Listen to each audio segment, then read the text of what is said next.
So you'll see in the top left-hand corner, it now says live on YouTube, which means that we are currently streaming. Mm-hmm. And I sent you all the files of that the students signed up. Yes. Okay, good. All right, and I've transferred the host powers back to you, so you are all set. Okay, thank you. Oh, Tammy, do you know if I make someone co-host in case something happened to my connection? So maybe I do that, right? Sure, you certainly can. I believe if you drop out of the call, I don't think it closes the meeting. I think there will just not be a host in here. And when you come back in, it makes you a host. Okay. So I don't need to worry. Even if I lost connection, it wouldn't like end the meeting for all. It shouldn't. Okay. Great. All right. Well, I hope you have a great day of reviews. Yeah. Thank you. Bye. Bye.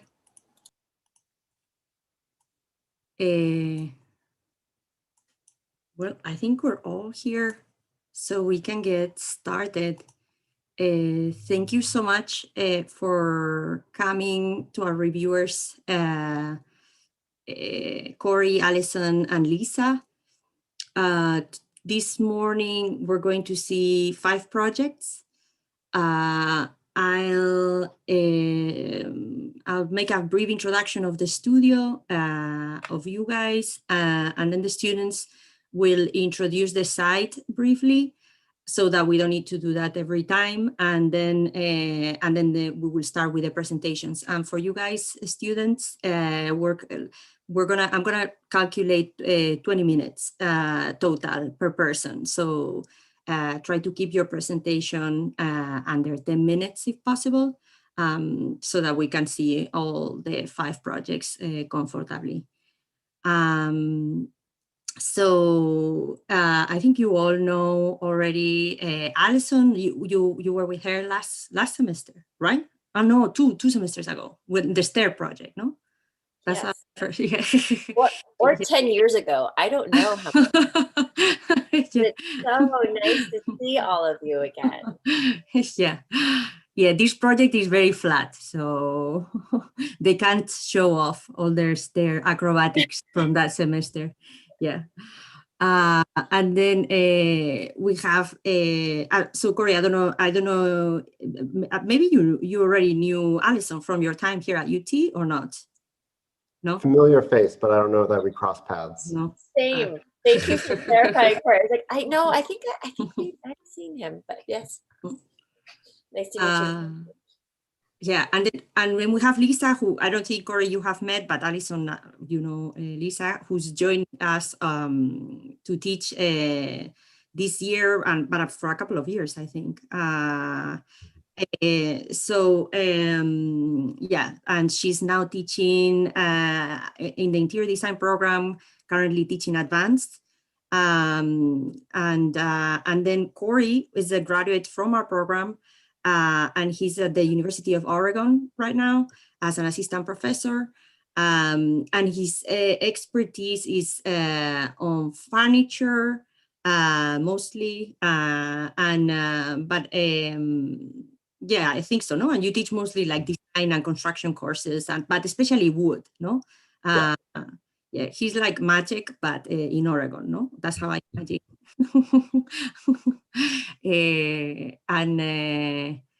And yeah, so I think with that, maybe I just present the project a little bit. I think, well, Lisa already knows because she was in the midterm. So Lisa already knows the project, but the students this semester, the studio was called Pop-Up Interior. And the idea was that students move some of the hospitality retail activity of a street mall from indoors to outdoors. So the task was to create this interior environment outdoors in terms because of the current pressures on public interiority due to COVID. So having essentially an interior space outdoors. And with that, they should have, they all had to meet, of course, CDC guidelines, but then also ask themselves is this an opportunity to improve the quality of our outdoor spaces in Austin, to make them more, to basically improve them? Are these to provide new public areas for people to gather? And should these changes be temporary or long-term? And how to think of also of the performance of these spaces right now in COVID times, but then also in the long term, or as a purely temporary intervention in the site. So the students should be able to say what was their take on the project. And in terms of the workflow and what we did, they started, I can't remember exactly which order we did, but they did study street dining in foreign cultures, in different cultures. The strip mall is very interesting because it's very multicultural. So students picked some of the nationalities of the strip mall and studied outdoor dining in those countries. And then and that informed part of their take on the project, in some cases more than others, and they will not always be talking about that, but it's an exercise that they all did. They also studied the site, and that you will see a little bit right now. And then they just jumped into the project. And the biggest generator of the project is actually a study on pattern that they did, where they look at a series of two-dimensional patterns from different artists and designers. And their task was to, the major task this semester was to reinterpret those patterns to make them inhabitable, essentially occupiable, no? And with that, designing also the furniture and the lighting in the space to generate this pop-up interior. It was their choosing if they wanted to do work with one of the restaurants in the strip mall, because there's several restaurants, like we were saying, from different nationalities. They could pick to work to develop their restaurant for one particular restaurant, or think of it more in terms of a food court. And you will see different takes on that. But there was a requirement that it couldn't be too small, because otherwise it was not much of a project. So that was on me. So they had to do at least 20 parties for seating, no, in the outdoor dining. And with that, I think I leave you, Ashley and Paige, to present the site briefly. Hi, I am Ashley, and I will be giving the first half of the site overview. Let me share my screen.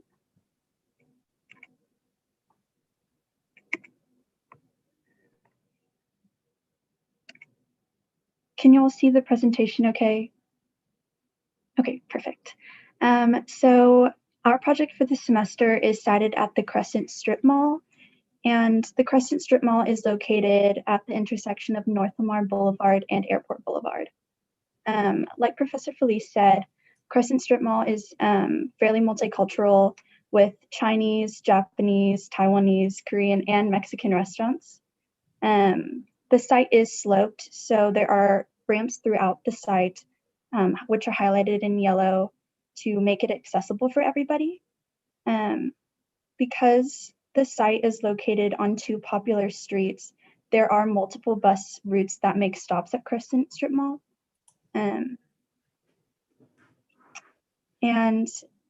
This slide illustrates all the handicap parking, which for the most part are located by ramps for ease of access. And this slide illustrates just areas where there is like the traffic is like going faster, and the yellow illustrates where traffic speeds are lower. And this slide illustrates areas where there is a higher density of traffic, which is illustrated by the blue, and lower density of traffic, which is illustrated by the green. Now Paige will be presenting the second half of the presentation. So these next couple of slides focus on the average temperature of the parking lot.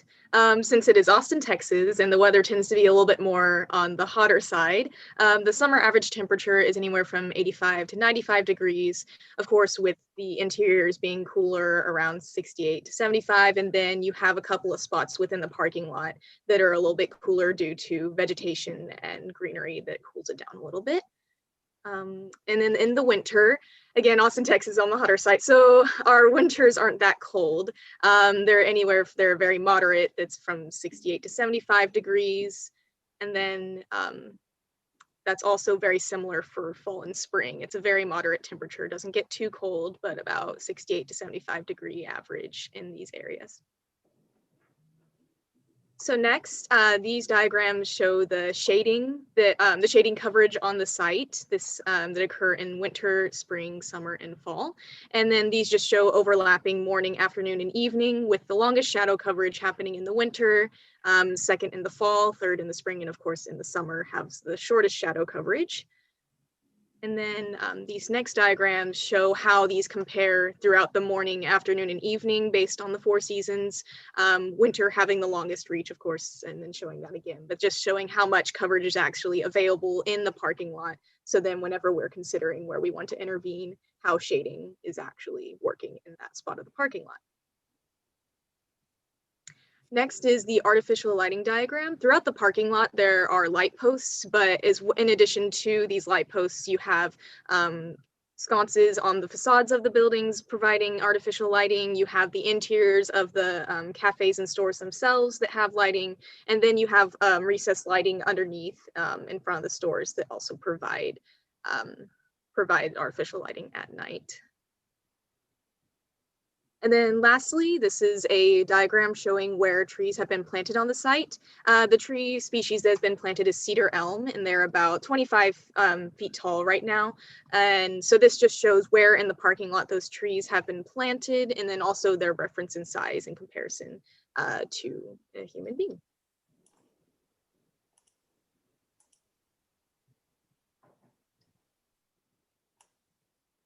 Great. So who wants to start? Who was starting? I forgot I have the order. I can look at it, but you guys probably. I am. I think it's Anna. Anna starts. Yes. Yeah, good. Very good. Okay, let me share my screen.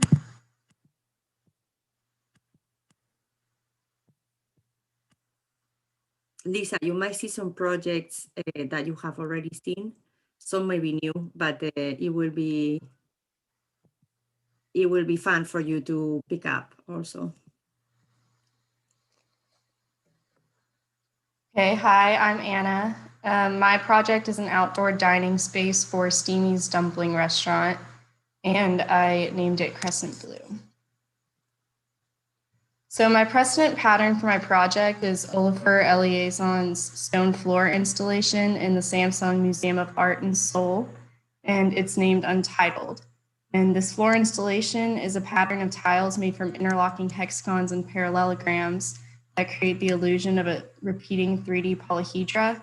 And I wanted to take this pattern and create a similar 3D effect, but take it a step further in my project. So these are my scale iterations with the precedent pattern. So first I increased the scale of the pattern to create a hexagon-shaped space large enough for a large table and chairs. But I felt that the 3D aspect of the pattern was pretty much lost completely.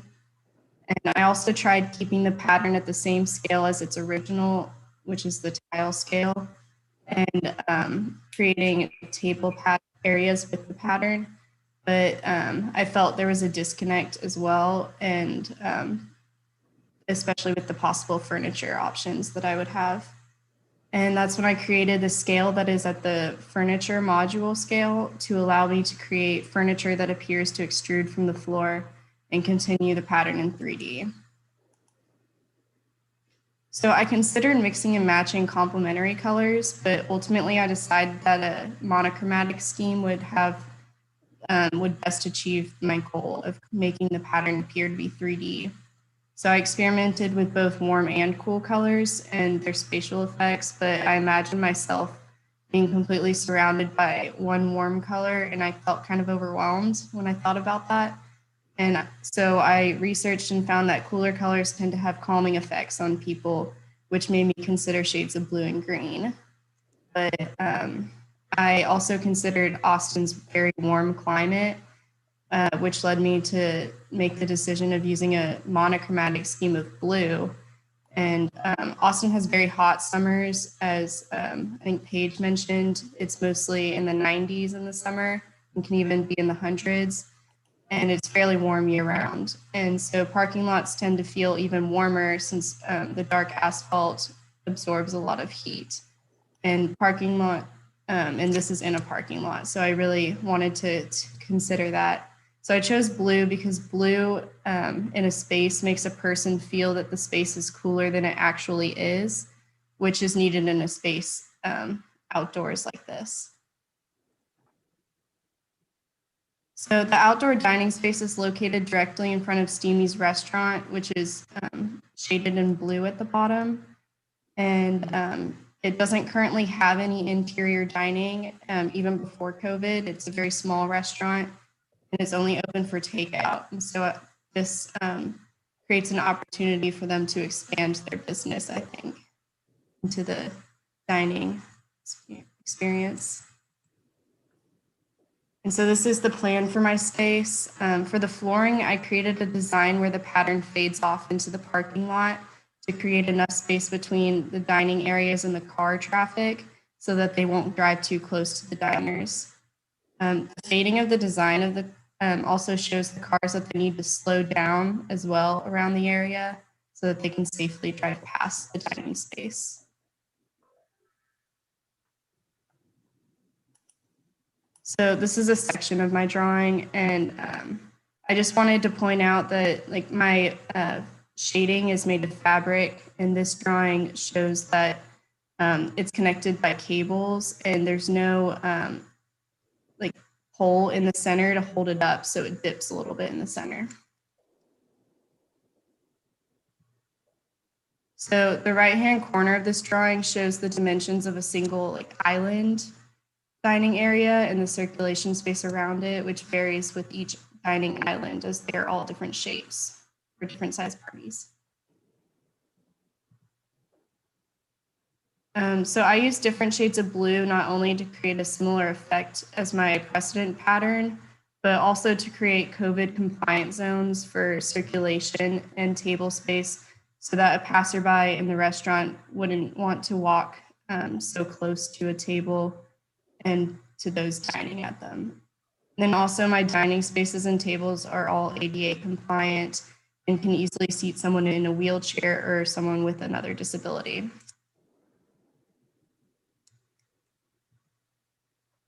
So I created a series of axon drawings to show the different layers in my design, and this is the floor, which is painted onto the asphalt. And then I designed a cluster of temporary bathrooms, which are made of painted wood that extrude from the pattern. And there are 2 single stalls and 1 ADA compliant stall that is wheelchair accessible. And each has a stall door facing the sink area across from it and facing away from the dining space for privacy. And the backdrop of the sinks also allow for privacy in this space from the rest of the parking lot. So this shows the furniture, which are made of perforated metal in the same colors as the flooring from which it appears to extrude. So there are 15 dining tables that are different size parties. And then to take the 3D aspect of my pattern even further, I mirrored the floor pattern to create a shading device that makes my space feel truly 3D, and it makes a diner feel as though they're stepping into the pattern instead of onto it.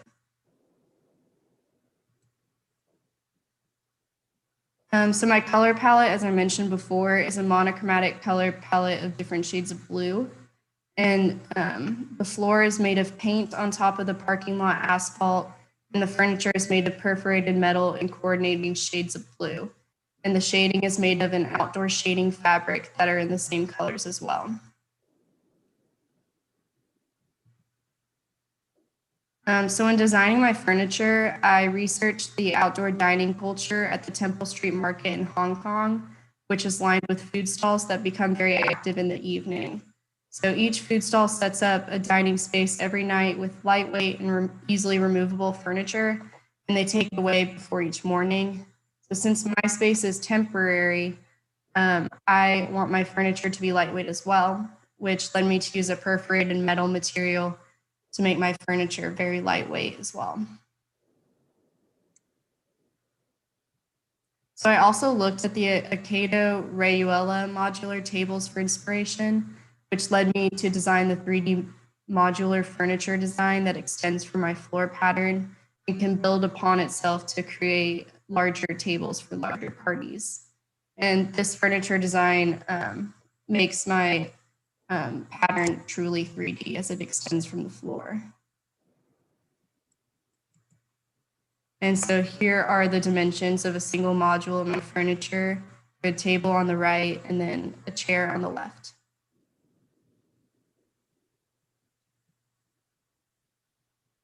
So for my shading, I took a lot of inspiration from the Madrid Toldos Cali, which are removable geometrically shaped pieces of fabric connected by cables to cool the streets of Madrid.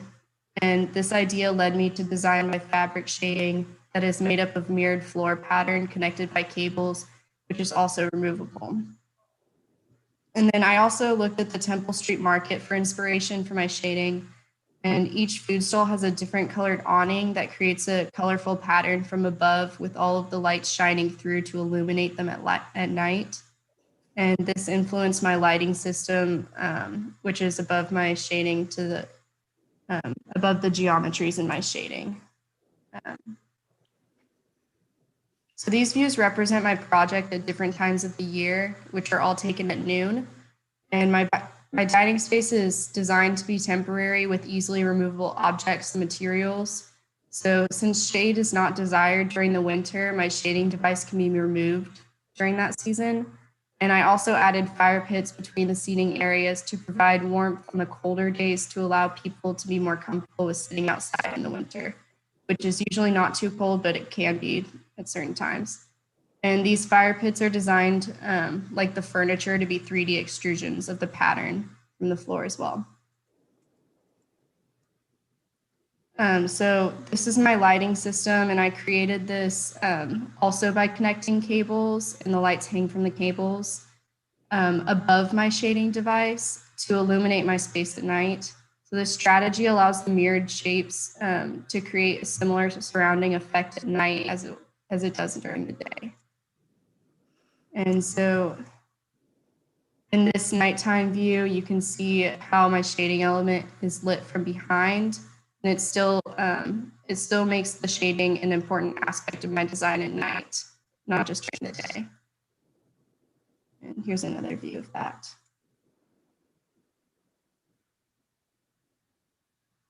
And then this is an evening view taken at 6 o'clock during the summer before the lights are turned on.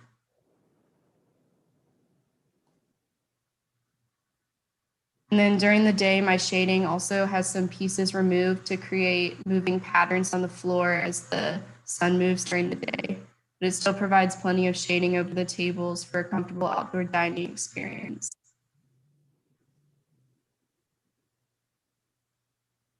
And that concludes my presentation. I would appreciate any feedback you can give me, and I would love to answer any questions you may have. I have a question before we let you off the hook and jump straight into feedback. Can you speak just a little bit more about, like, there's this, I really appreciate sort of the integration, thinking about the structure and how you're holding everything up and where things are painted and where things are actually physical. There seems to be a really strong rigor towards this maintaining the two-dimensional plane of your pattern. Can you talk a little bit about that decision that you made? You mean the flooring pattern part of it? Or? Yep, and the covering as well, and even the furniture too. They are three-dimensional, but they're still expressed really rigorously as planes that have been then assembled. So can you just, if that was something you did intentionally, Yeah, it was, I didn't think too much about that. I for the 2D aspect of it, I really thought about it as like how it would be seen above. So everything looks exactly the same if you look at it from above, even if you take away a bunch of layers. Like if you take away the shading, it looks the same as from above. And if you take the furniture away, it looks the same as well, or pretty much the same. And I think I liked that aspect of it because I worked a lot with it, you know, starting in 2D and then extruding it from there. And so I think that's where that comes from in my design. I did consider making more 3D aspects in my design, but I ultimately didn't. But I don't know if that really answers that question. I want to know why, though. So you considered it, but why did you ultimately not? Like, why did you choose not to? I didn't really like the effects of it. I think it was because this is designed to be temporary for COVID. And so if I made too many things 3D, it felt more permanent to me, which could be fine if they wanted to keep it after, but I just wanted to make everything easily removable and very temporary in this design. Okay, great. Thank you. Thank you. Can you also remind me what the name of your restaurant was that you chose? Steamy's restaurant. It's a dumpling restaurant. So what about Steamy's, I guess, impacted or drove at some of the design decisions that you were choosing for the exterior expression of that as a restaurant concept? Or did you purposely choose to kind of go in a different aesthetic direction? I definitely went in a different aesthetic restaurant. Steamy's is a Hong Kong restaurant though, so I took a lot of inspiration from the Hong Kong Temple Street Market, which they sell a lot of things like dumplings there in the food stalls. But this is definitely, I think, a different aesthetic from the interior, which, like I said, they don't have any interior dining, and I don't think they ever had because it's very small. So I didn't really take too much inspiration from the restaurant aesthetic itself. And I created a whole new one so that they can expand their business, I guess, and go in a whole nother direction. So I think there's some interesting things going on. I particularly appreciated that the furniture can tessellate, because even if it is a temporary installation, like if there's a larger group, you could still slide a table over and that table still fits within the pattern. I think for me, the missed opportunity potentially is currently we still would kind of understand that we're eating in a parking lot. And I'm curious about taking that roof structure and actually starting to wrap that down around the perimeter. And it could still be porous, it could still have apertures, but like Lamar's pretty loud, and Airport even right there is pretty loud. So I would say be more aggressive in like taking that corner, like don't even let cars pass by the corner, and really claim that spot for the restaurant. And, you know, at some point it could, you know, if it's still a to-go restaurant, other restaurants might still be able to accommodate this as like a larger food court. The other thing that I'd be really excited about is right now the ceiling structure is fairly static, but I think a lot of the precedents you're looking at, a lot of those banners hang loose and you actually start to get a breeze and then you start to get movement. So if, you know, if every fifth panel of your design was able to be released on an edge, then anytime a breeze does come through that corner, the whole system's going to activate. And I think that would make a super dynamic, really interesting experience for the diners. I think the other interesting component is when you walk on high contrast flooring, it can actually be pretty disconcerting sometimes. So I'm glad you went monochromatic for that reason. The Olafur Eliasson installation, that's in a museum for probably a reason, right? Because some people, I think it's Alzheimer's and dementia patients, they actually react very strongly to patterned floors because they might not be able to read that depth correctly, and then you start to get off balance. So I think that's something to kind of, probably for the whole group, might be a topic of like greater research, just to understand how we interact with surfaces like that. I mean, I think that's one of the things I was kind of thinking about, is that, you know, this is actually like a parking lot, you know, and it's an asphalt parking lot. And so like it's rendered kind of in this perfect world, but there would be this kind of grittiness to everything, right? You know, if you're still painting over an asphalt, you'd actually probably would read the asphalt through the paint, and there might be like an oil stain that kind of obscures, you know, this perfect pattern. And so like in some ways that like I think that like grittiness a lot of times also still imparts authenticity to experience, but it is, you know, like how can you use sometimes you know, like I'm calling it an artificial natural material, but you know, things that have movement to them, I think also feel really, you know, it's kind of human nature to be, I think, drawn to things that have character. And so I think, you know, letting those things potentially still factor in as you continue to think about, you know, like how the project could evolve, I think would be an interesting point. I mean, another one that I had was that, and this is just minor, because at first I had thought that you had designed the seating as fixed, and then I think that it's more or less, you know, everything is movable.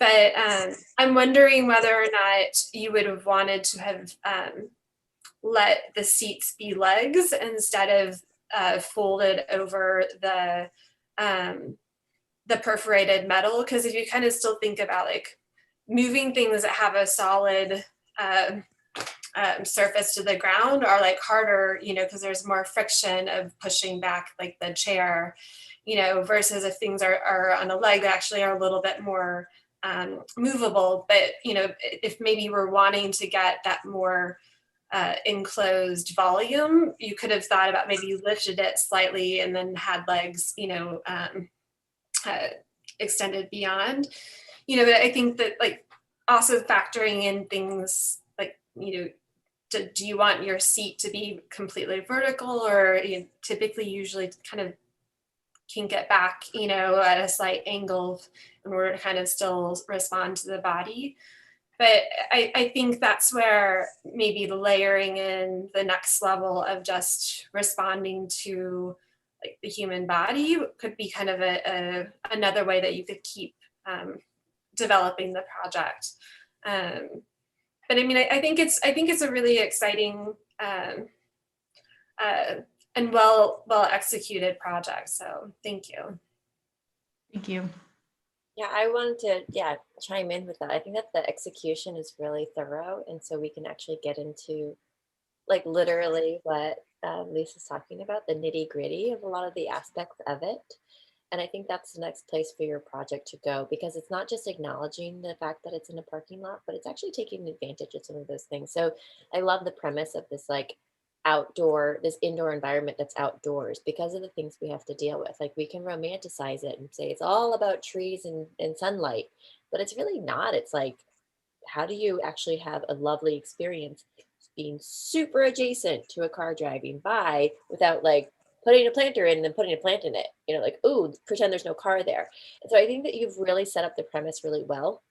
One of the things I really like about your project is it evokes, especially in this view that we're looking at, a sense of permanence, even though it is this pop-up interior. So I really like that. And the reason I was asking about the two-dimensional nature of it is I'm wanting to understand more about like why that's working so well, right? And why I think there's something about the two-dimensional nature that does evoke a sense of like once it's unfolded, it becomes permanent. Because I think that you're teetering, the word you didn't say, I really appreciate your answer that you explored the aspect, something wasn't working there. I think the thing that you were missing for me was this sense of stackable, right? Stackable, storable, right? It's literally your pop-up interior can be folded up. And that's where we start to see some conflict, or where I start to see some conflict in, say, the painted ground. And so why don't we learn more from like your furniture? Maybe the chairs don't actually stack on top of one another, but they come apart and they unfold. You use the perforations with these little, you need to design the attachments that hold them into place, and they literally pop into place. Boom, boom, boom.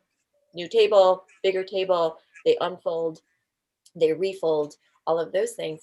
But why couldn't they do like Lisa's saying, and why couldn't they be off the ground plane a little bit and then say snap into the ground?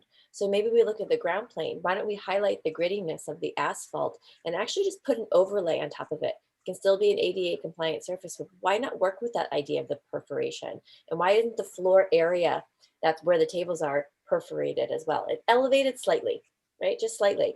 And then you can still evoke this. So it's almost like tiled pattern, but it can literally unroll and become your floor plane. Your furniture can snap in, it can move, it can be modified.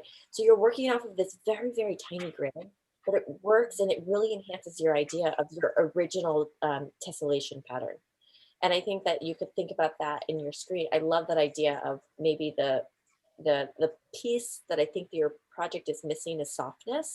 And so Corey's ideas about like how maybe when the breeze comes in and part of that piece detaches, like I think that same idea could be brought into the furniture as well. And so how do we bring softness into your project? And sort of, I think that once you are ready now to jump into the grittiness of the reality of the site. It's very difficult to do that when we're so remote, but the sense of like how does your digital model translate into the real world? And what are the sounds of Airport Boulevard, and how can we take advantage of that and add softness to start to absorb some of the sounds? And then also consider things like ergonomics. Like you can, this is the Steamies. They bring you your steamed dumplings in stacked trays. Like, can we learn something from that? Is there an overlay that can provide ergonomics to the chairs that become, they're removable between clients, and so they can take them, they can be disinfected.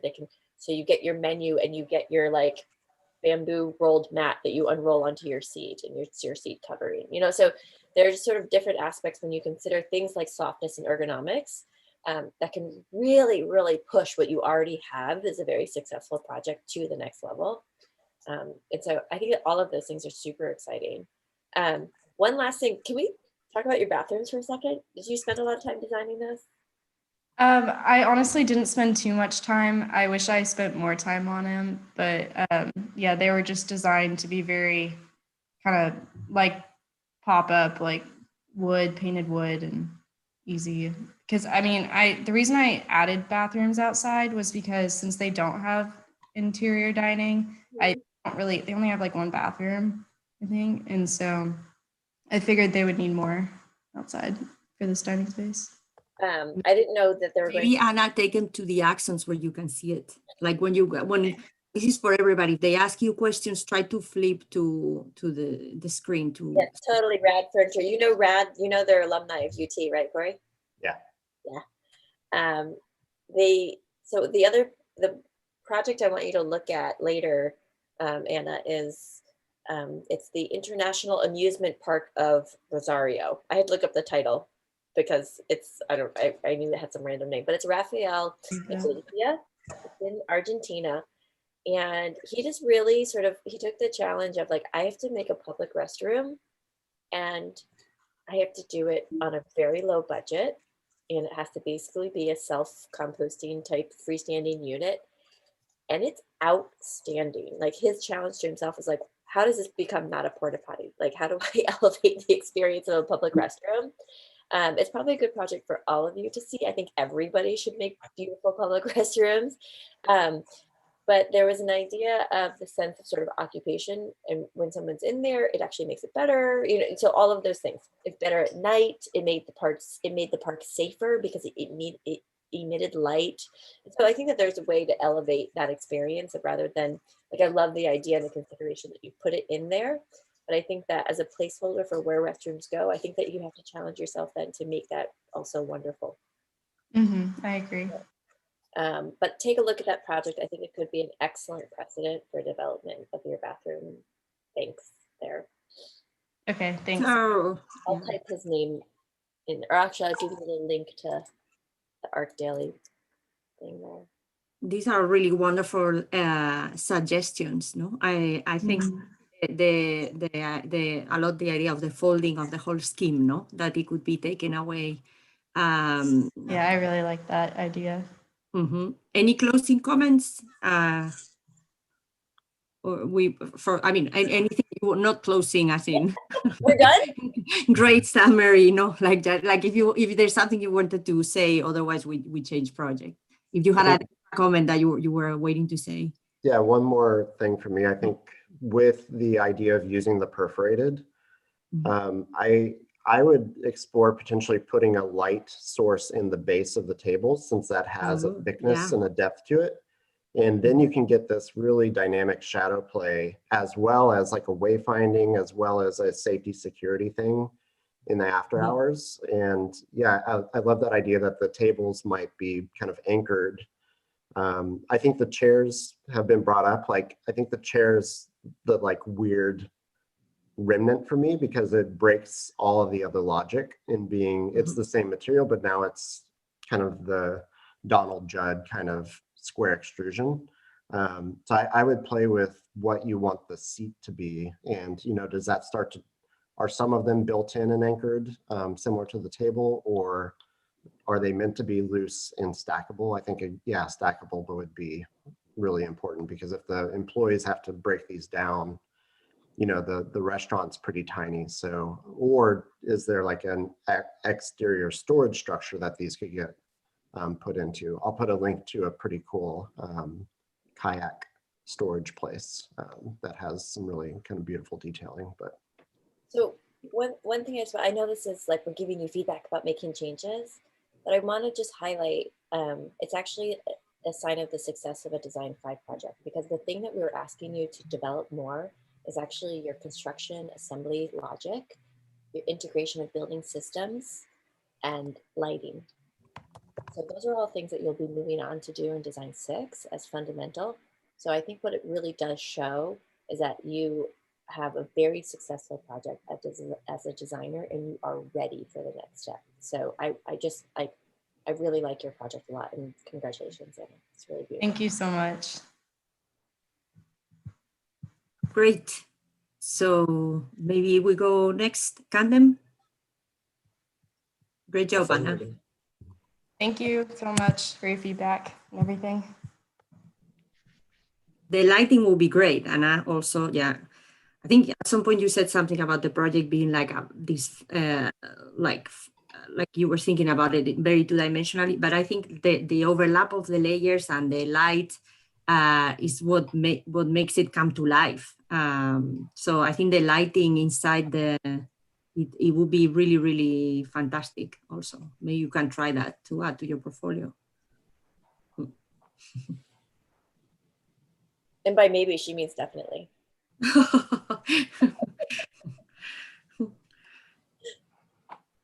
Can y'all see my screen okay? Yeah. Okay, perfect.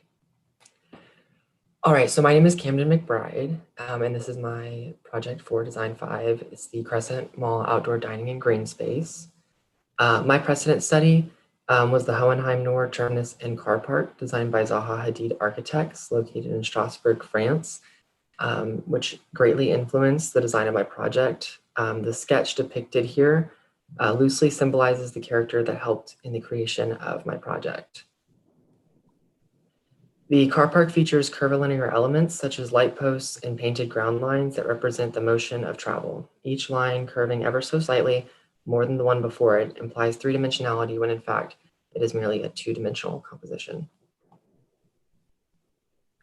These existing lines took new form as I manipulated each pattern by connecting, removing, and extending the pattern to a point, which resulted in the creation of individual spaces gathered within a sea of line work, conveying in a new form the pattern from which I was given.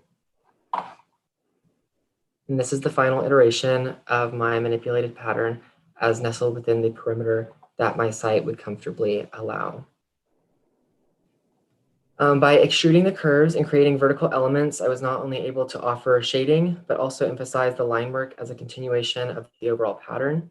From this axonometric view, as well as from an aerial view, the line work and pattern is not lost, but further strengthened by the vertical members of each pergola. The pergola and furniture components, as depicted to the right, reveal how design of the furniture was in direct dialogue with each individual dining unit. As the pattern curves and changes, so does the geometry of each pergola and socially distanced dining space, and therefore the shape of each table, bench, and planter change as well. As a result, each table and bench is uniquely designed and fitted to each space.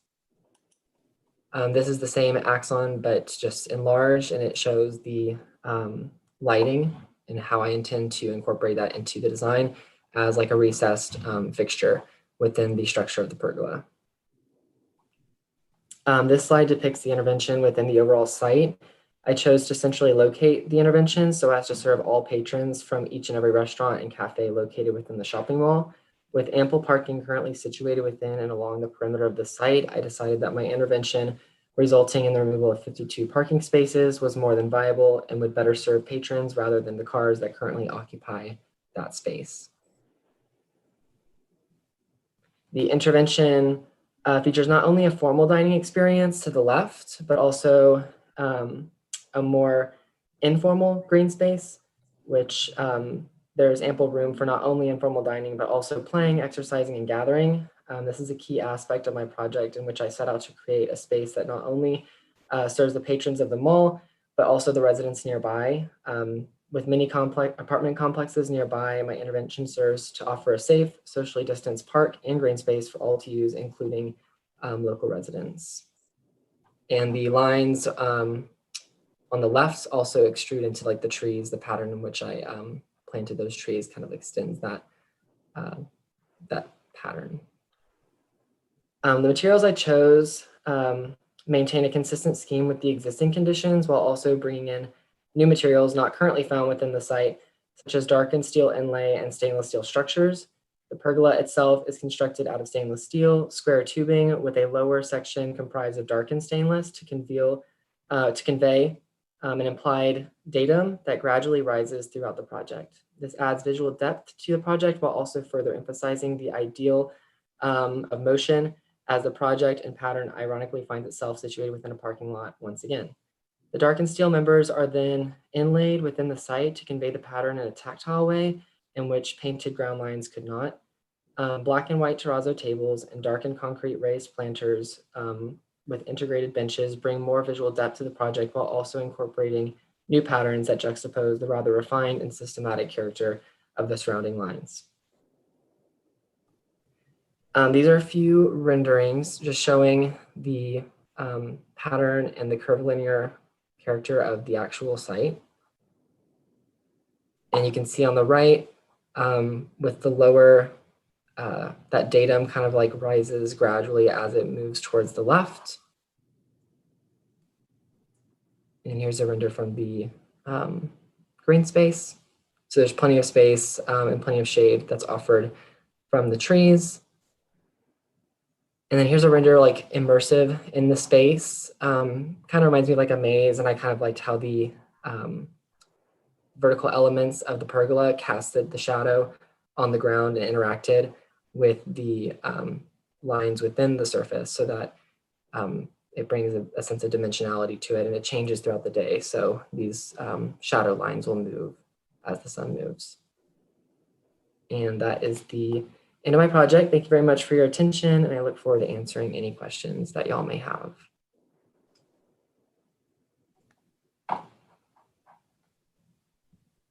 Camden, your project seems very real, so I want to ask you a couple of real questions. Sure. Fair? Fair. Fair? Yes, absolutely. Go for it. I want to hear, what is your, like, this is a really big installation. So what is the duration that you see that this is being installed? To me, I was thinking like a permanent installation. Okay, great. And then Yeah. what's your plan for maintenance? I know, right? In terms of like grass and stuff like that, or polishing the steel. yeah. I thought about that as well as like, you know, having like an inlay is different than having paint on, a surface. Obviously with painted lines, the same type of maintenance, just in a different way, would also have to be carried out. So, you constantly see them painting road lines or parking lines over and over again on these asphalt surfaces, since the asphalt isn't as, doesn't have as long as a lifespan as concrete does. So I guess it would just be like maintenance in a different way, in terms of like polishing this or keeping it up. What about water? Hmm? What's your water irrigation plan? Well, the site is sloped, so I assume that bringing in like this grass, offers a more permeable cover rather than impermeable. So, or impervious. So I think, having half of my site be like actual grass would definitely help with whatever irrigation would be necessary. Can you also speak a little bit about access? Because you kind of have Yes. very purposefully enclosed this space. Exactly. Yeah, so this wall is about 5 feet, so 60 inches tall. And I did that on purpose because within the site, there's a lot of traffic that's coming in from airport and also, Lamar, but airport is the one that's most adjacent to the actual intervention. So with these cars coming in, I don't know if you can see my cursor here, but with the cars coming in here, this was like a very congested part of the parking lot. Not that there's a lot of traffic happening in the site, but this is pretty much a main point of entry for cars. And so people tend to go rather quickly through here. And so I didn't want the patrons or people who are within these dining units to feel intimidated or threatened by, the surrounding traffic. And so I created like a barrier around pretty much all of the site. And with one exception actually being here, there's 2 points of entry, and this goes directly across from this area here. This is a pretty slow traffic area just because this is a supermarket. And so there's a lot of foot traffic and pedestrians. And so cars tend to naturally slow down in that area, as well as this sushi bar here. Yeah. And so basically I just had 2 points of entry just coming off of this sidewalk where they could just walk straight down this ramp and then go straight into the green space. And then from that point, they don't feel like the threat of traffic, since the wall is about, the planter is about 5 feet tall. Well, so I definitely appreciate that you have thought about this with so much vigor. I guess I'm gonna still put on my human nature hat and be, like I'm gonna cut across the parking lot, and if I'm at the Chicken Highland Village getting my barbecue, I don't want to have to walk. I mean, it depends, it's if it's in the evening and there's not a lot of traffic, I might want to go through like the parking lot. Or if I've parked somewhere close, I don't, like you're really being very purposeful about how you are funneling people in and out. And like, to me, actually, it kind of is in contradiction a little bit of even the conceptual basis of your pattern, where there's an all over effect to me that still kind of implies that there could be an idea of porosity, that could be easily, I think, implemented within your pattern in terms of like how it maybe meets your edge conditions. That I think I would maybe still challenge you on that a tiny bit. I really also like enjoyed the fact that, I think in the mid-review, we had kind of talked about the idea of how do you start to differentiate between these kind of pavilions, because it felt like it was a little bit more of a monotonous kind of like pop-up pavilions, but I think that the introduction of greenery to me actually helps to create kind of a navigation tool to be able to allow, someone to go to this little, picnic spot versus another. It is though one of those things where you see it rendered in kind of perfection, but it's like I would think that maybe you could actually use this idea of the greenery even further? Because like, what if you had different types of plantings, you know, to still kind of differentiate, you know, one little picnic zone versus another that could still kind of operate within this kind of controlled aesthetic, which I think is what you're really trying to speak to. But, you know, I still think there could be a couple more iterations to try to give differentiation between these two, but still maybe operating within your kind of strict parameters that you've given yourself.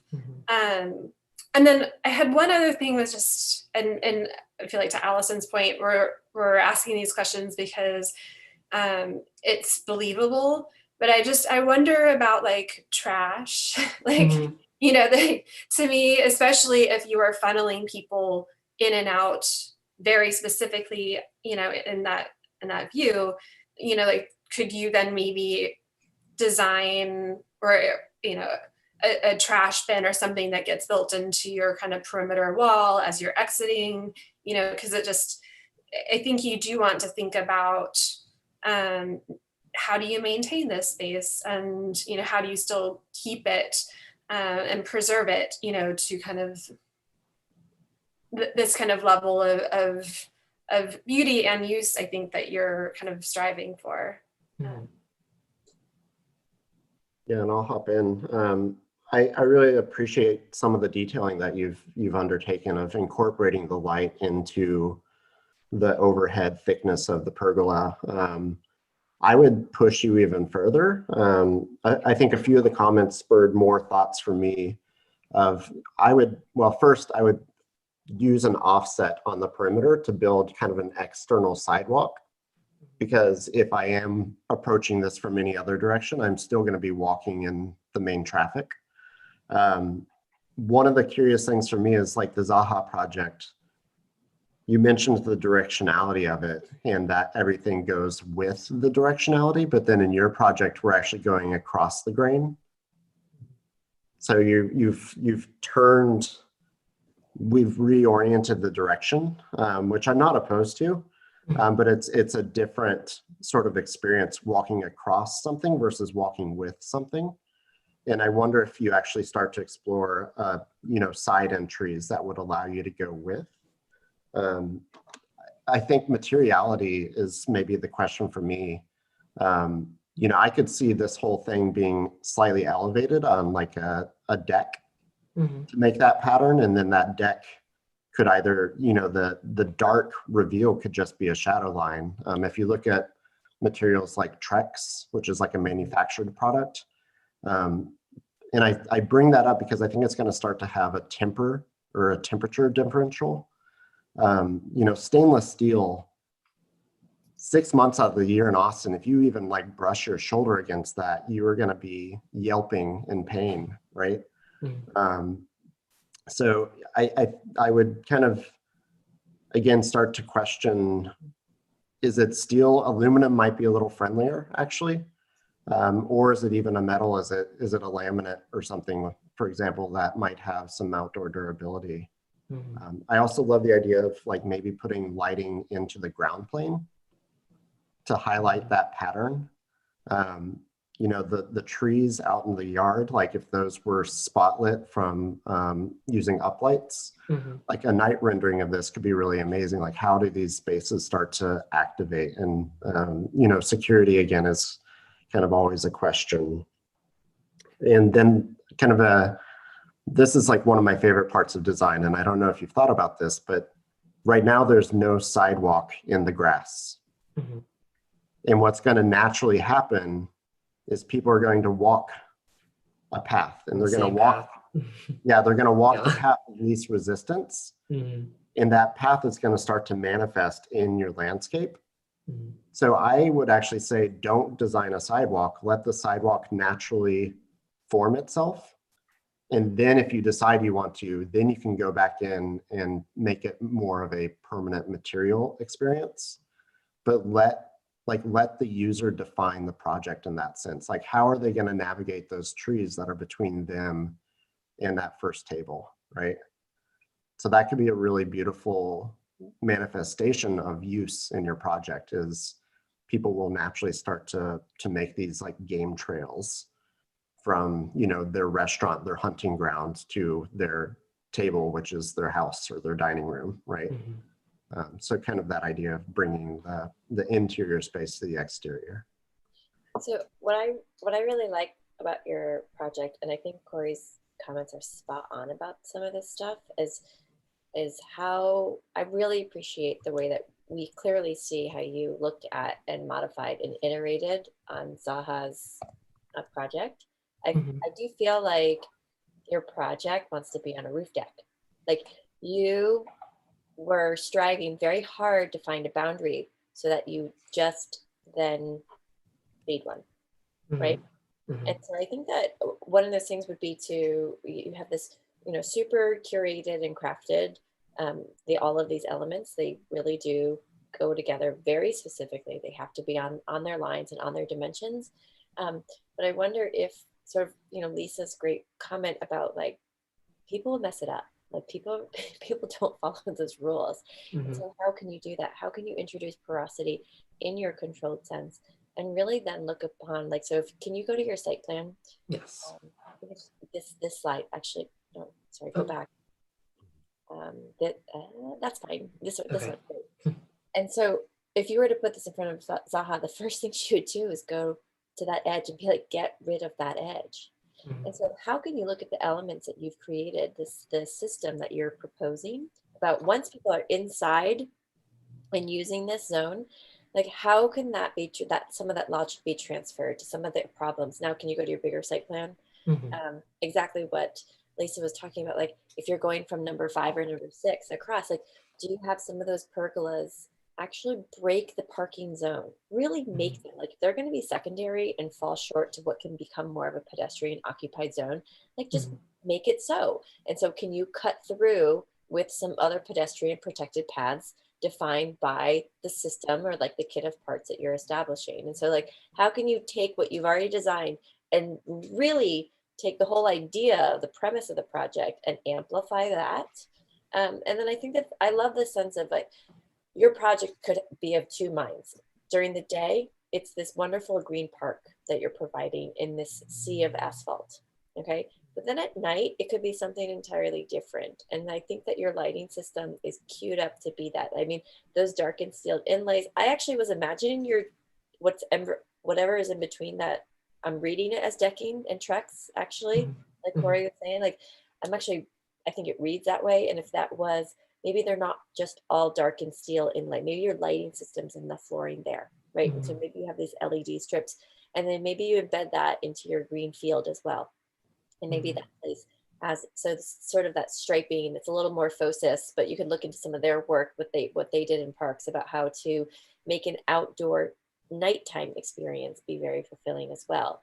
I think you could look at, if you really want that to be a grassy green, I think using artificial turf, they actually can be quite nice and soft, would be a much more successful route for your project versus a natural grass, because around the root ball for the tree, you're going to run into problems. And so there's sort of the realities of like the pathways that people will make when they walk, like all of that could be more controlled if you insert like what is actually artificial and then what is sort of natural zones.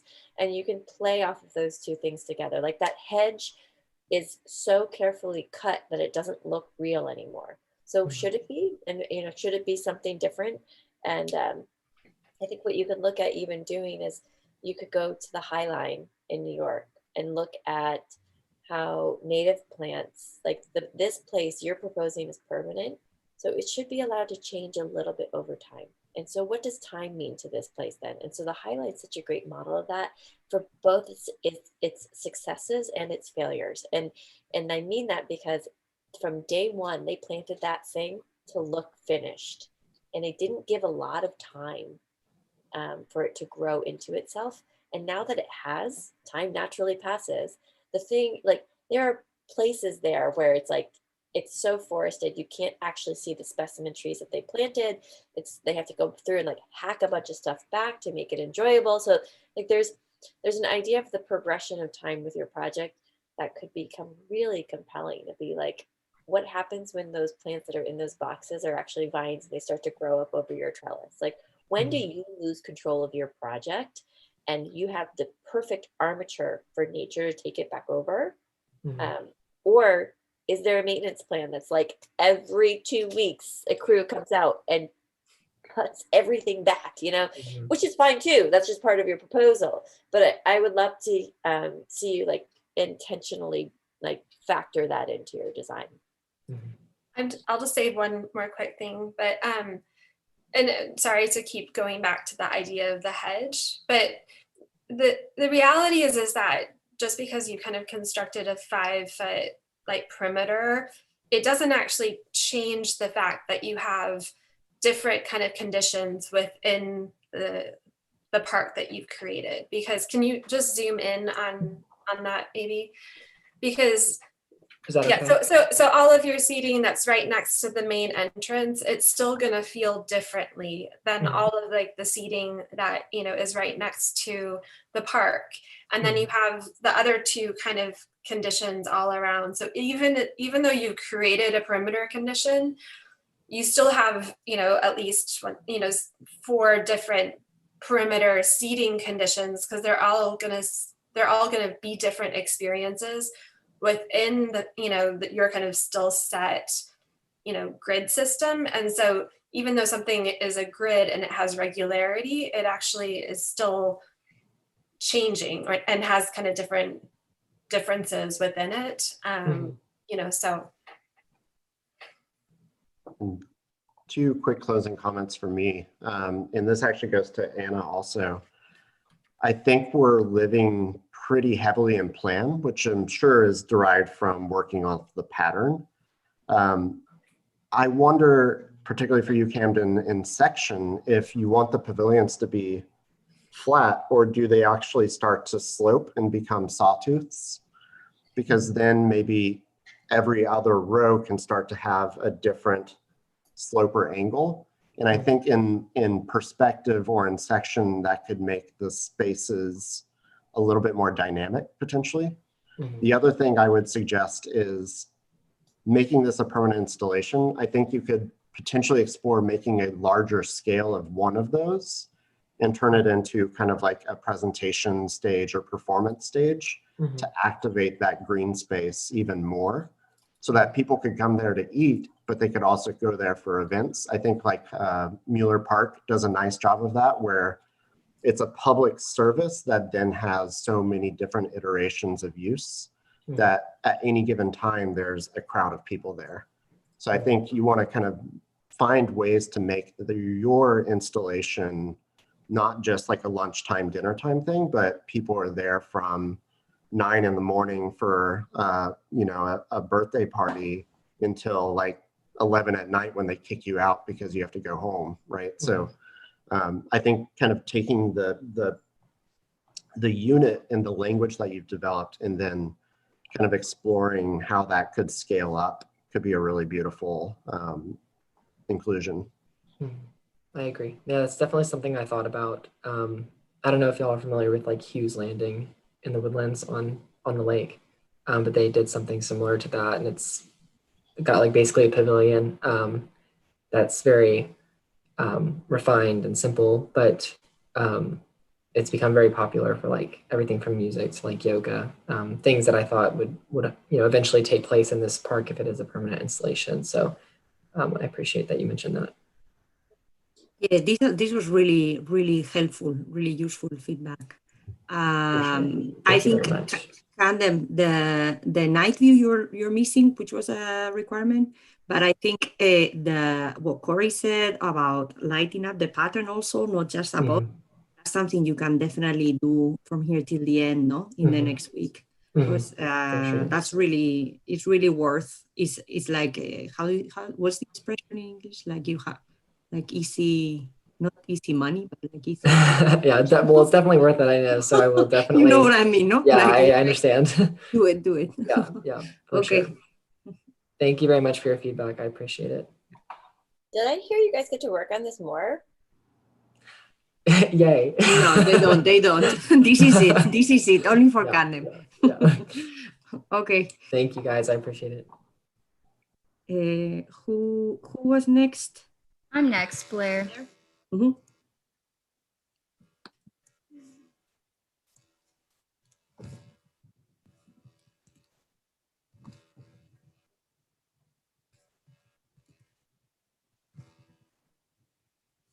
Okay, can everyone see that? Okay. Hi, I'm Blair. In my Blair, project, sorry, Blair, you have some boxes in your screen that we see the shadows of. oh, thank you. Maybe move them away. Does that help? Those are usually Okay. failures. Most of them. You still have some, but at the top, but Those are sometimes it's sort of because it's actually like a failure of your video card. I don't know. Is it smaller now? yeah. Okay. I hope it. I think it's the Zoom alright. bars. Yeah, okay. I think I got out of the way of the PDF. So, my name is Blair, and my project's called The Ridge.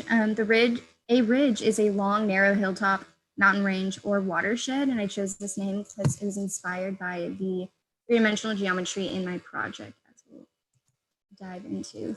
So, for my precedent, I studied the superkeelan precedent, and the design purpose was to distinguish areas of circulation from moments of rest through the use of these white lines. And this inspired my pattern development heavily, the distinguishing of spaces. So here is my progress where I explore different methods of creating patterns. So my first pass, like so long ago now, was just on the left and exploring how we can get social distance bubbles within these lines. And then iteration 2, I drew manually. And then for iteration 3, I explored and developed a pattern through Grasshopper. And that is where I got my final floor plan pattern. And so I explored the Kura revolving sushi bar this semester, and it's located in the bolded rectangle. And my proposal is integrated in the front of the sushi restaurant, and I removed 77 parking spaces while also maintaining the vegetation that was still on the site that I removed. And the idea of my project is for it to be a social infrastructure, not just a dining area for the sushi restaurant. So here you can see my axon displaying how my proposal integrates into the strip center. And the three-dimensionality explores the same language as the two-dimensional pattern, as well as creating a shading structure.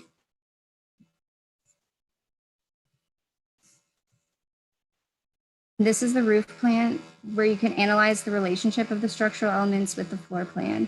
And then the floor plan close up takes the same motifs as the earlier precedent to encourage separation between seating and circulations for reasons of social distancing in a modern day pandemic.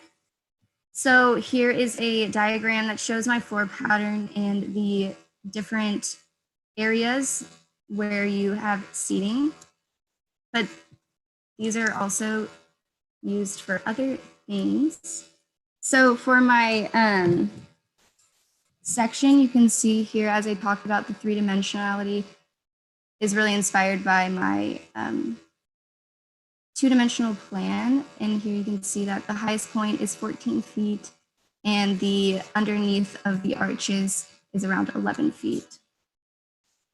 And I'm gonna zoom in. My Adobe Acrobat is the refined fine edges feature is not working. So here you can analyze the cut. And so I took a cut through one of my arches and then I did a construction detail. And so this structural element is a concrete plinth structural system with steel anchor bolts that secure the bamboo beams underground. And they are like essentially stacking on one underneath each other, and you can see the these steel anchor bolts there. Let me send that out. Here is my latitudinal section. You do the same thing so that you get an idea for the cut. You can see the beams being cut through. And then I did another section detail of the same exact construction element so that you can get an idea for how this will be built.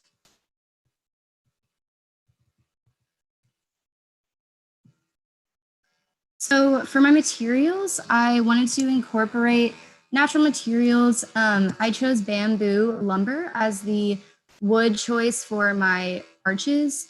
And I chose this because of its durability, or its malleability, and its ability to be waterproof as well. And then I added Austin ivy to the arches to give a secondary form of shading, because we were asked to create a shading structure. And since my arched structural elements had gaps in between them, I thought the ivy would provide a nice element of shading as well. And then between the wood on the ground floor is concrete, and then the furniture is made out of painted oak.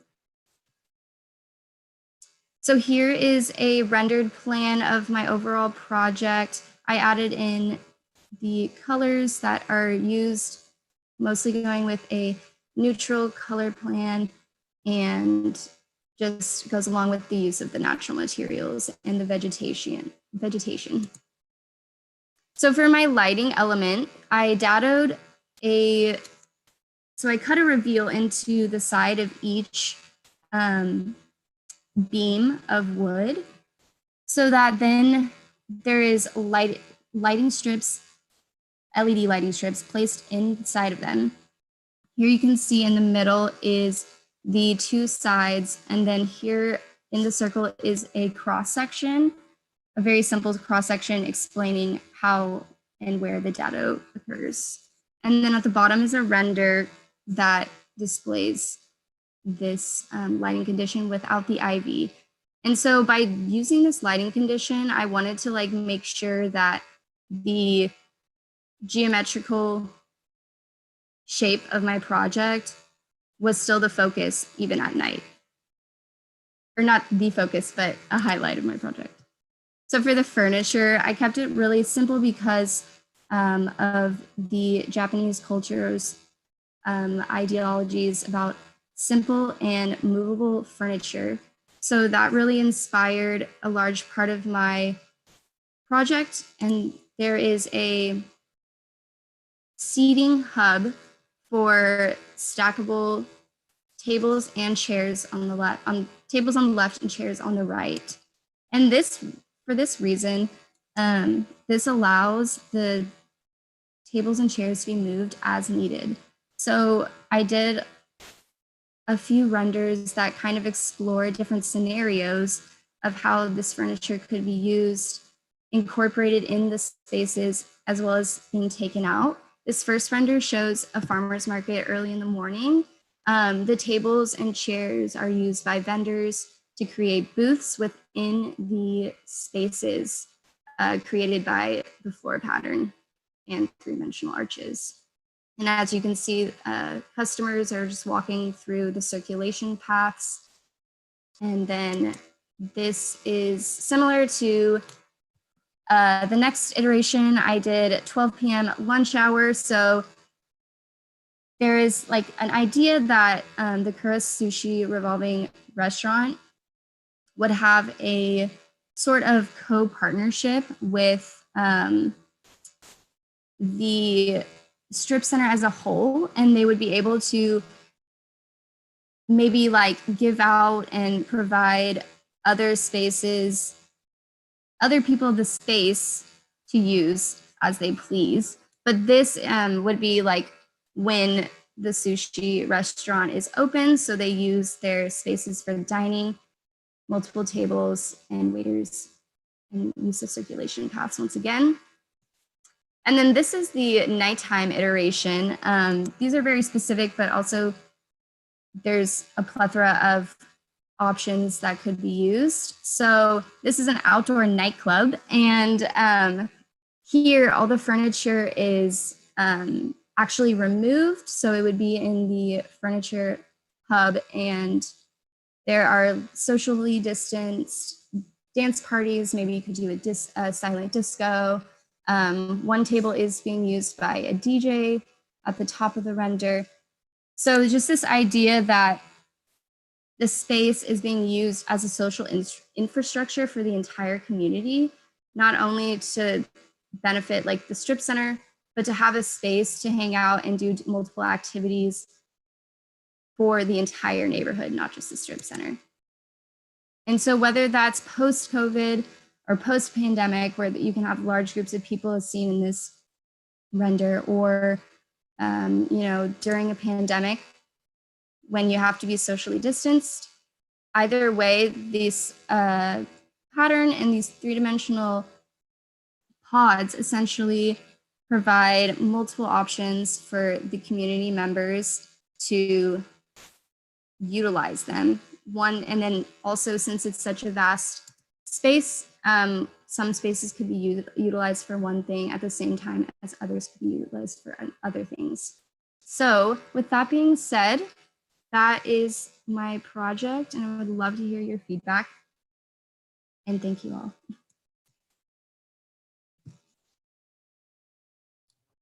I'll dive in first, if that's all right. Blair, don't remove your project from the screen. They need to look at it. Oh my goodness. Flip through the images, flip through them. I'll So have it. if they, like move. My brain said you're ready to be finished. That's so funny. No, we don't need to see her project. We just want to critique you. Is it, can you see it? It says, please move this. Yeah. Okay. That's fine. So I think there's some really fun, provocative moments that are happening here that I really appreciate. I mean, all three of you, I can really see like the thought and consideration you've put into these graphics, across the studio so far have been wonderful. I think, using the Grasshopper script is kind of a fun starting point. And I think you're using like the attractors around the existing plantation or plantings, which is kind of fun. I think. Yes. Yeah. Attractor points. Yeah. So I think one of the things with using a script like that is right now it's nested into this very neat perimeter, and it just kind of truncates at the end. And I wonder how this thing can start to either disperse or kind of dissolve into its surroundings, so that it doesn't kind of end in this kind of curb around the edge. And one thing I'm wondering is, like, you've taken the pattern all the way to the restaurant.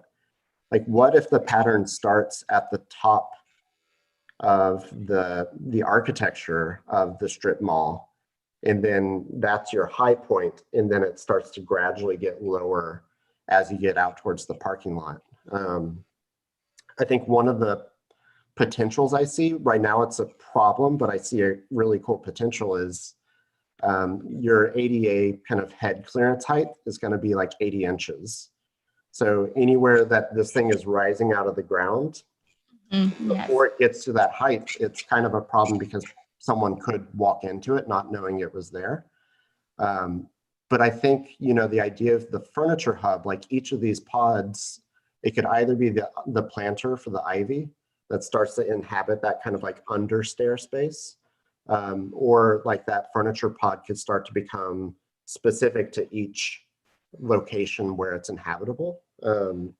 Yes, there's soil right underneath these small inhabitable spaces. You can start to see it peek out of the really low growth out of the ground. Yeah, so I think like if that extrudes out into something that has height, then you can start to kind of address that ADA component. But again, I think it's a cool opportunity. It's not really like a problem necessarily. The lighting component I think is great. A fun thing with LEDs is they don't have to be white, right? Like if you're doing this, if you're doing this silent disco, like let this thing start to pulsate or transition. Yes.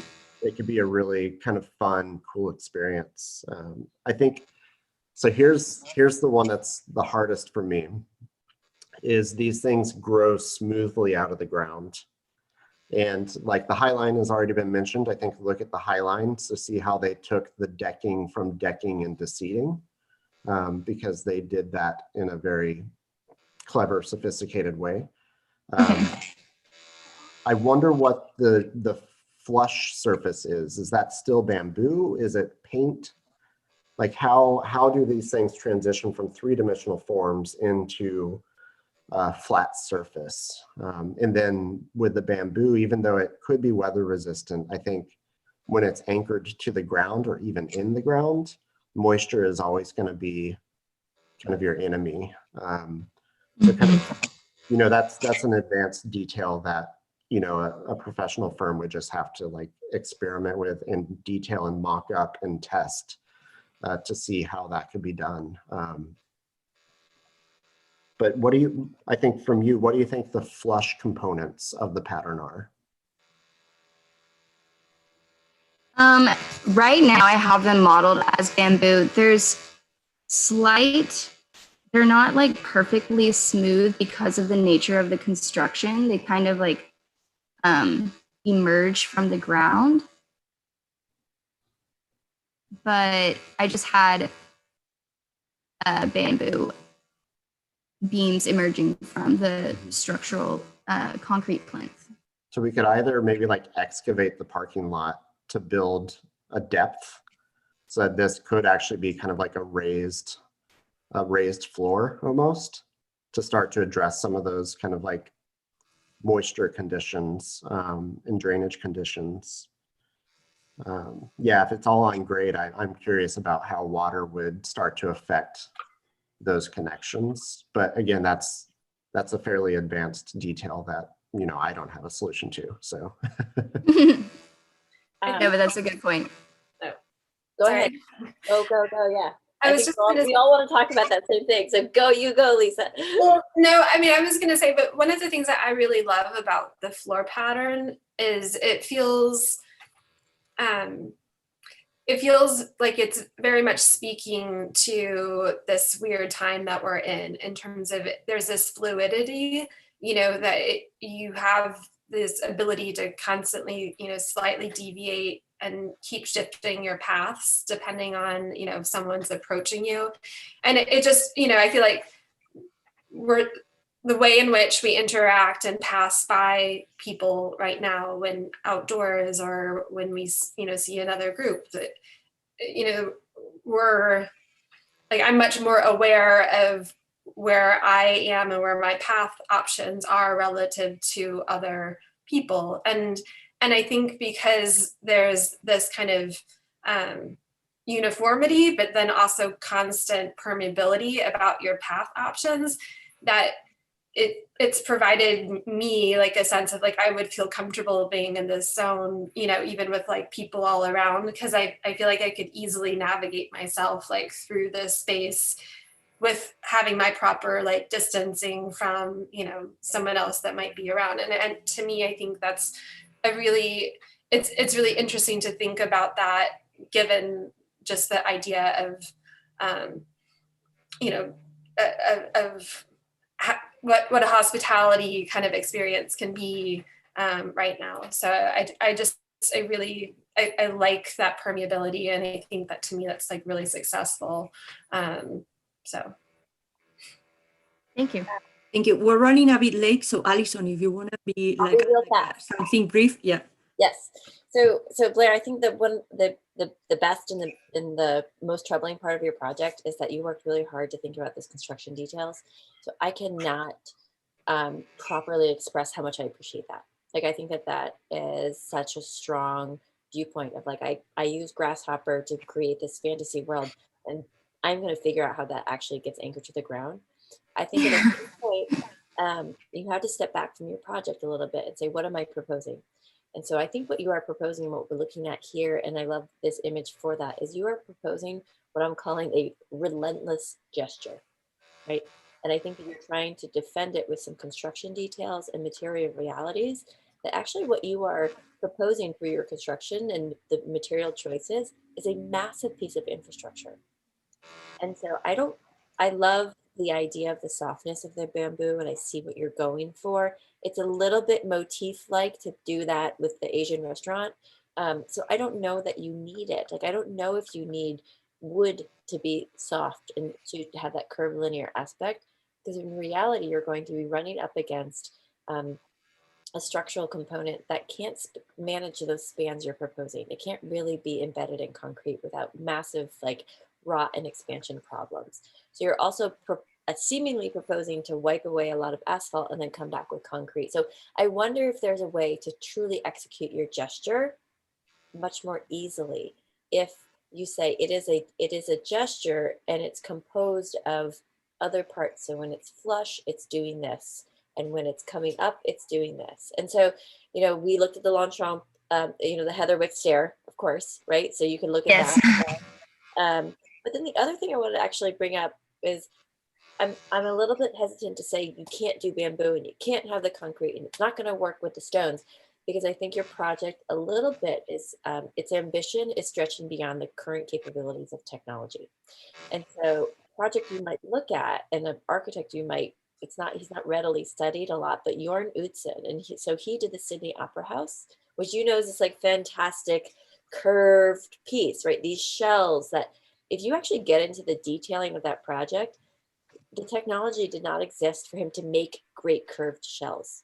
And so what he said was like, okay, well, how can I build this and maintain the gesture that I want? And he built it out of these like tiny tiles, basically. It's basically a mosaic structure, but it's before parametric architecture existed. And so his ambition was exceeding the technology available to him for construction. And so he modified it. So I would challenge you, if you're going to propose your structural system and think about how it's grounded, think about how those pieces go together, and then really sort of gut check yourself and be like, what's super important about my project and where am I willing to give in order to execute? Is it the gesture or is it the construction? And I think that there's a certain place where your project has to break and make a choice. So again, I applaud the process and the presentation, and those night views are awesome. Like, I think it's actually really great. That parking lot will be super fun. So I think that your project is very successful. But I think that, yeah, that's all. Thank you, Alison. Thank you. Thank you all so much. We need to move on because we need to see the next exercise. But Blair, super congratulations in that. I think in the last weeks, this really came together. And yeah, so really great. Thank you, I appreciate it. I love these last images you produced. Yeah. Thanks. Okay, Madison.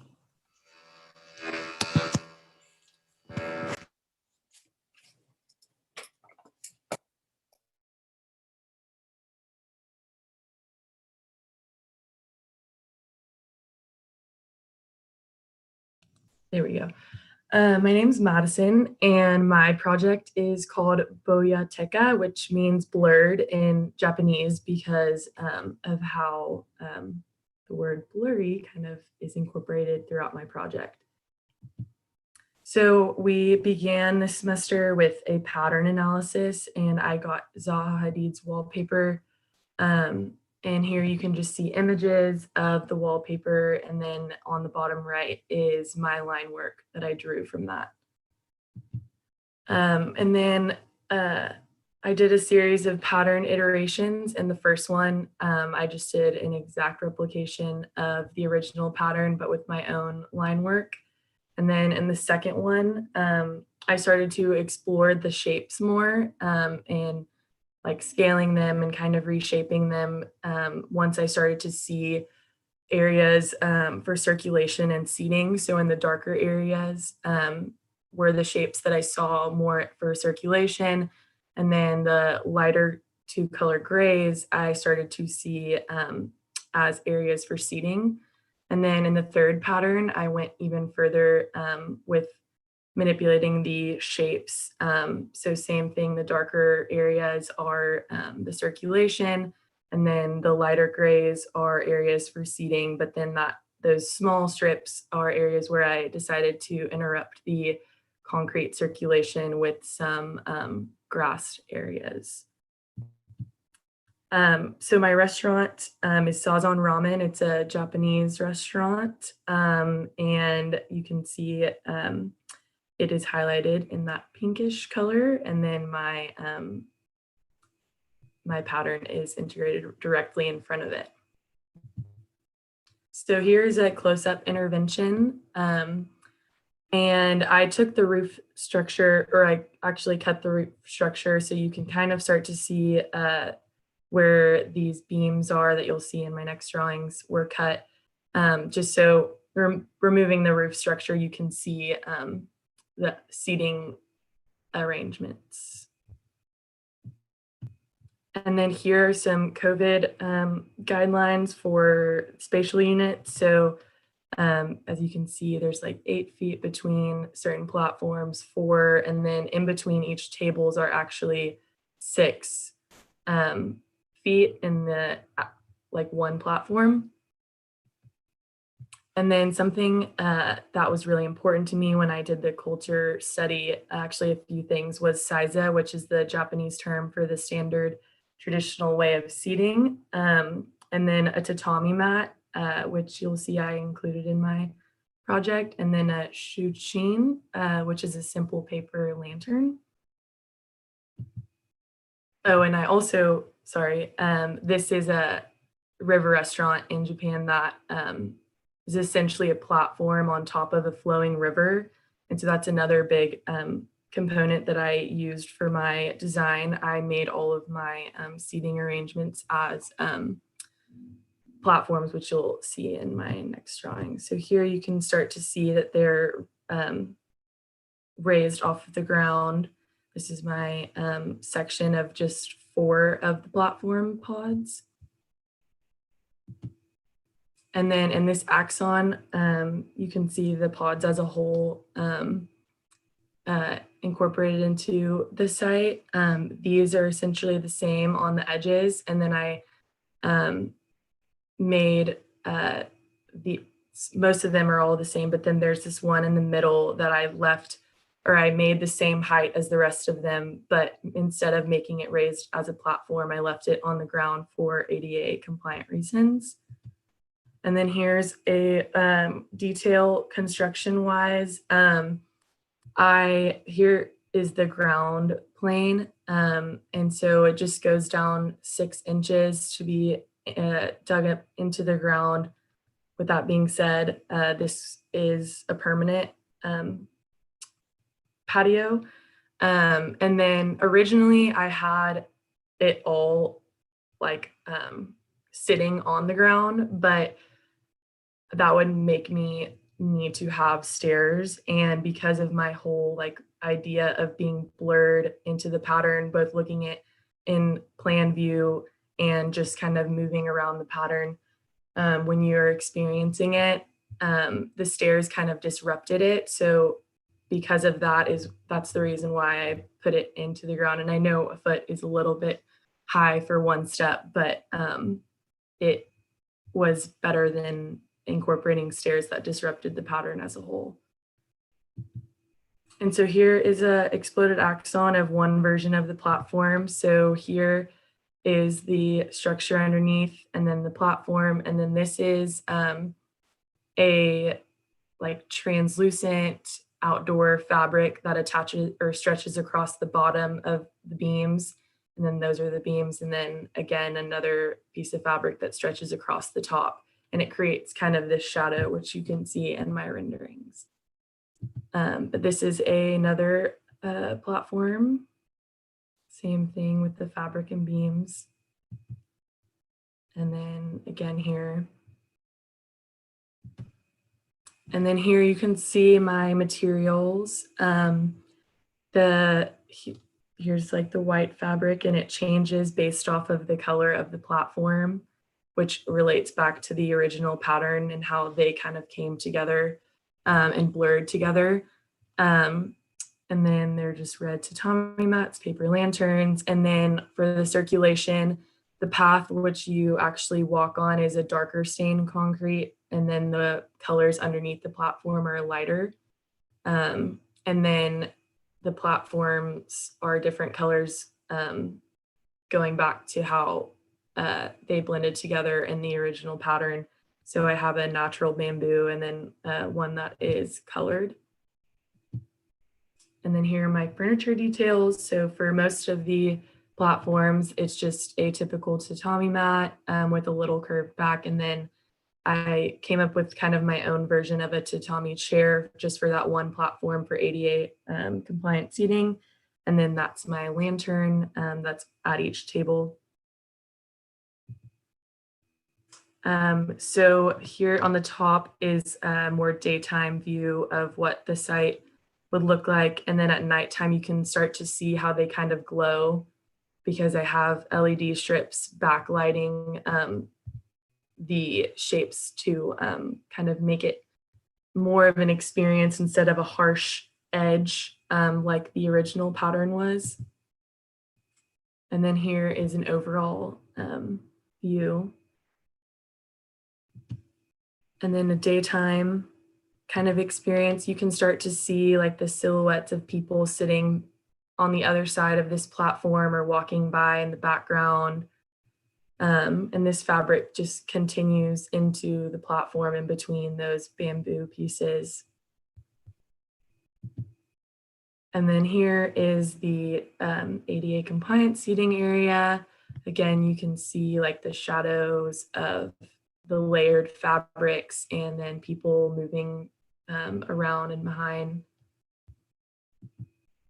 And then at nighttime, those lights come on or behind the shapes. So it sort of creates this like glow as well as the lanterns in the center of the tables.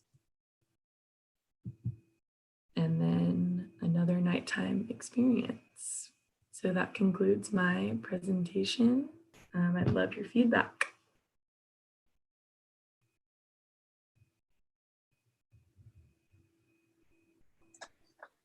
I just want to jump in, and this is the first project that we've really seen some softness included with this idea of the stretch textile.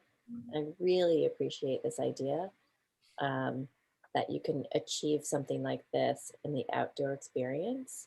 I know you didn't get into the technicalities of what that fabric is or how you manage that, but just the idea of having something that's sort of this tensile object outdoors, it's very believable. And it's really exciting to see that.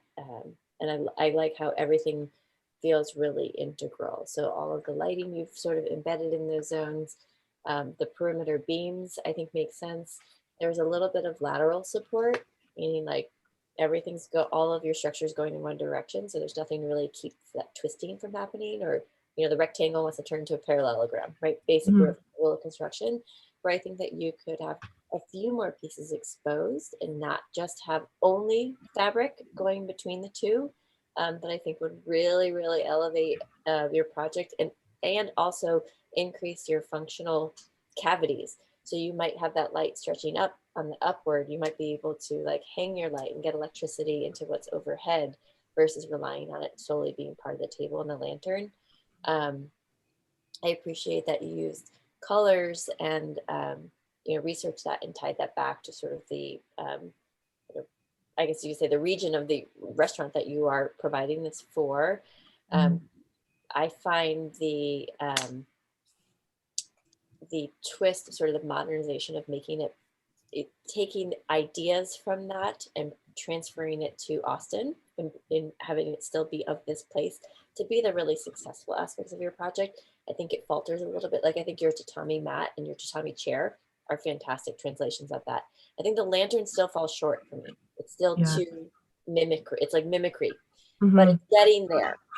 And I think that if you still followed on that path of like, how does it tie in? How is it integrated? I think that it can get there to that next level. So I mean, kudos on the iteration. I'm happy I got to see an earlier version of this project because where it is now is really stellar. Thank you. Me too. I'm glad that I had you so that you could see my progress. I mean, that's where, to me, this is like one of the first projects that it really feels like it's it's like an outdoor hospitality experience. And I think that it's successful because I can imagine that, like you are creating it's about creating a branded experience, and so I think that's where you have successfully then reinterpreted, things to make it feel like it's Austin, but you still are kind of imbuing qualities about what type of food, and like there's a sensitivity to the seating, and there's a feeling of enclosure and comfort, in terms of just how thoughtful you've been about crafting your dining moments, that I think really, is successful. I think I also really appreciate that there are a variety of kind of experiences, because it makes me feel like I want to go back, or I want to discover more of these different like types. And so, I think that was maybe something we had talked about, if I remember correctly, also at your mid-review. And Yeah. And to me, it feels like authentic. And, I think that's where you typically don't go into an indoor restaurant and see a sea of tables that are all the same. Or if you do, then it's kind of like the cafeteria version, which usually falls flat in terms of actually having ambiance.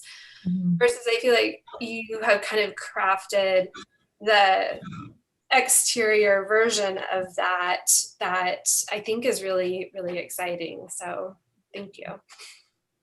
Another thing I took from your comments from mid-review too, that what led me to go with this fabric and like kind of bent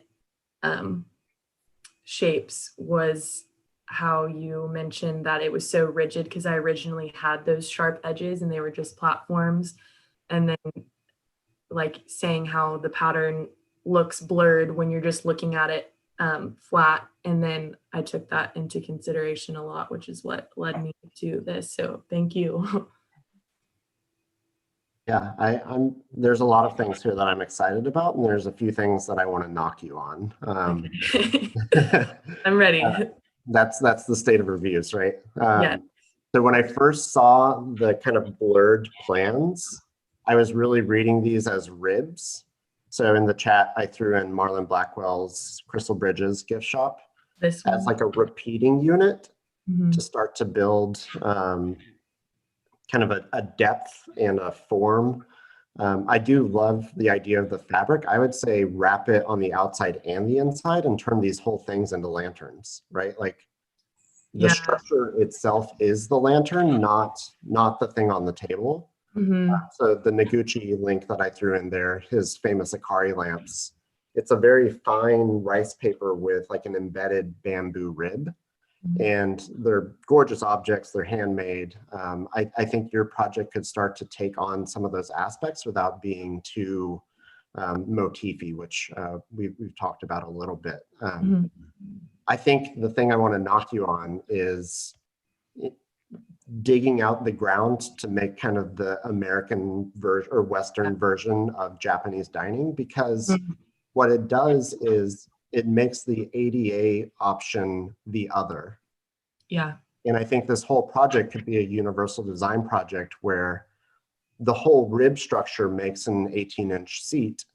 And then you could make the tables, for example, 3-sided bench experiences, but then the fourth side could be a roll-up experience. Just because like I think digging into the ground for this, again, kind of like westernized version is making that step. And that step you already mentioned was kind of problematic if you went deeper, right? So I would say make the whole thing sit 16 or 18 inches off the ground, and then that fourth edge could just be left open so that every table then has an accessible route to it. And the experience will still be the same because you're still going to be within the structure and the table is rising out of it, but then you're not excluding anybody. I actually, it's funny that you mentioned that, because I wish I could show you, but for sake of time and whatever, I won't pull it up. But in my mid review, my ADA was like a cutout, so where like they just go up to the table. But and I need to explore it more, and I definitely will. But the way that I was interpreting it, or like when I did it, it just like threw off the pattern because it was like a random cut that like went up to the table. But I definitely could figure out another way to do that, because I agree it defeats the whole platform thing for the ADA area. So my lasting rhetorical question for you would be to, how do you make this truly a pop-up interior without falling back on it being permanent? So what changes would you have to make to your project? And where does your project actually lend itself to being a pop-up interior? And I would lean into making it a pop-up interior. Okay. I could also see using something like polygal. If you go with a two-sided approach, you could have like a polygal on the exterior that's a translucent or a frosted kind of appearance, and the interior could be wrapped in a textile kind of fabric, like a sunbrella fabric. I think like using the depth of the piece, the depth of the rib, again, make this whole thing the lantern, because it'll be such a gorgeous nighttime experience where everyone gets their own soft glow, but then everyone driving by also catches a glimpse of it and then pulls in, right? But that's what I thought it was, no? I thought it was more like a rendering issue. Well, and also there are 2 layers. That's supposed to be, yeah. So it is 2 layers. It is 2 layers. I didn't know. Yeah. And So with a light inside, no? Like it's supposed to be a lantern. Yeah, that was kind of my whole idea. And I originally, I think there's one rendering where you can kind of see I would actually say, I think your textile should be like carbon fiber insect screen. I'm totally serious. Or you can actually get insect screen that has like some bronze in it, and it will patina. I think that could be awesome. What's your rendering software? Inkscape. So but we put this like noise filter over it that I probably should have made like the opacity a little lighter. That might be what's causing it. But you can like kind of see where these, let's see. You might be able to make it a self-emissive material.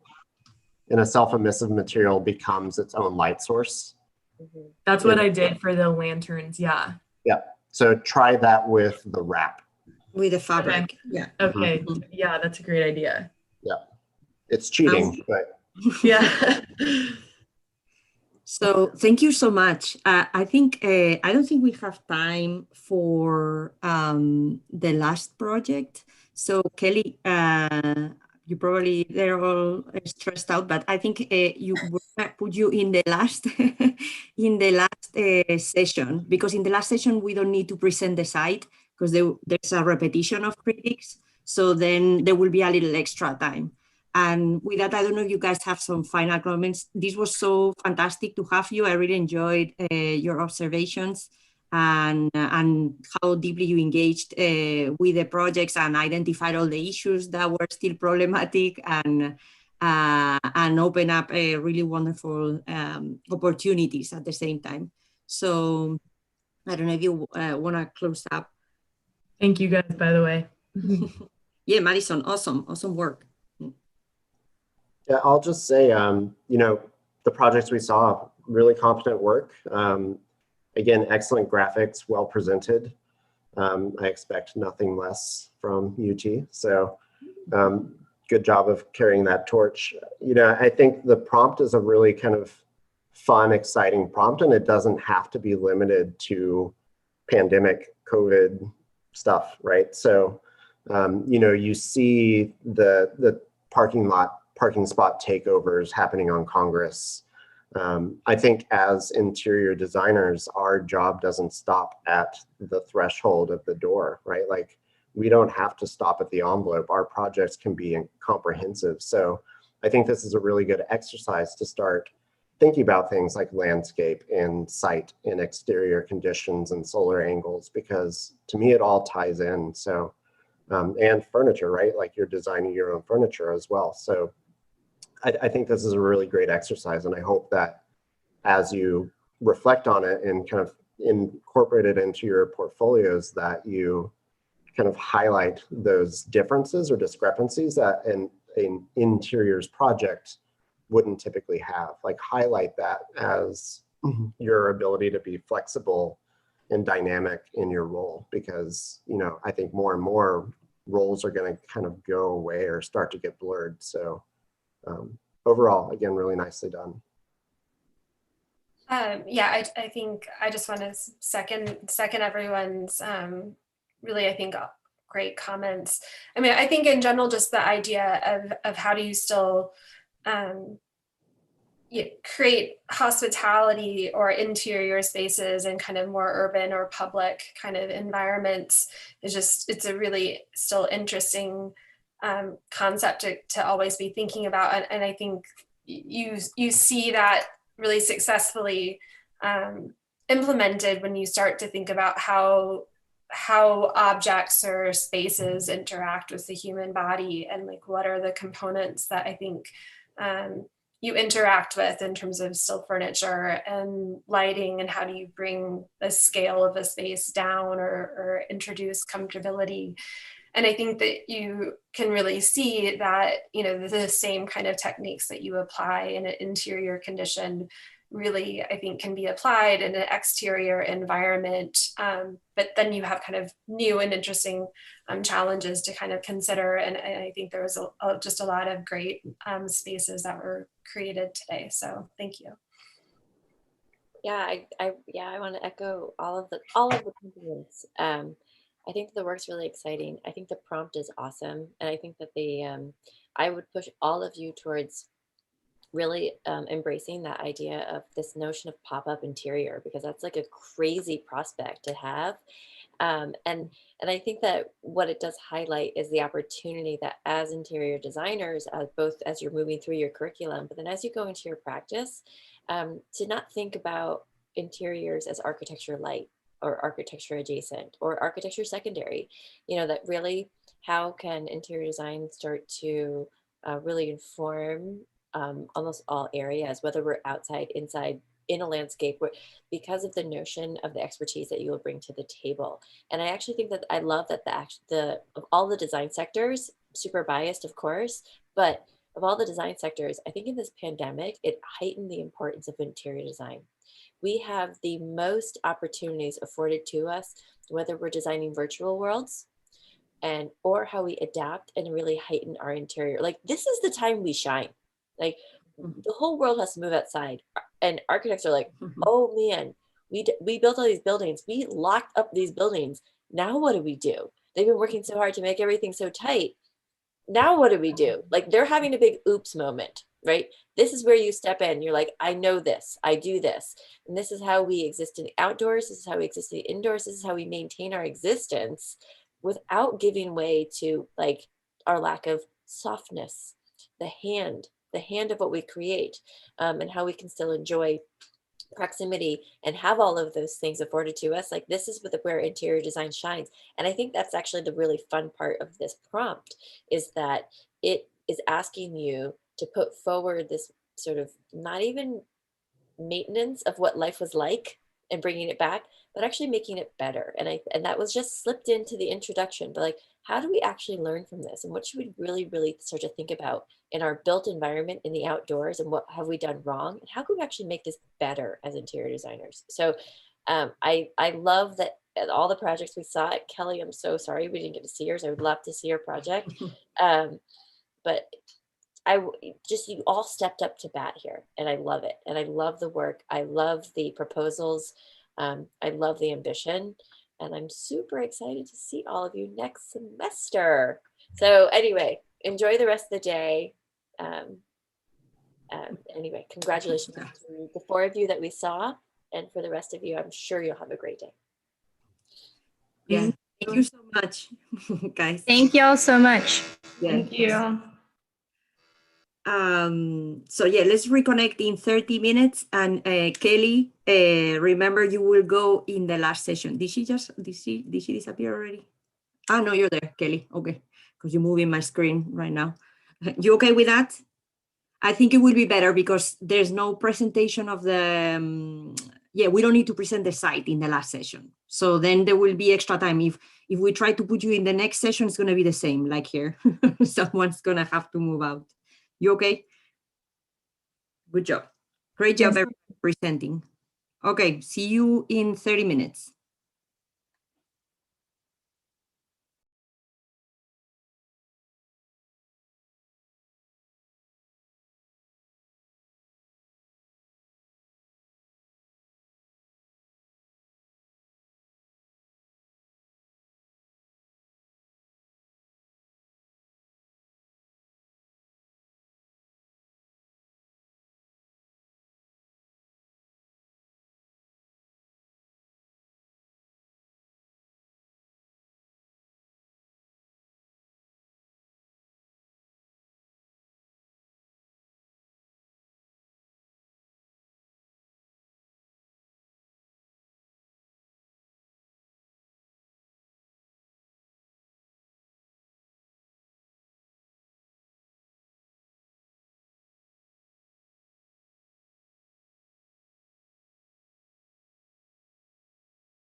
Ashley Page, do you hear me? Yeah, when you go through the site,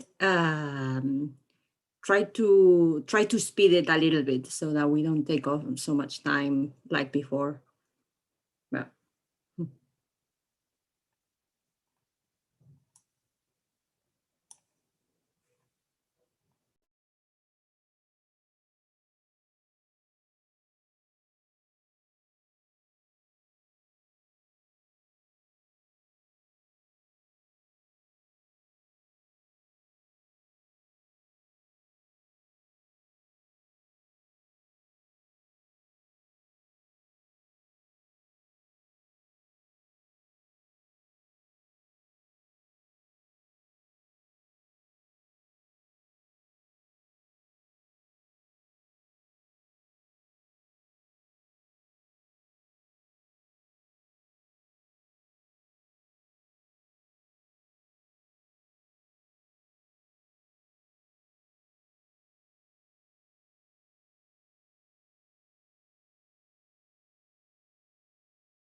Hey, Nerea, how are you? Hi, Ameline. Thank you for coming. Oh, thanks for having me. For coming, but yeah. The Zoom world we live in. How's it Yeah. going this semester? Hmm? How's it going this semester? It's good. It's good. Yeah. We just finished the first session, and then yeah, and this is our last week. How about you guys? Are you finishing this week? Yeah, so we finished. We had our reviews before Thanksgiving. Ah, wow. So now it's kind of more thesis advising, things like that. Yeah, it feels good to have that kind of squared away. Yeah. But I think there's still reviews going on next week for schools, so it's really extending. Yeah, we're still waiting for a few. I think two reviewers to join. Mm-hmm. Here. Do you mind if I quickly grab a coffee? Sure. I think if you can. Just like a quick, yeah. Totally. Yeah. From the fridge, basically. All right. Yeah, go ahead. Hi, Michelle. Thank you so much for joining us. Did you get the syllabus I sent you?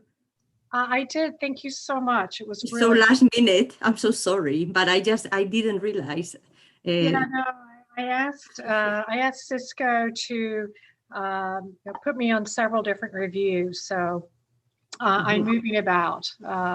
So I'm on 5 different reviews this week. So I should get the whole picture of what's going on at the school.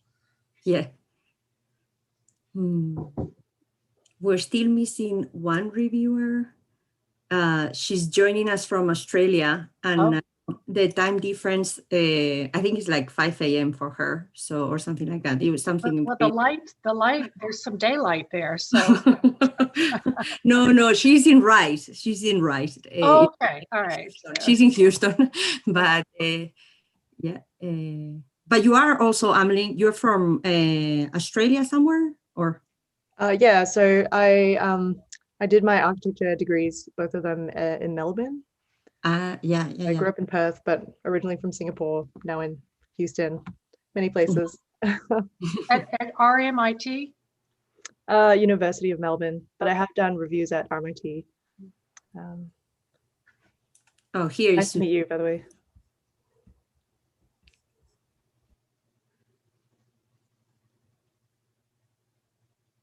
I think she just joined us. Hello. Hi, Susie. Hi, how are you? Good morning. Good. Good morning, good afternoon. Yeah. Thank you for joining us so early. Oh, Have a lot of coffee by you. I have, like, not coffee, cup of tea. Coffee comes next. And I have a giant cup of coffee. Yeah. My third one. Right, yeah, So yeah. I should be alert through at least the 2 hours. Hi, Clay. How are you? Yeah, good to see you. Yeah. It's nice. It's been a while. Yeah, it's nice to connect up with you, and also I feel like now I'm in Austin, Texas at 5:30 in the morning. So Perfect. that's kind of a fun way to start a Friday. That's great. I was supposed to be on reviews at EPFL, and they penciled me in at 2 a.m. my time, and I thought they're just not going to see me this morning. That's why it's penciled in. Yeah, it's why I said that I couldn't come to the first session of reviews because apart from it being early, I don't know if I can function. Even with, I need 3 coffees. Exactly. Well, you'll have to let us know next time you're in planning a visit to the States, and we'll have school. Yeah, no, I will. Like I was hoping to be there in September, but yeah, that all got sort of changed dramatically. No, it'd be nice to visit. I've never been there. I know. I've been wanting to get you here for a while, so that's great. Yeah. Everything's going okay for you? I mean, we've been all watching the elections and just everything. Sort of, like it's pretty dynamic. It's dynamic. That's a good way to put it. If we thought we knew the definition of the term uncertainty before, we were way off. We're way off. Yeah. No, we're just here. We're just. Sorry, you might not appreciate this, but we've finished our academic year, so everyone's going on their summer holidays. Oh, yeah. So it's sort of a kind of a big sort of difference, but we've just come to the end of our winter and teaching online, and we've been online since March, so and still, I still haven't been allowed back at the university at all. So wow. Yeah, well, Australia's over-cautious, it's super cautious. Better than the alternative. Yeah. So, well, maybe we get started. If you guys are ready, I think we're all here, the students too. We're only going to see 4 projects in the next 2 hours, well, a bit less now. But we have plenty of time. So I don't know if you got a chance to read the syllabus, but so the project is very simple. The idea is called the pop-up interior, where the main idea is that the students are dealing with the current pressures on public interiority due to COVID, and they're moving a selected part of a restaurant or series of restaurants in a strip mall here in Austin, Texas, to the outdoors. No, so looking at an outdoor dining experience, but also as how these make us think about public space and how it could potentially trigger improvements of that exterior public space of the parking lot that is right now dedicated exclusively to parking into something that becomes more human-friendly and occupied, and essentially also as an outside interior. So I know Susie has been very interested in these topics and has studied this in her work, and then Ameline also has done recently a few projects dealing with COVID, more social housing now, but thinking about the subject. So we're really lucky to have you. And then of course, Michelle with her background in engineering and air quality, etc. And Clay that you already all know. I'll introduce them all properly now. But essentially, that was the concept of the project, to move part of, to do hospitality outdoors. And with that, the students started with first they did a brief analysis of outdoor dining in other cultures, because the strip mall, you will see, is very multicultural right now. So they look at some of the cultures of the site and some precedents and how people have these outdoor cultures, outdoor dining cultures in other countries. And then, but essentially what has mostly informed the project is pattern analysis. I gave them a series of patterns to choose from, and then they had to turn that into a three-dimensional construct and manipulate it to, of course, fulfill CDC guidelines, and then of course making it functional, essentially, functional and three-dimensional. So you will see that had the strongest impact in the genesis of the project, where the other studies sometimes are more visible in some projects and sometimes less. And I think with that, of course, there were issues to think about having the dining experience outside, about shading, lighting, etc., where the emphasis was on how to create an interior atmosphere and how interior design elements, including the design of their own furniture, lighting, etc., helps transform this parking lot into a dining area. And with that, we have, as critics, you all know Michelle. We're super happy that she's joining us. I'm very lucky. And then you also all know, so Michelle is so in case you don't know, Ameline and Susie, she's our dean, Michelle Addington, at the school. And then Clay, you already know also, Susie, Clay Autumn. He teaches with us in the interior design program. And then Susie Atiwil, she's Associate Dean of Interior Design in the School of Architecture and Urban Design at RMIT at the University of Melbourne. Yeah, and she has written extensively around topics of exterior interiority and public interiors. And Ameline Ng is an Australian architect, a writer and cartoonist, and she's currently the I don't know how to pronounce it, the Wortham Fellow at Rice University. And she's also been working recently, engaging with these issues of COVID. So thank you so much for joining us, and I think we can get started. Perfect. I can share my screen too.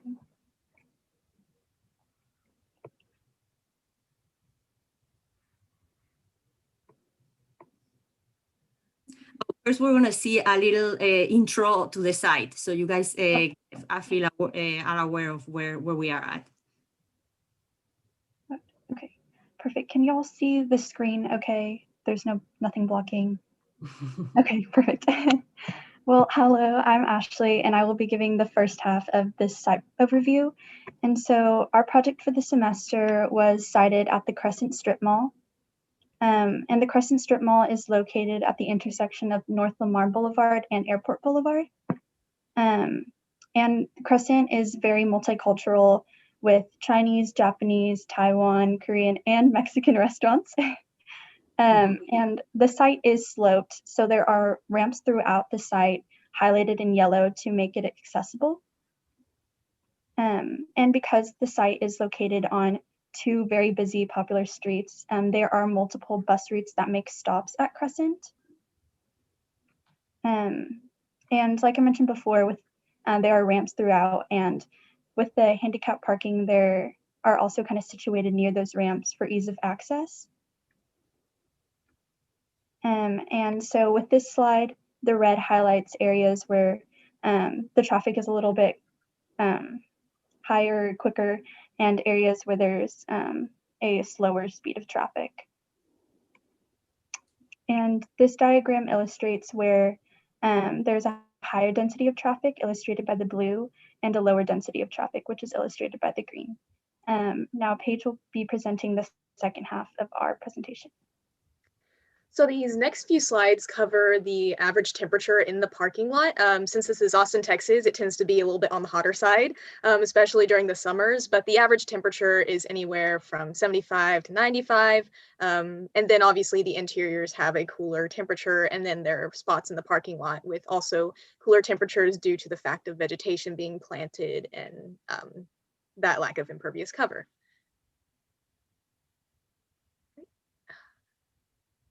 Could you go to the next slide? Sorry. In the winter, in the winter, it tends to be a little bit cooler, but still it's very moderate. So anywhere from 68 to 75 degrees. And then this is also similar in the fall and the spring, with it again being very moderate, about 68 to 75 degrees. Can I ask a quick question? Yes. How did you determine those temperatures? Somebody in the class made this diagram. So who was it? Holland's group, maybe? Somebody want to try me? Yeah, I think it was Holland. Holland and I worked on these. And the temperature came up with for basically the asphalt was when you add like 30 degrees worth of temperatures can be added to asphalt when it's really hot. So that's how like the temperatures became so high. And then shading can bring temperatures down 20 degrees is how we created these. But yeah, I was just going to say that asphalt in direct sun, will have, not only an elevated temperature, but also be radiating heat to the body. So it kind of hits you in two different ways. If it's not in direct sun, it's going to be air temperature. But if it's in direct sun, so it's going to be radically different for that. So I would have expected much hotter temperatures on any of the asphalt that would have been in direct sun.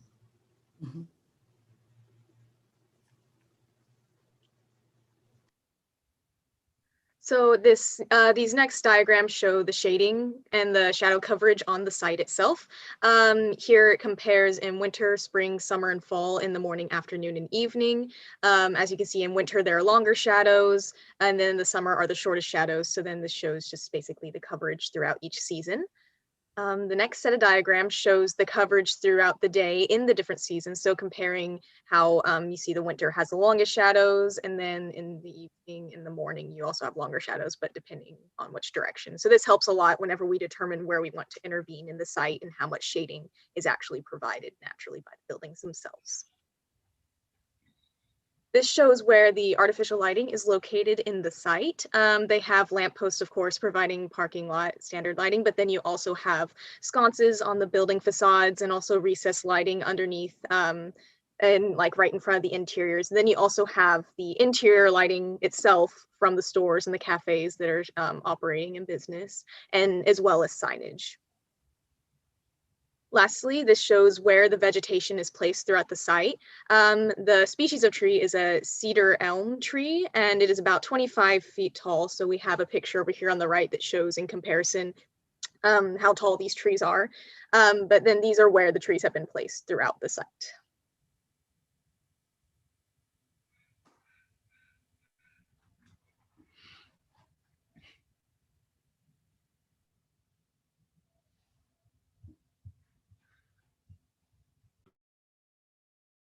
Sorry, I forgot to unmute myself. Okay, well, I am going first. My name is Brianna Perez. I'm super excited to show you guys my project.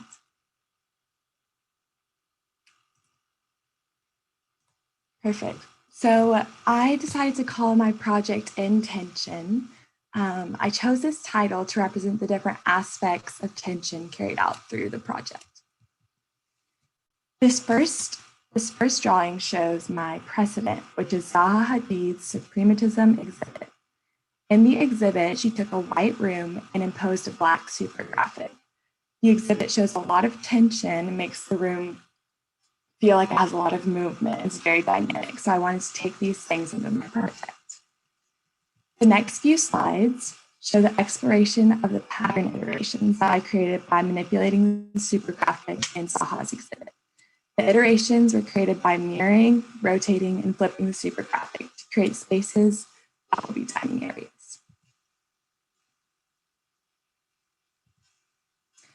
Here is my site plan with my dining restaurant embedded in the far left-hand corner.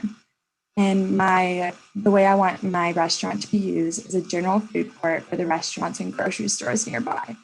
And those are in light gray. And you can see the little icons with them to indicate the restaurants and grocery stores. Now I want to show the various elements included in my project. Here's the full axon of the different layers of my project. In the next few slides, I will individually show each layer. So here's the first layer, and this is the crown project. And you can see the final COVID-safe island dining areas that are based off of Zaha's super graphic. And then in light gray, you can see the surrounding walkways. This next slide shows the furnishings and the planters for my project. Both elements were created by extruding and following lines of the super graphic islands to maintain the element of tension and cohesiveness within the project. This shows the different structure elements within my project. There are two different types of structures used, the half moon structure and then the singular pole. The intention of the structure is to allow the cables attached to show tension and to create a shading system. So these are the cables that are attached to the structure, which was shown previously. The cables bring the element of tension into the space above the COVID-safe dining areas and provide shading. This shows a complete rendered photo of the space and its materials. The English vine plants grow on the cables to produce unique shading elements and dining experience for each COVID-safe dining area. This is the first iteration of the COVID-safe island and the different elements that make it up. The cables meet all one point here. This is the second iteration where the cables meet in the half moon structure.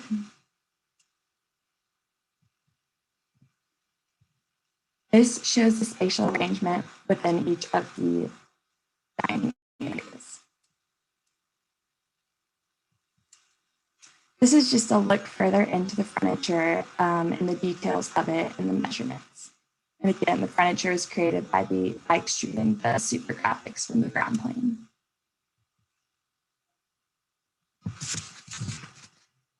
So this is a zoomed in site plan. The plan shows in detail the arrangement of the elements in the outdoor dining space. Here you can also see the furniture in black and then the gravel dining areas. And this is a more zoomed in view, and this just shows that it is COVID safe, and you can see the measurements in between the tables to prove it. And this is a render of the plan, and then the section view as well. And then finally, I wanted to show my renders. So these are the different renders. This first one is a daytime of the full space. This next one shows the half moon structure during the daytime, and then during the nighttime, and the lighting systems as well, just wrapping around in the half moon shape, and then around the planters. And then this is a single pole structure for the daytime, and then for the nighttime as well. And the final view is when COVID is all over and we can be close to each other again. This is how I imagine the space being used. So I'm imagining the space to be permanent and People can sit on the planters and have lunch, and so it'll be, you can use the space now, and then it will be even more used after COVID. So that is my presentation. I'm looking forward to hearing feedback.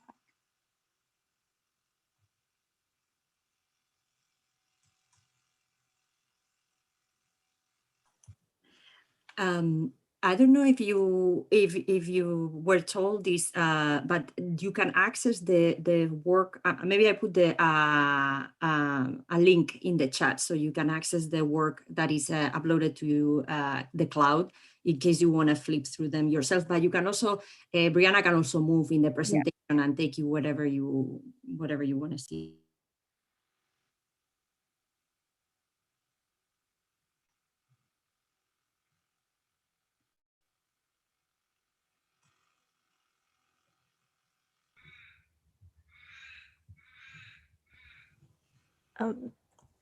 Maybe I'll jump in with a short question. So thanks so much, Brianna, for your lovely presentation. I'm fascinated by the kind of translation of the Zaha project, which is a very perspective driven project. Like there's a kind of point of view from which you view this particular super graphic. And since you translated the super graphic into kind of a floor graphic, they still seem to hint towards this kind of center. Could you show where that is in the plan, and how does that affect in terms like wayfinding? Where is this? Yeah, what is the center in your new project? That's a great question. I think in terms of wayfinding, I wanted it to be very simple. I feel like Zaha's design, even though it is like this large black mass, still reads very simple, this like black and white, which is why I call the COVID safe dining, which is, it's a very long kind of word, but COVID safe dining islands, because they kind of are like these little tiny islands. And then you can very clearly see like the white areas around right here where you can move. And so I'm hoping the way that I want it to read is that there's these two very different clear areas. And so when you're in terms of wayfinding, like it should be very easy to say, okay, this is a space where people are dining, and this is a space where people are walking around. Right. Yeah, I mean, I think, but just as kind of preliminary comments, I think it's super interesting, the kind of pinch points, all kind of that you're creating, kind of tensions more like, and in plan, it would seem that, you know, the kind of navigation aspects would be somewhat disorienting, or like kind of confusing. Maybe I'd be circulating booths to try to find a vacant booth for a while. But actually, when you showed it in the renderings, I was really surprised at how open it was between the booths, and how much lines of sight, because I guess the kind of graphic condition that you started with is a lot about these like lines of sight into like through thresholds into distant views. And so I think there's something kind of really interesting that you're setting up here. I'm curious about the planting, and so I think it's I mean, down to the photoshopping of the monarch butterfly, right? I think you're thinking about maybe something that's really not said in this COVID time, the question of ecology, and how thinking about kind of ways in which human and non-human ecologies can start to live together. Rethinking public spaces in terms of health and so on. I think that's really, really nice. And I can imagine like a kind of future expansion of this simple project in this one site to all the strip malls in Austin, or something like that, where suddenly you have a kind of patch, like the butterflies can travel, you know, like resting for butterflies as well as for people. And maybe that wasn't your intention, but I kind of see that as a thing. But how much does it rely on the planting for shading? So let's say it's a really hot summer and none of the plants are really growing. What's left? Yeah, that is an excellent point. I mean, what would be left, like if none of the plants grow, is just those like thin cables. So there wouldn't be much of a shading system. So that is definitely a great point, and I would love to think about that more.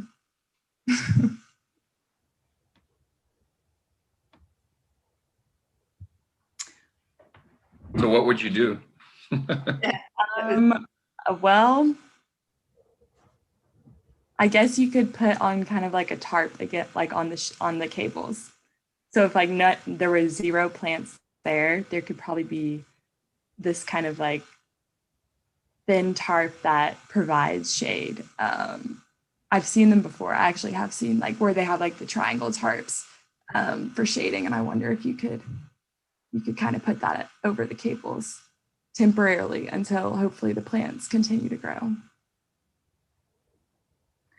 And do you have a sense of what kind of plants that they would be?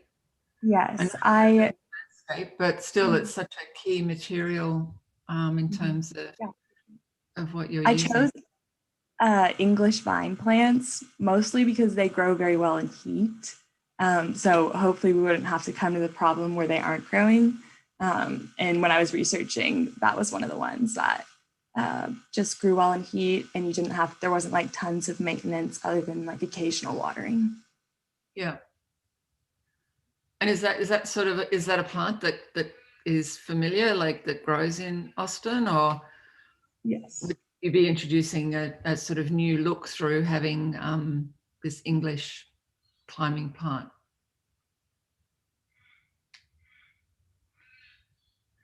Yeah, I think, thank you very much. It's a really a very interesting proposition, I think, and just, like sort of extending out from Hadid's use of this kind of superstructure sort of graphic. And I think the drawings and that you've done are with the patterns, it's just, they're sort of very rich in terms of suggesting, like sort of a thinking through this idea of intention. And often I get a little bit sort of, I don't know, there's something about sort of the extruded sort of 2D pattern into 3D, which, I sort of have questions about, but I think what you've done is it's really interesting to see that in terms of both the ground, and then there was some renders with tables that I just wanted to see more with the tables because I thought they looked really very interesting, much more than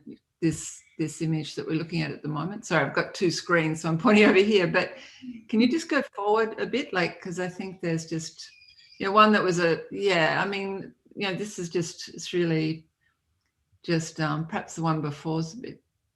Yeah, no, the one that you had, the daytime one, was just really interesting to sort of, just have that sense of the nature of the table plane as well, and just how light would fall on it and produce this kind of sense of tension through it. I guess, some of the questions I've got is sort of just, because it's such an interesting idea, is sort of how to push it a little bit further. And just this idea of being intention, I think, is kind of quite provocative at this point in time, and because everybody is wanting to be super safe and for very, very good reasons. But at the same time, they're sort of coming out into the public realm like this. And so it's nice to sort of think about how there is this tension and how the design can both sort of support that, but in a way that isn't just sort of about compliance, but just kind of allows a safe environment for a bit of tension for people to have a sort of closeness or a sort of connection. So I was just wondering about that, like with things like sight lines, or I just wanted to know more about the relationship between all these tables and what it's like to sit at a table and not just be there with a group of friends, but how you're actually starting to sort of think the placement of them in relationship to each other and abiding by the guidelines, but also at the same time, that there's sort of a design intent or an intention, like that starts to come through that people can pick up when they're actually in there. That's sort of gesturing towards this idea of hospitality in a slightly provocative way, not a dangerous way, but sort of really thinking what are new hospitality kind of relations in dining out now. I think, this is it's just such an interesting proposition that it makes me sort of think through this. And then, keep going. It's great. Yeah, and I guess, yeah, also just the same with the seating and, you know, the concrete surrounds, you know, they sort of really suggest kind of, well, what could be made, what happens with those, you know, with kids, say, and, you know, like, so it's just, yeah, it's kind of really opens out. I suppose I've got some pragmatic questions about the ground plane and just trip factors and things like that, you know, with sort of how you're managing the shift from asphalt to the smooth concrete plane, and, you know, like what's, yeah, those sorts of things. Yeah. Did you want to say anything? Yeah, I think like earlier when you're kind of talking about just that intention, when I think about COVID, I think about tension. Like I think it's like we all kind of have this tension of like going to the store, or like leaving the house. And so one of the ways, or some of the thoughts that I had when I was designing the project is I wanted that tension to be recognized and to kind of have this place, but also wanted this place to be really inviting and peaceful. And I did a bit of research, just kind of how the elements of greenery really do invite like that sense of peace in.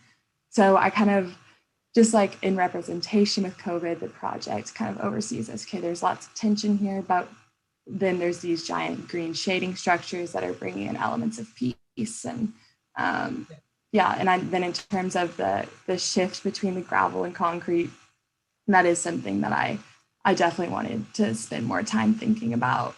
I thought about, like, one of the things I thought about was like extruding just this divide between the two up even more. So kind of making it like it's like an actual like island. I ended up not doing that, but that is one of the things that I was thinking about doing, just because the gravel would go everywhere, and so I was trying to think about that. Yes. It seems like this notion. I mean, I'm a big fan of plays on words. You know, I think the sort of double meaning of intention. I think you haven't quite gone there explicitly, and I think you could. And I think, you know, if it's about tension, then when is it intention? You know, like for me, it's not this. The actual space that you end up in is not the point of tension. It's getting to your space. In terms of if we're talking about COVID, daily, day-to-day kind of life. And I think it's the spaces between these sort of islands in the overall scheme that could be thought through a bit more. And the spaces, and I think Annalyn brought this up in terms, or maybe Susie, but about the views between. That's one kind of space between that can be, you know, where you're using of projection in terms of vision to sort of connect things, but also the physical movement of people in between and through these spaces, and how those can create points of tension that make the resolution when I arrive at my table really nice, right? And so, like, I think you must play with that a bit more and think about it a bit more. In that sense, you could go back, not to necessarily the graphic technique that Zaha or the graphic outcome that Zaha deployed, but like the technique of projection in terms of overall kind of that relates these things together, that is at the larger scale, right? It seems like everything is sort of resolved at the scale of the table, but around them, like, what's the overarching scheme? Because then you kind of default back to sort of a grid to sort of lay things out. And I mean, the notion of anamorphosis and projection is sort of subverting that, right? Providing points of privilege in terms of views or whatever. But I think there's an overarching kind of like set of relations that could be teased out within this. But I appreciate the scheme, and I actually like that that the parts, in terms of, like, if I look at this image, that, you know, the shading device, the trellis, and then the plants and all of those things, they sort of retain their sort of semi-autonomous kind of like condition. They don't ever resolve back into like a smooth, coherent kind of thing. It's still parts, and for me, I like that as an approach. So, I mean, for me, maybe one more comment, and I just dropped a kind of link in there. Susie, if you're in Melbourne, you might appreciate John Waddell's urban workshop, the old one. It just reminded me, I mean, not just of the kind of folding articulation in the ceiling and then in the furniture, but the fact that it's viewed from the street and the fact that it's got a kind of public face, right? And that's a very kind of properly interior project. So I'm curious about your project and how it's viewed from the parking lot, how it's viewed from the strip mall itself when people go get their food and then go out to dine. What is that experience? And I think that's maybe in the site plan. I noticed it was kind of off to the side, right? Kind of like in a little extension. But maybe there's something about these sight lines that you're drawing that can exist beyond that patch, right? Yeah, we were talking about in the last review session, kind of how this street right next to my design is like a busier one. So it would be like a restaurant dining area that is seen a lot, which it's great that it's seen a lot. Also, if you take in like the count, like then it's going to be noisier towards the edge of the dining space. And that's also something to think about. But yeah, I love that comment. When they were doing the reviews earlier, I was like, that's something that I would love to think about a little bit more. And then in terms of like the larger scale of like you have the grocery store and the restaurants, like I hope people would be able to kind of be drawn to like this unique dining area after they get their food. And maybe even when they're walking up and they've never seen it before, they're kind of like, wow, like what are those large green structures over there in the corner? And just kind of this like curiosity drawing them to then come and dine there. You know, when you appropriated Zaha's graphic, I was nervous at the beginning of this, and you've actually won me over. But if we think about Zaha's, Zaha's graphic, it's not a graphic. It's a means of dematerializing a particular sort of orthogonal interior space. It flattens certain surfaces. Certain surfaces recede, certain surfaces foreground because of the way that our eyes work, in terms of, how we understand. We don't understand where a wall is because of its dimensional distance. We understand where a wall is based on the contrast of light and dark. That's what places things for us. So when you took it as just the graphic part of it and not its dematerialization aspects of it, I was a little bit worried about that. But what really intrigued me through this process is that you rematerialized. You used it as sort of a starting point to actually sort of build what would be a different sort of like material structure in relationship to it. So it kind of turned it inside out for me.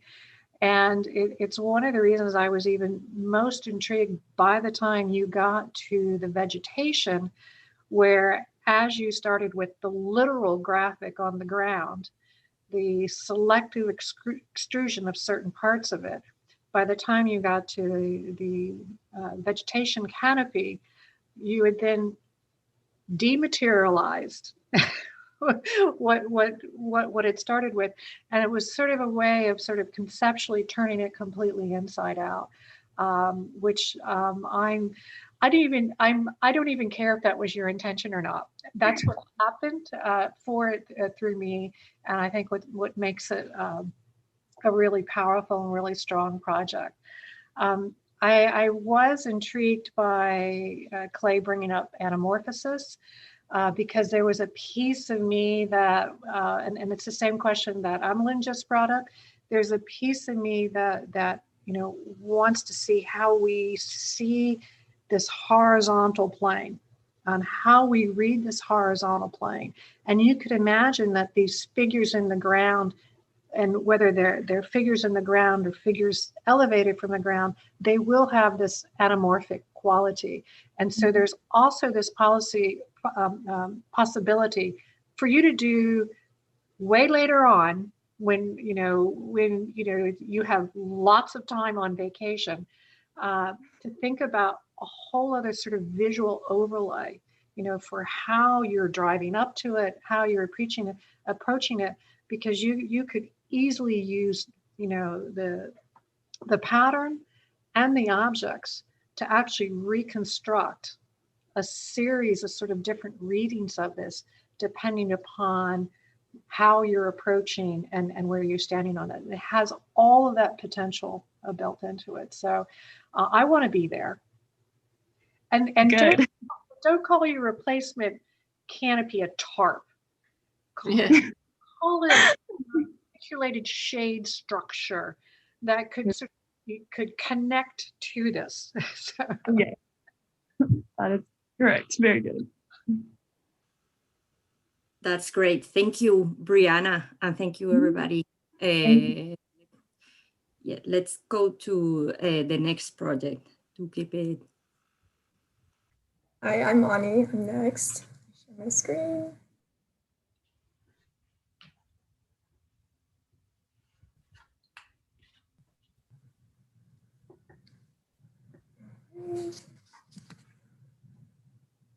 Okay, can everybody see my screen okay?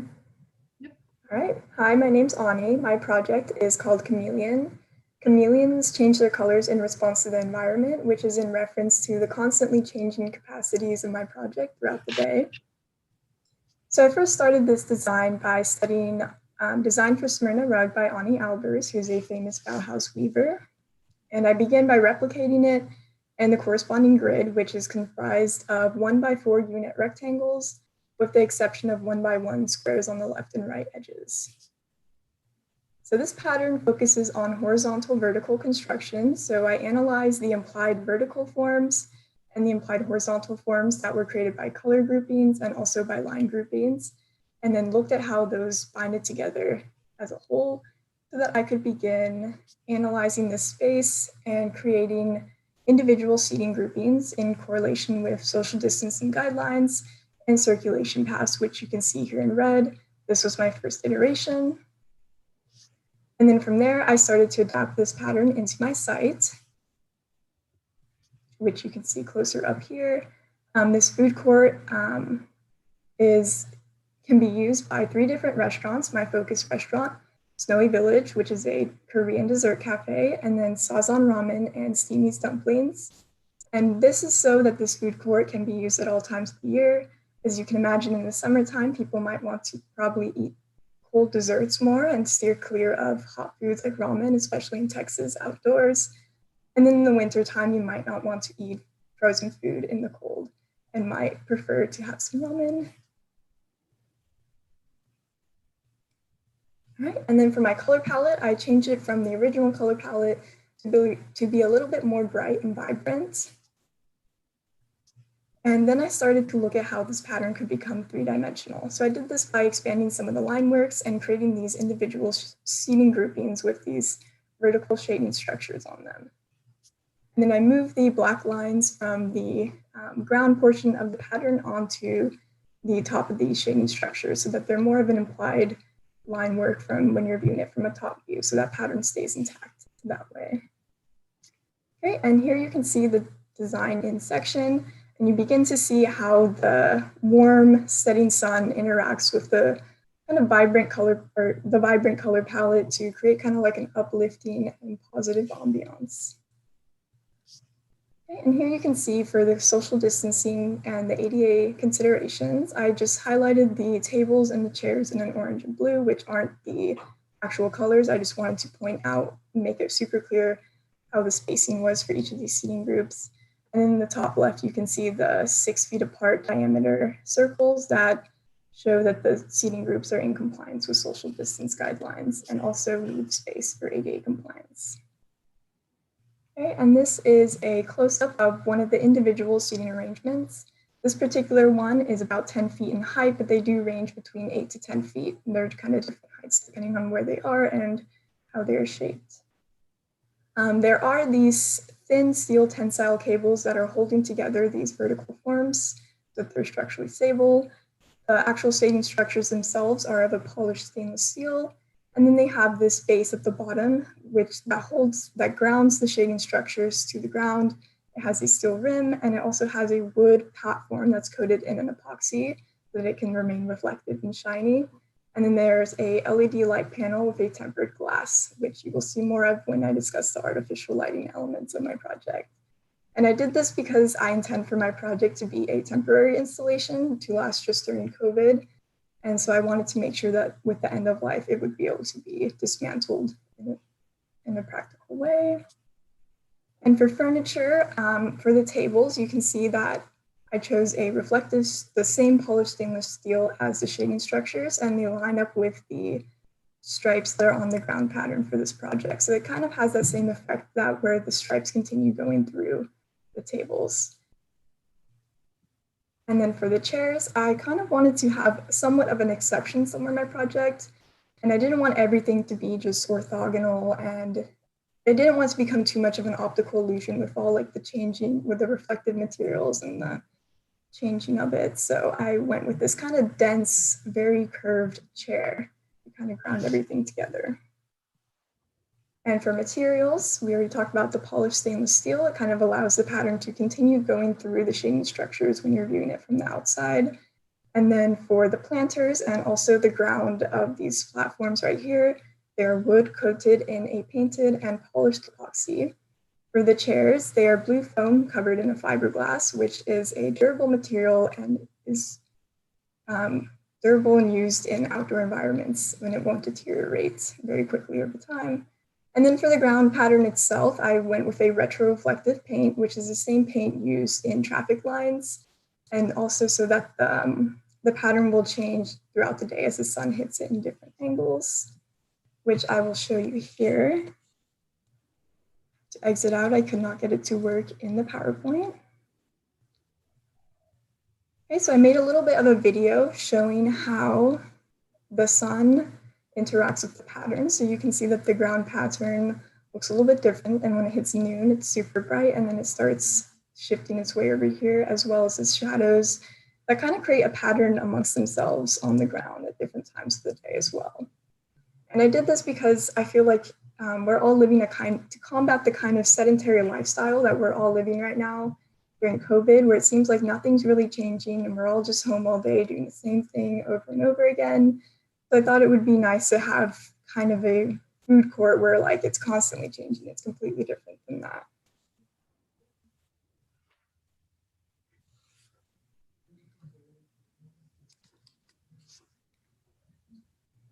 Okay, and then this is one of the daytime renders from one of the entrances of the project. And here's one at sunset, where you can see, and this view is taken from about where Saison Ramen is, so right at the front of one of those restaurants. And then for the artificial lighting conditions, I went with these LED light panels that have a tempered glass, a coated tempered glass surface on them, and they're on the interior portion of these shading structures. And as you can tell, they reflect this kind of multicolored light onto the seating groups at night, and then the white color of the chairs, they also begin to appear as if they are the color of the light. So here they look pink, and then over here you can see that they start looking orange. And then here's just another render where you can see like the blue over here versus the kind of pink, more pink environments here. And that concludes my presentation. I would love to hear any comments or questions that you have.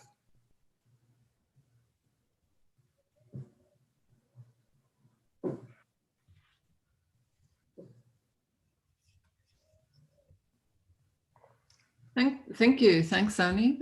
It's really nice to end with these last few renders so that there's a sense of sort of just being actually in the project, because I mean, throughout it was just, yeah, I just really want to have a sense of what it's like to be in and to experience this kind of sense of change that you've spoken about. And I think it was really when you mentioned about this idea of how we've just been at home and, you know, faced with all this uncertainty and things, and to be able to come somewhere here like this and really experience change, but, you know, through the light moving through the site at different times, and just this, as you say, you know, I think for me then it was this chameleon kind of quality that really came alive. And I guess just with interior architecture, interior design projects, you know, like the main thing is actually what's it like to be, you know, immersed in this experiential, atmospheric proposition that you're making. And so, yeah, it's just terrific. I think it's quite kind of convincing to sort of be situated in it like this right now. And you've done, you've considered so many different aspects, like from materials right through to the lighting and the furniture. So it's super considered. I suppose, yeah, like I guess it's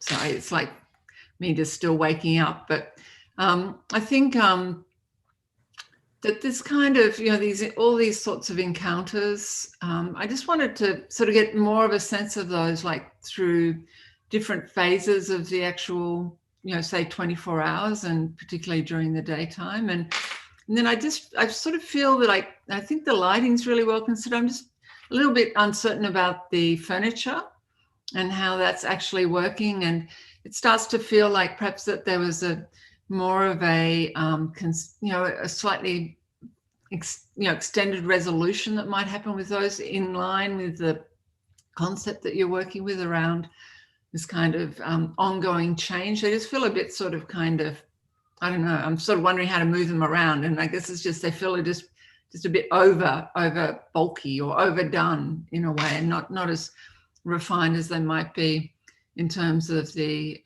what you're proposing. And it was really nice when you're talking about different times of the year and different seasons, and how that might sort of affect where people are situated and where they go and what they eat. And so, all of those things just really raised for me, what is it like to be in this space and experiencing this change, and how is the program for that managed, and as part of the kind of design consideration.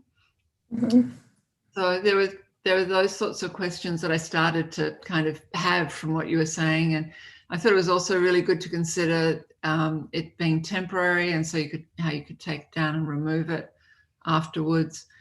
I guess then I wanted to hear a little bit more about how that was leading through to a consideration of materials, and how those materials could be, what happens with them after, and how that sort of either a recycling or repurposing aspect of all the materials have been considered. Yeah. And with that, oh, sorry. Did you? No, you go. Oh yeah, with that I was just saying that for the temporary aspect, I went with the steel, and those would be bolted together so that could be removed. It's a little bit easier than a wood, which is a little bit harder to take apart once it's nailed together. And so I was thinking that those could be removed. Also with it having the platform, instead of it being drilled deep into the ground, makes it easier to remove. And then that it's just painted on the pavement, so that can just be washed away afterwards, rather than creating a platform or something that takes up more material and is more cost. Yeah. And I guess my question was, sort of keying into sustainability and things, like what happens with those, with the stainless steel and so on after this, the event of COVID, and what other sorts of purposes could it move to? And I just had a lingering question all the way through, was, just the choice of Albers as the reference, and sort of why and how you saw, what were the qualities of that meant that you chose, her work and that work in order to take through into this project in Austin, Texas, and sort of take and then use that. It was, what was it about the colors? And apart from, you did a really nice analysis of the pattern and how she was working with it and so on, but, sort of why that? Well, we first just had a list of projects that were provided to us by our professor that everyone got to choose from. And initially, honestly, I just chose this because she had the same name as me, and I hadn't ever seen that before. But from there, I started analyzing it. And I also was really eager to work on some project that focused on orthogonal elements. So I feel in the past, I've really gravitated towards curved forms and stuff. So I kind of wanted to try that out in this semester. And so the curved forms still came through with your chairs? Yes, they did, yeah. Okay. Yes, yeah. So I guess I couldn't totally stay away from it. We were just building on Susie's question there, why the orthogonal? And I think one thing that so I think it's a beautiful project. I love the plan as well and the way you've distributed the elements and things like that. But you're in a giant parking lot, right? You're in a huge car park.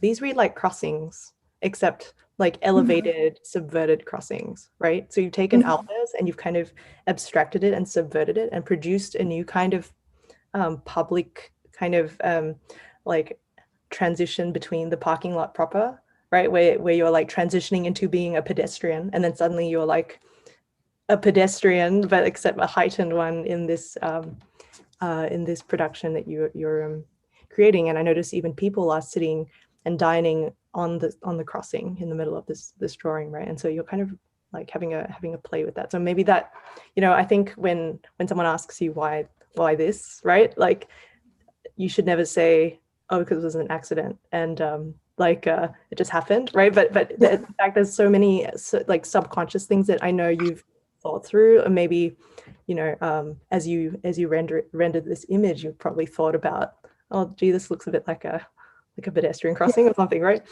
And so I wanted to ask, this may be a super banal COVID question, but how many stripes make 6 foot? It should be around 6 of the stripes. They're slightly shorter than a foot. They're about 0.92 feet. So just about 6. Right. No, I think that's fascinating because I'm asking that because your project seems to measure the body in a way that people have already been measuring themselves since the beginning of COVID distances, right? So if I can say I'm standing 6 boards away from you or whatever it is, right? It's kind of mentally you're measuring yourself against this project that you've created. And so I think intentionality around that, around the spacing of the columns, the beams, the ground, the graphic elements start to become a new ergonomic space for COVID subject or whatever it is, right?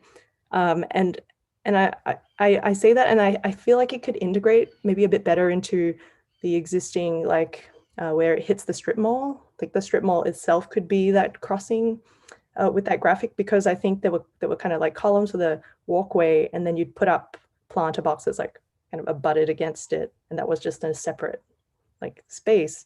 But I love that you started talking so closely about the specificity of food, that people would get desserts in summer. And so that, and I missed the translation from that analysis into the planning then of your spaces. Or did I miss that? And you mentioned it. Like, what do you mean by planning? Like you noted all the different restaurants in the plan, and then you talked about how that, how people would use the space differently based on the existing configuration of restaurants. But how does that relate to the restaurants, what you've designed? So it's kind of just like an open seating food court where you can sit wherever you want, but I was just kind of referencing how different customer base, different clienteles are going to use at different times of year. So that it's not just for one restaurant where it's just not going to be in use for half of the year at all. Right. But I think, so I think in that case, you could extrapolate that maybe a bit more. So for example, when you exit the dessert cafe with your ice creams or whatever, you're confronted by, you're blocked by the diagonals that go the other way, right? You have to kind of like, so in terms of like planning, I guess, how might the exact spaces of this strip mall relate to the way you approach the booths? It could be really interesting. Even the size of the booths, I noticed that they're all kind of 4 to 6 people per booth. But what if I had a large family, like a COVID bubble of 10? Was there a space for 10 to have like ice cream on hot day, right? Like, so it's kind of that's just kind of my other comment. But I do love the project, and I even feel like when the strip mall is closed, people would use this for like fashion runways. This is a kind of a very cool space. And so I think thinking about that in your upcycling project or whatever it is, and maybe if there were fashion, like, I don't know how else you might appropriate this, but it's almost like a set, this kind of stage set for not dining like purposes with the lights and all. I definitely see a transition. That's a really good question relative to the programming angle. because I like how you sort of tailor the pattern to fit this appropriate piece of the site, and I actually like your siting. I think it's more transgressive than the previous one. It's kind of off to the side. I think the idea of appropriating these kinds of spaces has been maybe the biggest upside to COVID in cities. I think and I hope these are the kind of things that kind of stick around after COVID, frankly. But I wonder what happens as you start to think programmatically about that appropriation, and maybe it's about the pattern adjusting to really link to Snowy Village Desert Cafe or Dessert Cafe.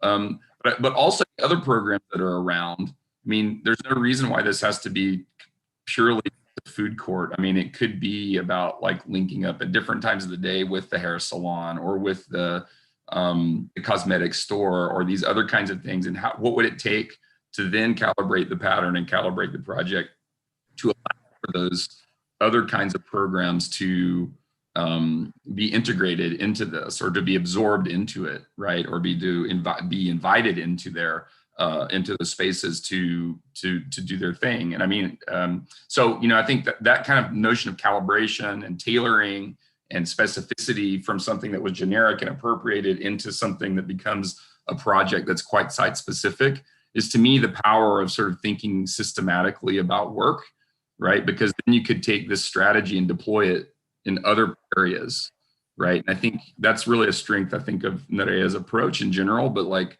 also how you as a student can start to think about like, yeah, I did this project in Professor Feliz's class and it was about Annie Albers. Well, it may be very superficially in a lot of ways, right? But it's more about a strategic approach to space and program, right? And how can you use that later to do other stuff? That's the biggest question I have. But I think you're right on the edge of being able to do that, what you said. Yeah, thank you. I think that's a great point. I think I've just had like tunnel vision on the dining aspect of it. I've just been very restaurant mode lately. But no, that's a great point.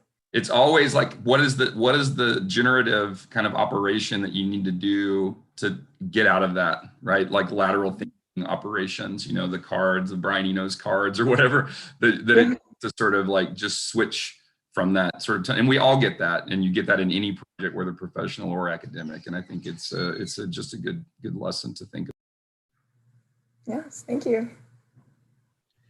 Well, I couldn't help but kind of laugh a little bit to myself when you said that you were inspired by Annie Albers because you had the same name. Because before all of this started, and I was just looking at the list of names there, and I saw your name, and immediately I thought, oh, that's spelled just like Annie Albers.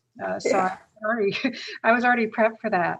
And by the way, I do think that everyone in interior design should at some point, if they're in New York, take a day trip out to see the Joseph and Annie Albers Foundation, which has a fabulous collection of her textiles. So it's a beautiful thing to see, and you can engage with it in a way very different than a lot of other museums. And the other day trip you will have to take, which I think would be an interesting one to ask interior designers to take, is to Storm King. At Storm King, there's a great deal of different types of landscape sculpture interventions that sort of understand the sort of moment at which you do to sort of define a space, even when you're not able to sort of like deal with it being enclosed in there. And one of my favorite projects is one by Aranda Lash, which deals with a fence of polished stainless steel, which is, when I saw your project, immediately I was taken back to that particular fence. And I've seen it used a couple of different times since then, but that was the first time that I've seen sort of that experimentation. And so for me, your project has actually too many things for me to be able to talk about in a day, much less talk about in the next, I think I probably have 2 minutes. Which makes it a really rich project when there's so many different ways to go. The interplay between reflection, the different kinds of reflections that take place, the interplay between the shadows and the surfaces themselves. that alone is a thesis, you know, where you could go with this. And I'm really taken by this aspect of it. And it's something that I would love to work on and talk about more with you, because I'm really intrigued by that. I want that chair. I want that chair. But it also made me think about the fact that, you know, with the indexing pattern, and the indexing pattern, which, you know, moves from the pavement, you know, to, you know, a variety of these pavilion-like structures, is also relentless. And the thing the chair does, it's like the moment that the body sort of, the body, which is not indexed in this kind of way, not constrained in this kind of way, the body has the ability to sort of move and permeate through this. The body's not as restricted by all this. It kind of wants me to think about the moments of the body being soft and squishy, that anything that doesn't really move or really touch the body can follow this one set of logic that you've created from the linear patterns. The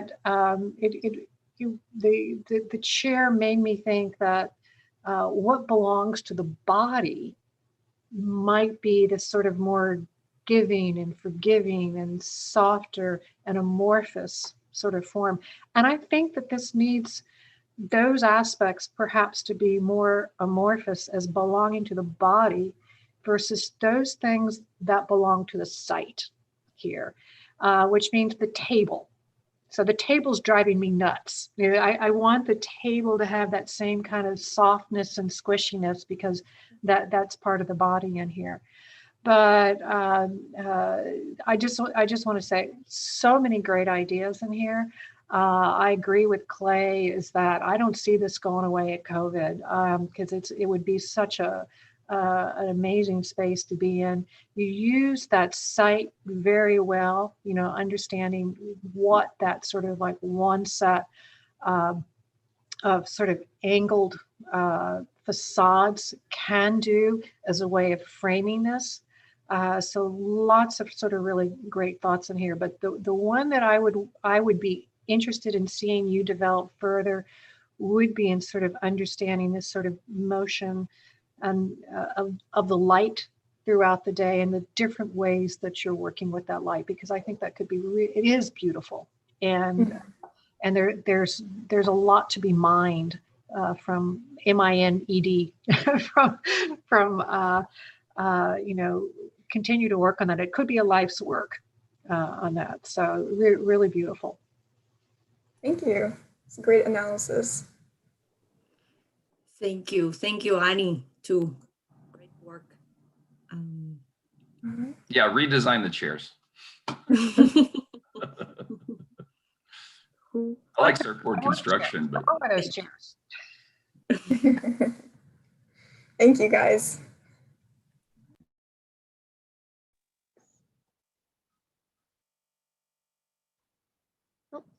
Hello, I'm next. Let's see. Get this to work. All right, can everybody see my screen? All right. Hi, my name is Paige Frost, and the title of my project is Figure Ground. I chose this title because the goal with my project was to create a space that was very versatile in use, all while maintaining an ambiguous form. The way I tried to do this was by layering many different ideas and patterns in order to make the space something that was really non-prescriptive, that allowed for people to use it for their own needs. So for this project, I opted to do a food court, or just a public space that would provide for all the restaurants in the strip mall. In this diagram here, I do note where those are located throughout the site, and also the nationalities of them. So then it kind of goes along with, you know, providing for every single possible restaurant in this lot. So my first case study that investigated street dining and outdoor dining that I use later in my project is the Gwangjang Market in Seoul, South Korea. This is a large market that has over 1,500 vendors, anything from like clothing to furniture. But what really I focused on, of course, was the street that they allocated strictly for street vendors that sold food, and that you would sit down at their booths and they would cook for you. What I found really interesting about this place was the connection of tables and that kind of idea of forming a really long table along a street, basically. So this idea of like a connecting long table and kind of this sense of community, even though you're not sitting right next to somebody, you could still feel connected to somebody else who's sitting further down on the table. I thought that was a really neat idea that I wanted to carry into my project. Since, you know, in COVID, being in quarantine and being disconnected from people, really providing people with a sense of a public space where they can be connected, but still separate at a safe distance. My next case study was the Body Politics by Adam Marcus. This is where I pulled my pattern from that I would extrude later into my tables. But basically this was a project that took the most populated cities in America and abstracted their city halls to be these 6 feet in diameter circles connected by lines. So here I go through, I took the basic pattern of this 3D extrusion and I made it 2-dimensional. And then I just went through experimenting with different ways that I could create figure and ground, you know, to see how this could be potentially used for the space later on. But then I went through, made the circles bigger. I removed the lines completely. I even changed the circles into polygons just to see how taking out those curves would affect it. But eventually I went with the idea of actually just taking out the circles completely, because thinking back to my street dining case study, this one I thought most resembled this idea of connecting long tables. So this was the pattern I went with for my intervention into the site. My next step was to choose where I was going to intervene, since I wanted to have a permanent food court installation that would provide for all the restaurants in the strip mall. I chose this area right here that's been boldened because this one is actually in this space is in close proximity. That's kind of a central area for all those restaurants, but also it wouldn't disrupt traffic flow as much as instead of putting it like right next to a restaurant. This way it's a little bit more centrally accessible. That doesn't really obstruct like people driving around the space. This is zoomed in, showing abstractly how the intervention or how my pattern would be intervened in the site. I scaled it down so that this would be roughly about the width of the tables, but I have also highlighted where all the restaurants are located in proximity to it, showing which ones would be provided for. And then from here, I experimented with ways I wanted to actually extrude the furniture. Since I wanted to be something that was ambiguous and didn't really give prescription, I worked through many different ideas, like with benches, with stools, just forms that this could go through. I didn't end up actually going with any of these because they were too prescriptive and telling people this is where you sit, or the benches were too blocky and too heavy and it's like nobody could move them around. So eventually I settled on this pattern, where there is a constant carve out of the table so that people are allowed to move benches and seating at their own discretion, but they are set in the seating sections are set 6 feet apart.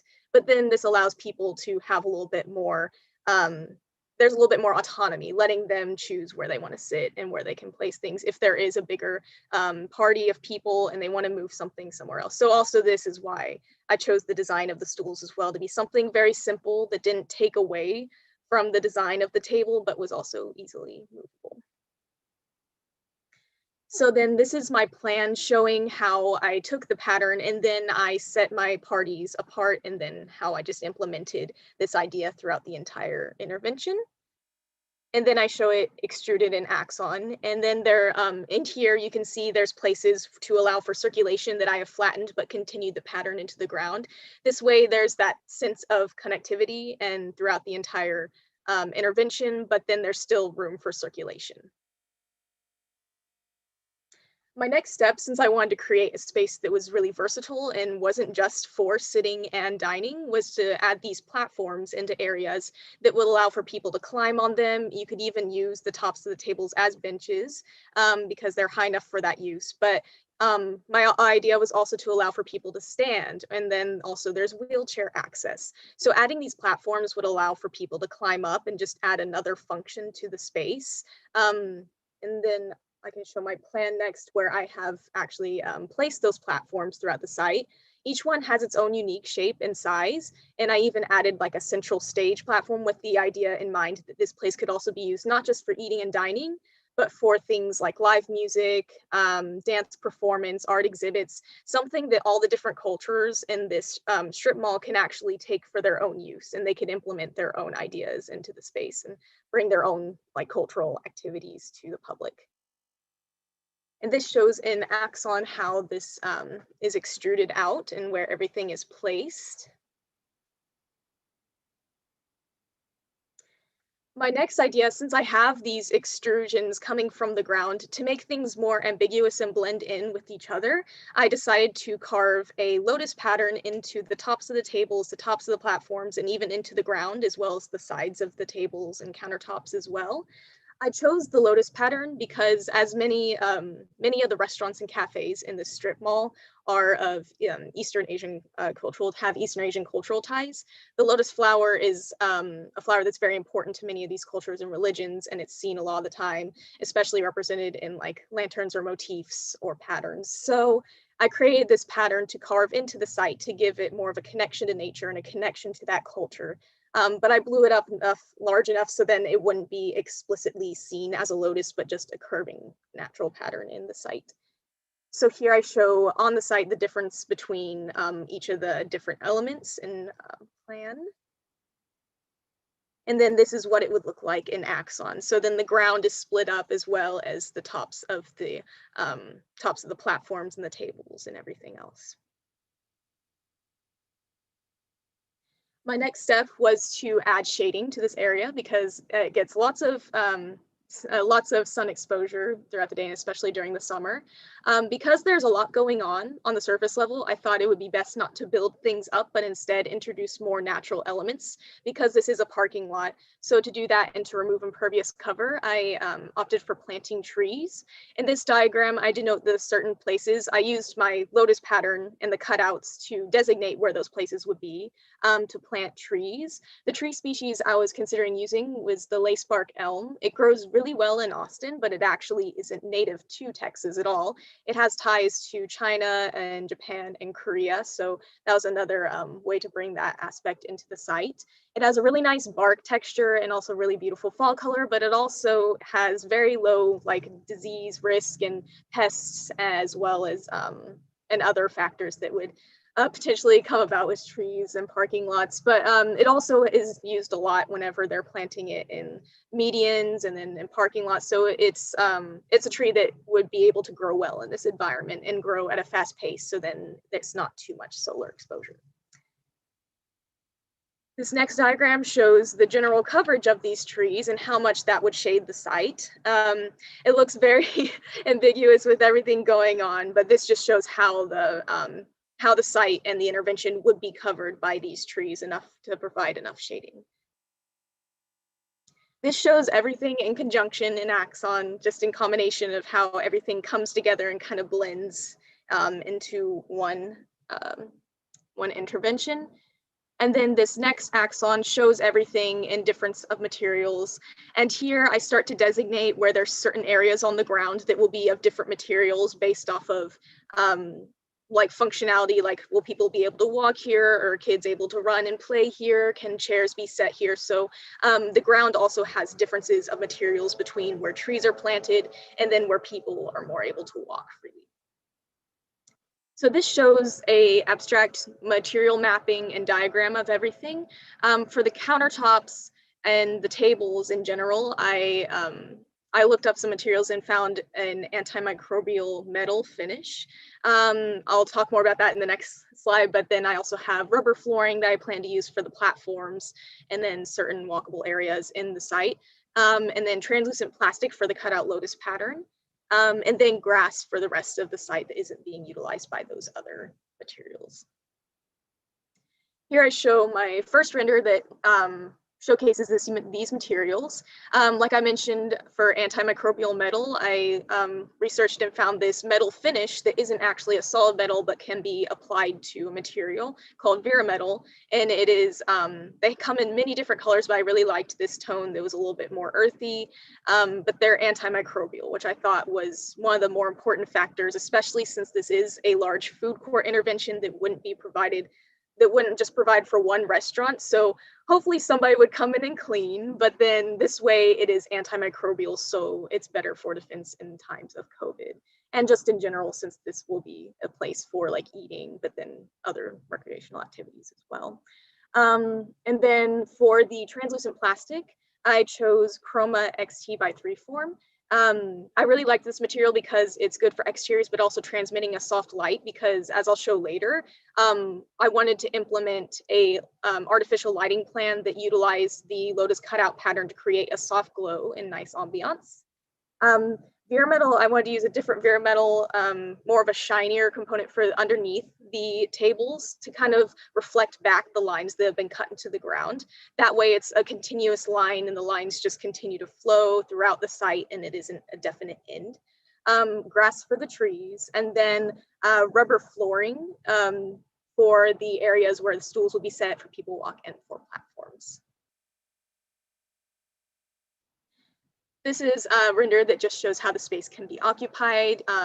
Each seating section is like at least 6 feet apart, but then it's also high enough that people in wheelchairs have access to roll up to the space and sit at a table, but then it's also people can stand at them, and then there's areas where people can also climb and sit on them like benches.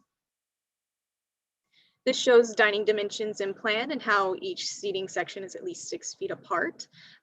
You also have, I've also denoted here that the tables are consistently 3 feet in width, but there's also room enough for people to circulate throughout the site and around. This shows in section the height of the table, as well as how tall the stools would be, and then how thick the countertop is. Consistently throughout the whole project, it is about 2 feet and 10 inches in height, and it doesn't go above that. That way, it can still provide for people standing, people sitting, and then people in wheelchairs. And here I show how the platform works with 8-inch rise steps. And then the actual place where you could sit as a bench is about 1.5 feet, same height as the stools that would be on the ground level. Next, I show my lighting plan. Here's a render showing it at nighttime and the general ambiance that I had, and the ideas that I had for the lighting. I wanted to use this lotus pattern to the fullest extent, in that I wanted to use with the translucent plastic to let it be a soft glow at night to allow for a nice ambiance, but then provide for different functions, not just during the day, but into the night as well. So then after the sun goes down, you know, this place can still be used to its fullest extent. I only planned on using the lighting though in the platforms and the countertops and not where the grass was, because that could be a little bit hard to deal with recessed lighting and grass, and then that gets a little technical. So on the ground where there's the lotus cut pattern, I've opted to use the same material on the countertops as there are on the ground themselves. But here is the general idea, just the rough idea that would how this recessed lighting would work. It will be within the actual tables themselves, and that this the Chroma XT would transmit this light, creating that soft glow through these recessed lighting units. And finally, I have some renders showing the versatility of this space and how people can play on platforms, they can walk around, and it really functions as a park, but then also just a celebration of all the cultures that are represented in this strip mall. So here you can have musical performance, even art exhibits, especially being Austin and having a really huge art scene. This place can be utilized for art exhibits and things that can be very interactive and allow people to really be exposed to not just being able to have a place to eat, but maybe like cultural elements as well. And even dance performance.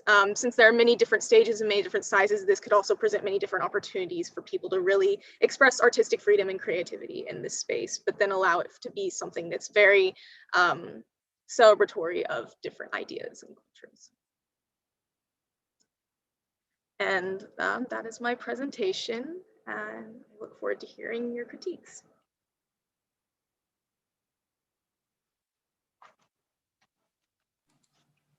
It's an incredibly intense process that you went through, and I think, I mean, I'm glad that you walked us through it in such sort of detail and minutia and showed this sort of slow buildup of all of these things and the layering.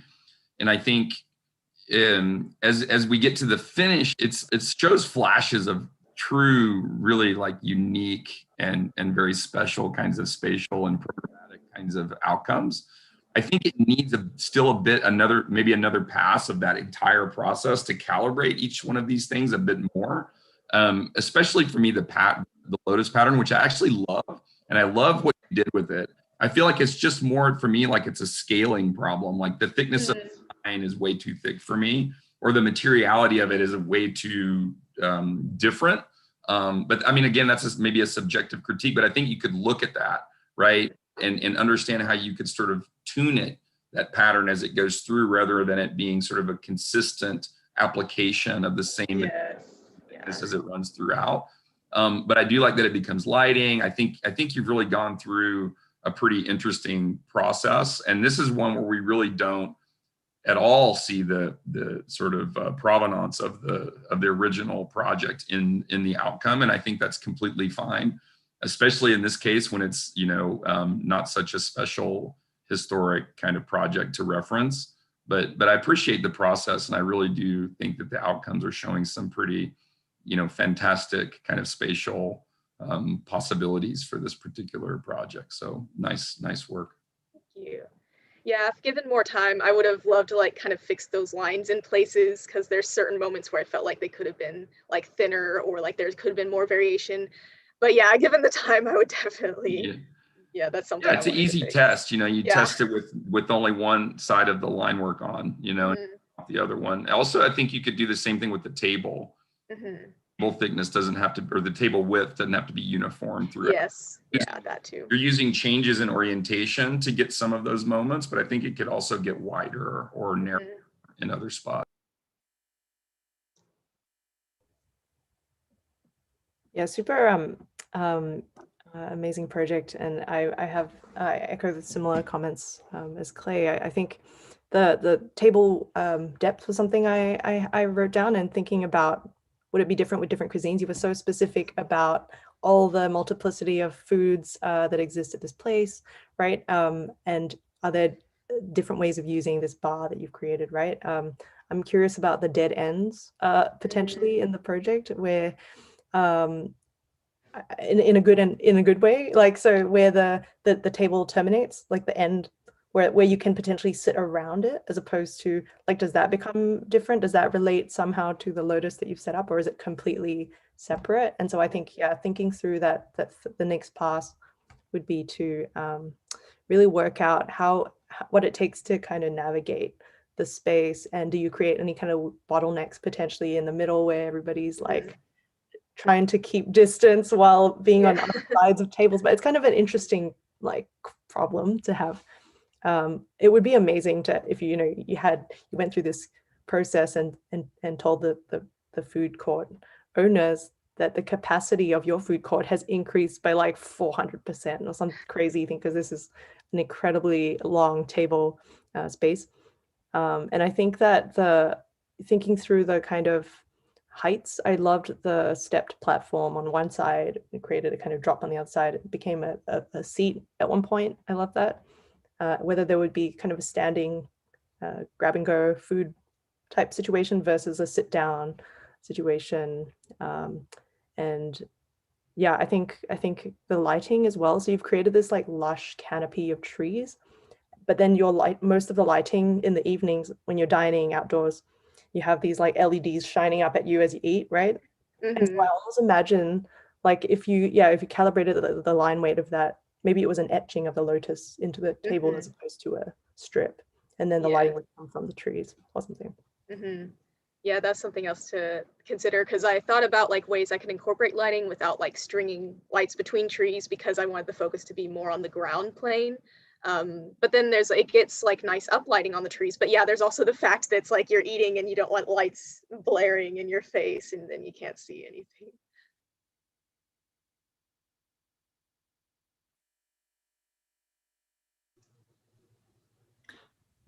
Thanks, Paige.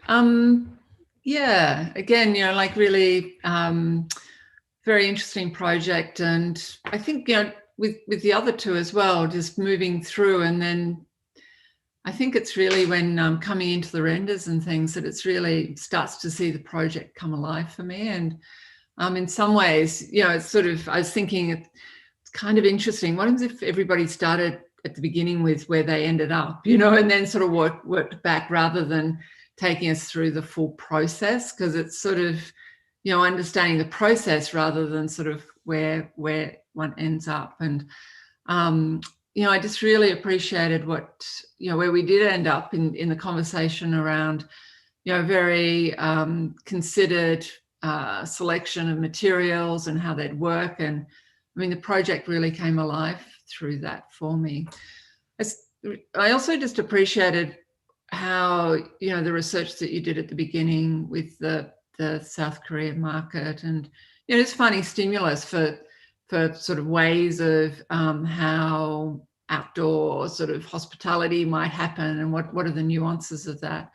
And then bringing that together with the precedent that you had with around body politics. I don't know, I actually sort of wonder if there's not that still kind of, that pattern there that could actually offer something up here, where it's just not a pattern that ends up being kind of understood as a two-dimensional pattern, but it's actually a pattern that's generated by systems, or sort of, like sort of the way that people might say gather, and so that starts to be something that informs your design. Because I think it's really interesting, this idea of figure ground, and how it seems a little bit like, you're still kind of grappling with that in some way, because we keep kind of getting these views where we've got to kind of get up and sort of have a bird's eye view into it, rather than sort of be in it and sort of looking around or sitting in it, standing up,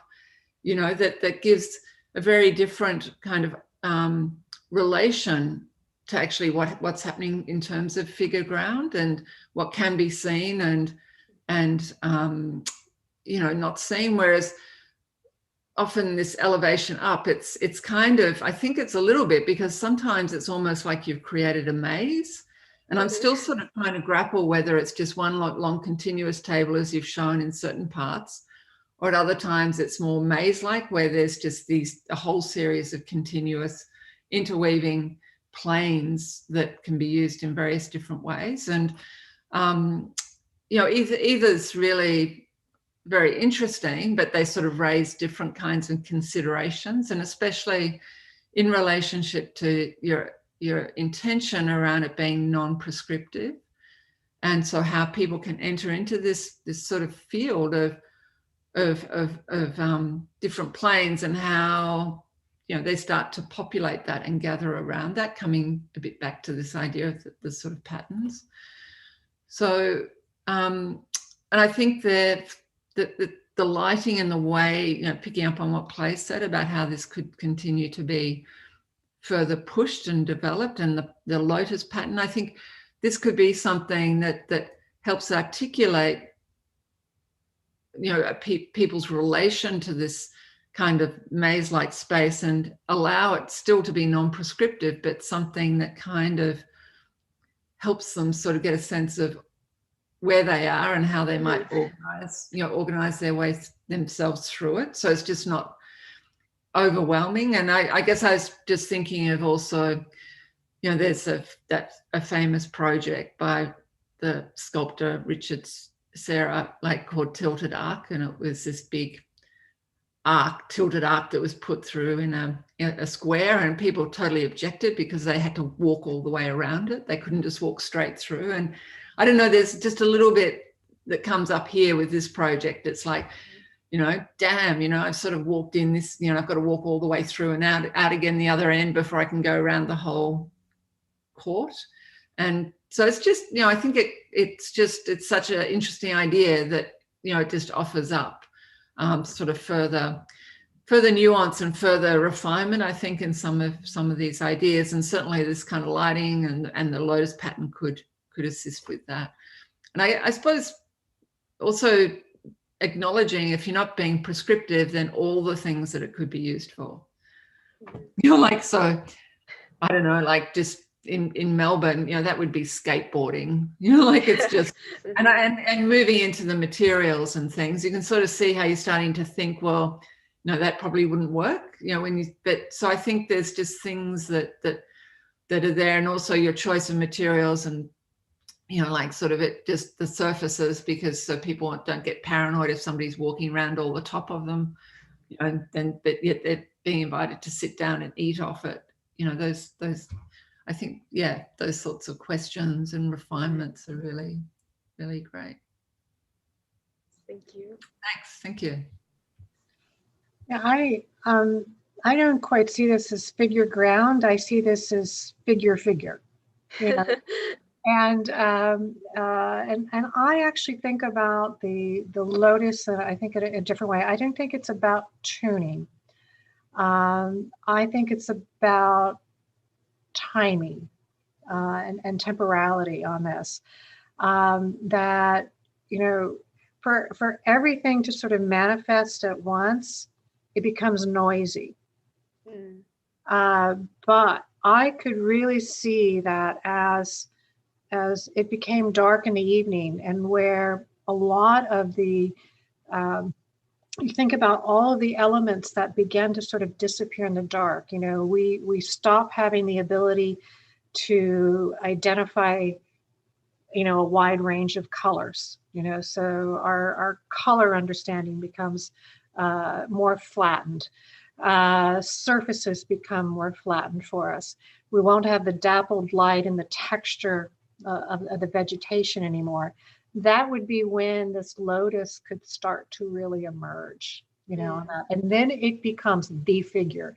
In the daytime, the figure is the table, and in the nighttime, it's that other figure.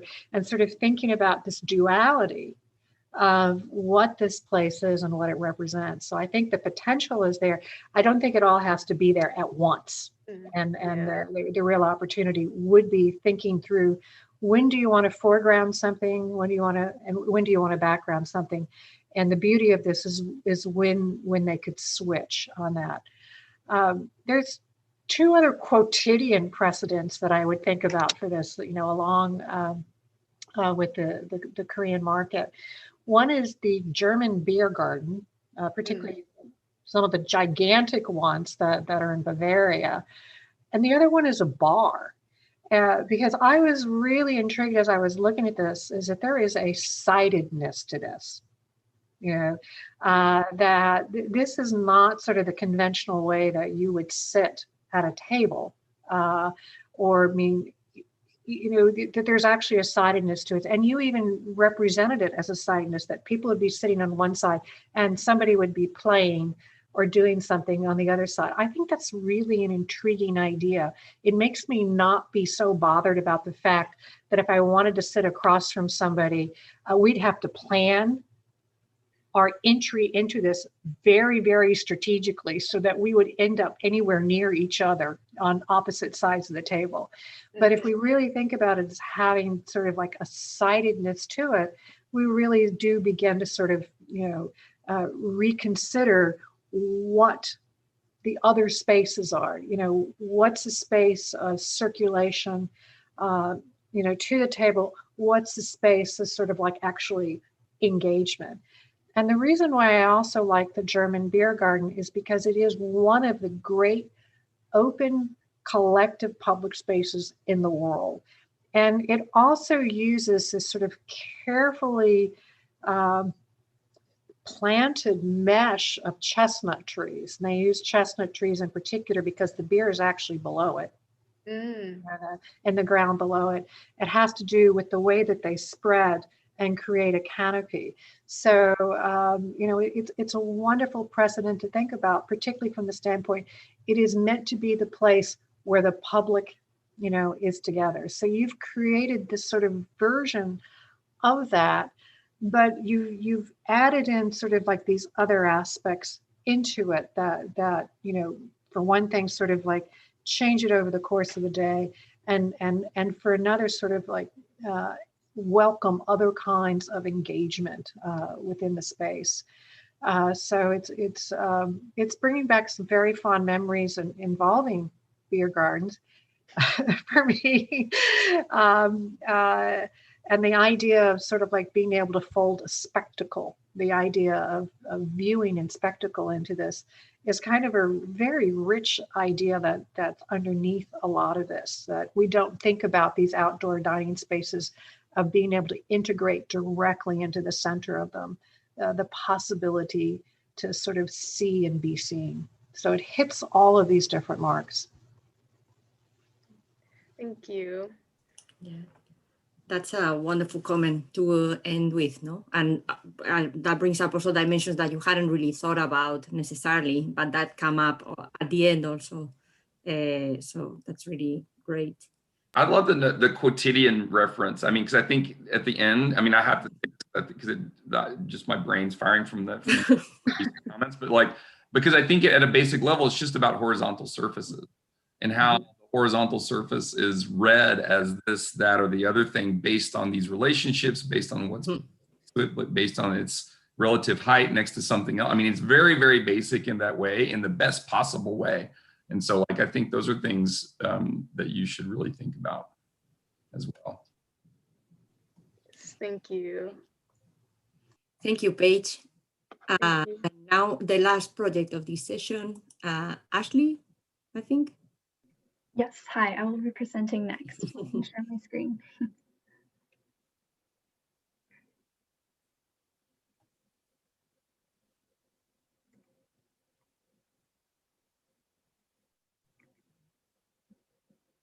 Perfect. Can you all see my screen okay? Okay. Yes. Yes, so hello, I'm Ashley, and my site installation is called Glimpse. And so at the beginning of the year, we chose patterns to explore, and the pattern that I chose was Dentro Oke Existiflora by Lydia Okamura. And Okamura's goal was to erase the lines between 2 and 3 dimensions. And I just found this particular work of art interesting because of the visual ambiguity that is formed by overlap by a 3-dimensional representation that is actually 2D being applied onto a 3-dimensional plane. And so when developing my own iterations of this pattern, I chose to take this shape and develop it into a singular spatial unit. And so with my first iteration, I took this spatial unit and rotated it 180 degrees to create this pattern. And with my next iteration, I started with this spatial unit and rotated it various degrees to form the pattern on the bottom right.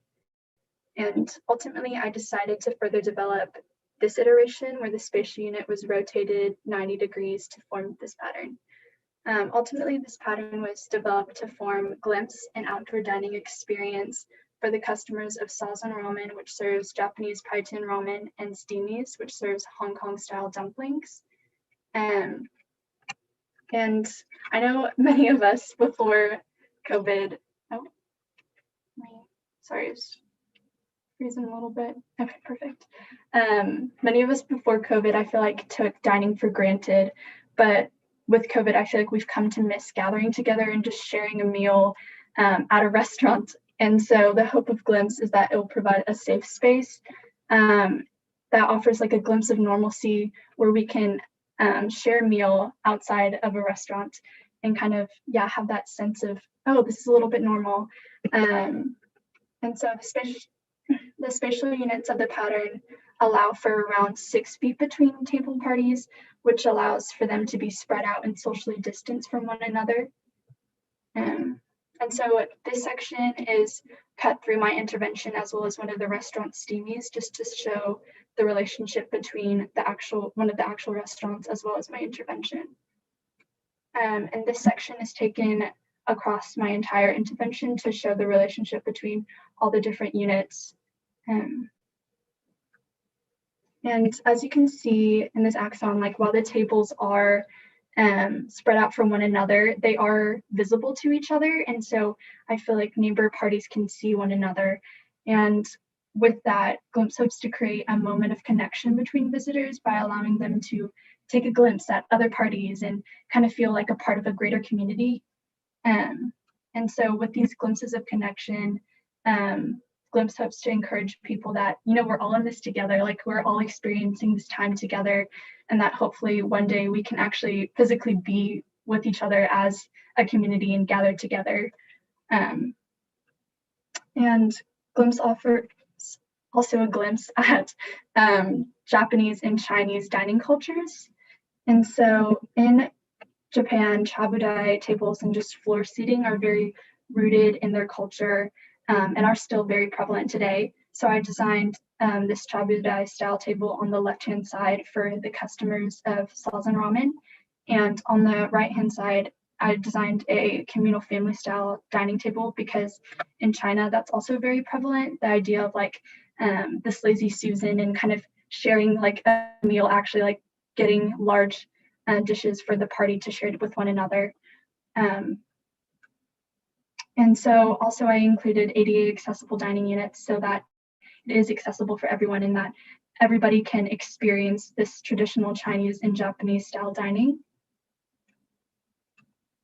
And here are axons of all my table options. So the top is the Japanese style and the bottom is the Chinese style. And then from the left to the right, it's like ADA accessible dining and then a 2-person, 4-person, and then 10-person dining. And here is a plan of all those options with the same organization.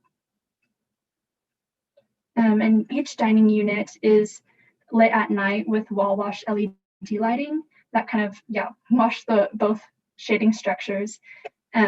Just so at night, it creates this kind of like soft light that reinforces this idea of like safety and comfort while people are eating. So they just feel comfortable actually eating outside and being with each other. And so my main materials for each unit is a cross-laminated timber, which is stained in 3 different kind of muted warm shades to again reinforce that idea of comfort. But also within each row, every unit in that row has a different bright color that is shown on the right-hand side to create some differentiation between the units in each row and just kind of ease in wayfinding and add some distinction. And so these art colors are actually taken by another work of art by Lydia Okumura entitled Passageway 6. And I just really enjoy like all the overlap and just the bright colors. So I took inspiration from that using my colors. And also going back to my present study at the beginning by Okumura, I wanted to include anamorphic projections that create glimpses where the lines between the 2 and 3 dimensions are blurred. And so this first anamorphic projection unit creates a primary cube with a colored face that does change depending on like the unit, as well as a secondary cube on the opposing side. And my second anamorphic perspective that creates a primary pyramid shape with a colored face, as well as a secondary pyramid on the opposing structure. And I have some videos that will hopefully work.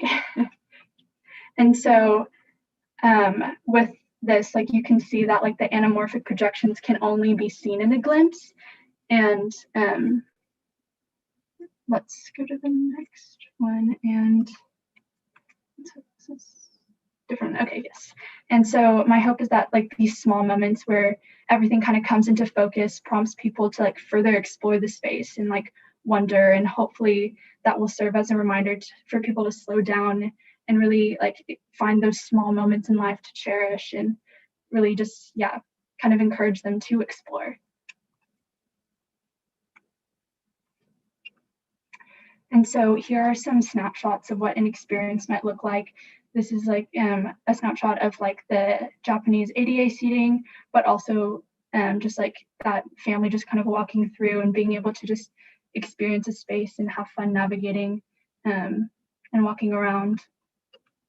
And so this is just another experiential view of people and families just being able to like take their kids and just kind of walk around and just enjoy each other's company. Yes, and again, just another view of like the Chinese style seating with like the lazy Susan and the food in the middle, and then some views at night with the reflective paint on the ground, being able to like cast up the lighting and also allow for little ease of wayfinding so people know where the walkways are. And another night view of the Japanese style seating. And that concludes my presentation. I look forward to hearing feedback. Thank you.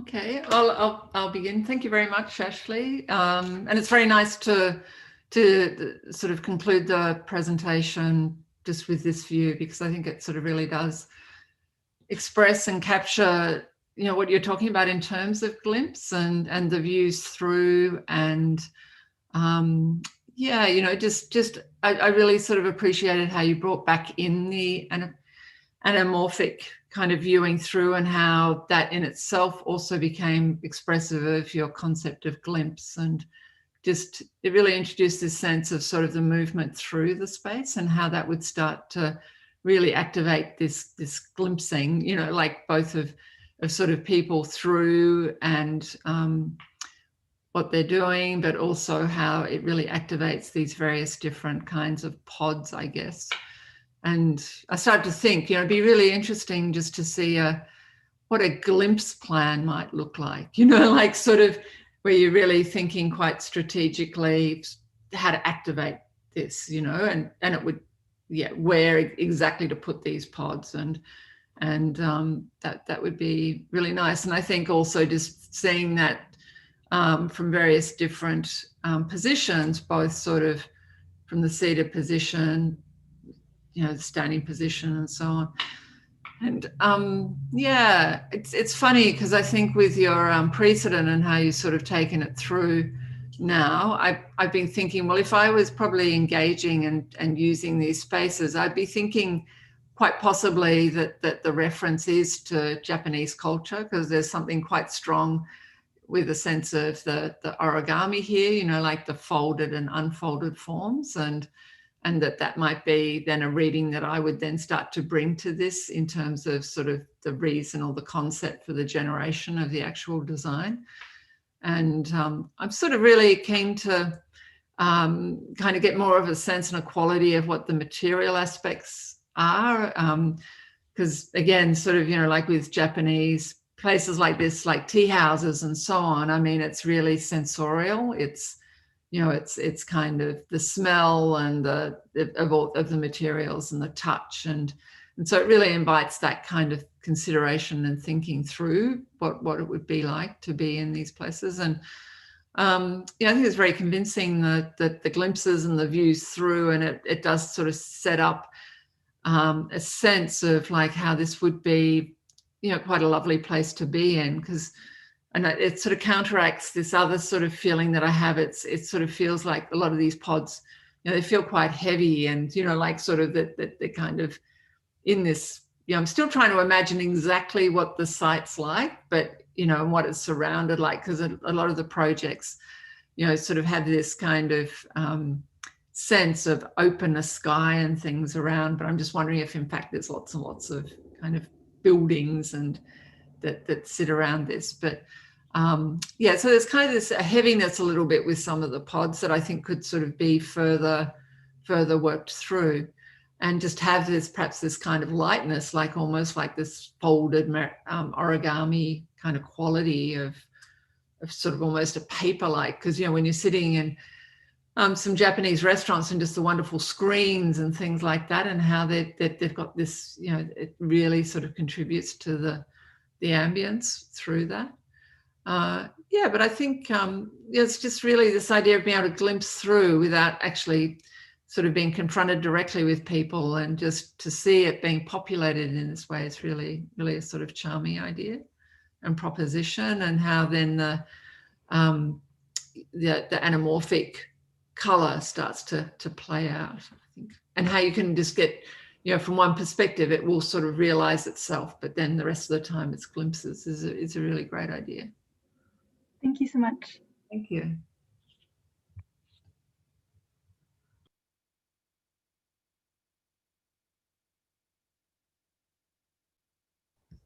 So Ashley, thank you for your presentation. I think it's a beautiful project, and it's you've thought through a lot of the elements. And I wanted to ask, maybe on that note of materiality, why CLT? I was kind of deciding like how to, because I knew I wanted to include like wood, and I guess I like the idea of CLT kind of being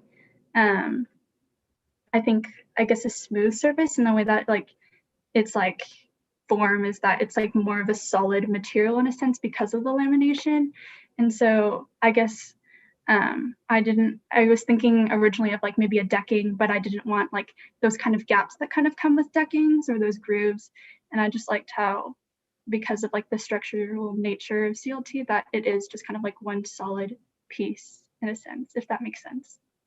Right. And so to prop up the CLT, so that it's a structural element, but it still needs to be supported by these rods, kind of steel, right? Elements, yeah. So I found that kind of curious, because like the whole shift to CLT is this kind of like the fact that timber is structural now, and there's a thickness to it, and it's kind of robust, and usually it's not exposed to the elements. There's a kind of moisture thing, and so then seeing it kind of curiously propped up, like a column being propped up by something, raises a kind of interesting structural tension there. But I think there's something, you're playing between the line, like a kind of structural line, or what's holding something up is not necessarily what we think it is, or something like that. And so I'd be curious to wander through these pavilions. I feel like they're quite self-similar. So I know you talked about like the different typologies. You can have larger groups, smaller groups. But to me, when you showed that operation of the plans moving from the different, it felt like you were enlarging them just by kind of stretching the brackets, right? And kind of like, and I was wondering what the thinking between, like thinking about materiality, structure, and spatial, like, is it just an expansion like this, or were there other kind of ways to accommodate larger spaces with the similar logic, but maybe not necessarily the same panelization or something?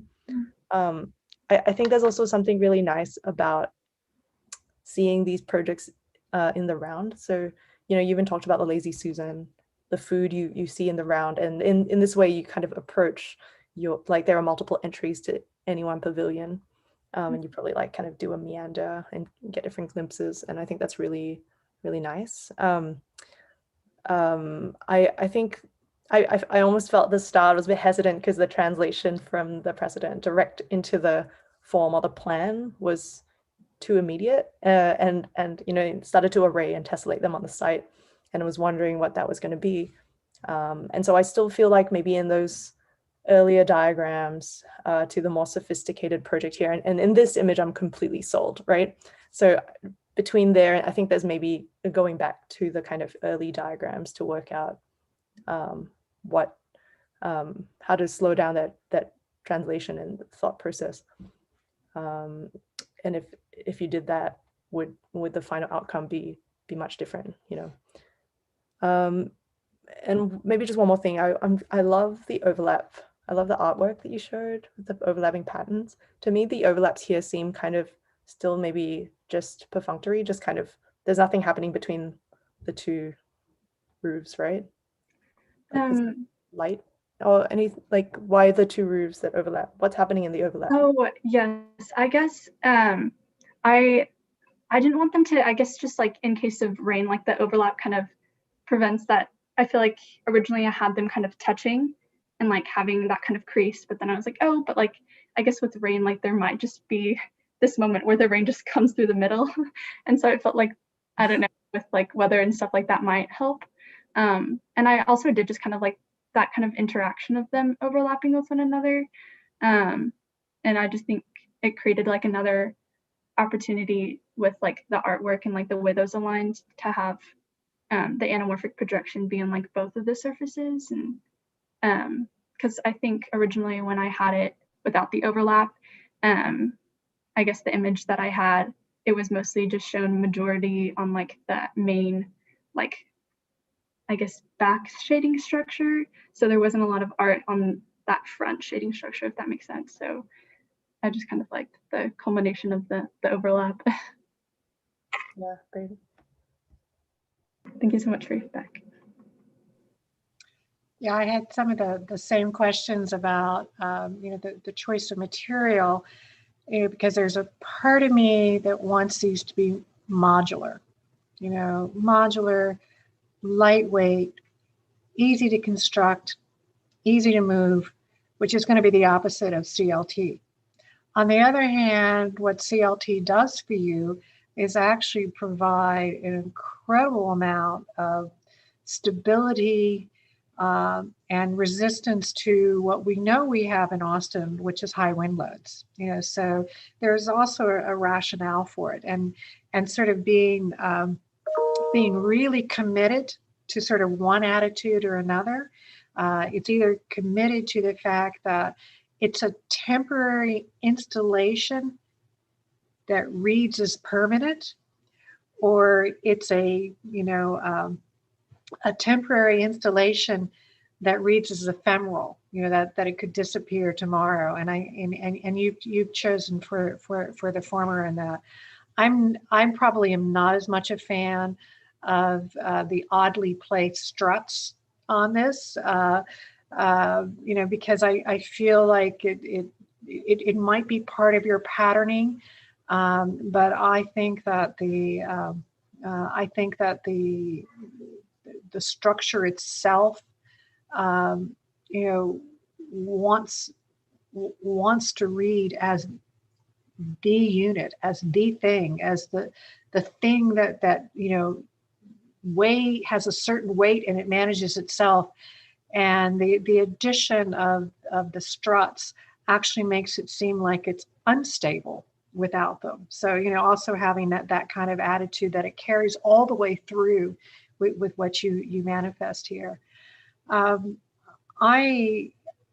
am so intrigued by your insertion, of the anamorphic image within that. It is nothing that would have ever occurred to me, and I'm just sort of trying to imagine what this could be like as you approach it, as you navigate through this space.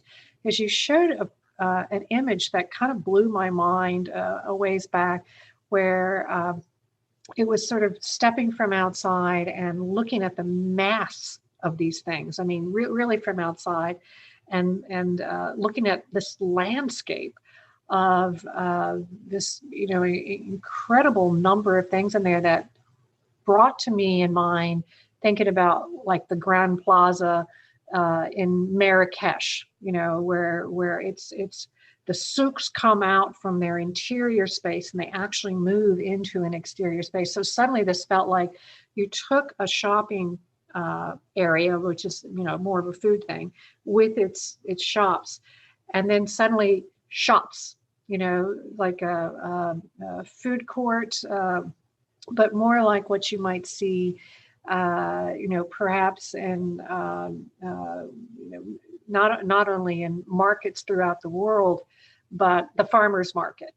And so it reads also as a farmer's market from that standpoint. So we expect all this kind of dynamism. We expect all of this, the sense of both enclosure as well as the freedom of movement and the enclosure being public. So I think you hit all of those different kinds of aspects in there.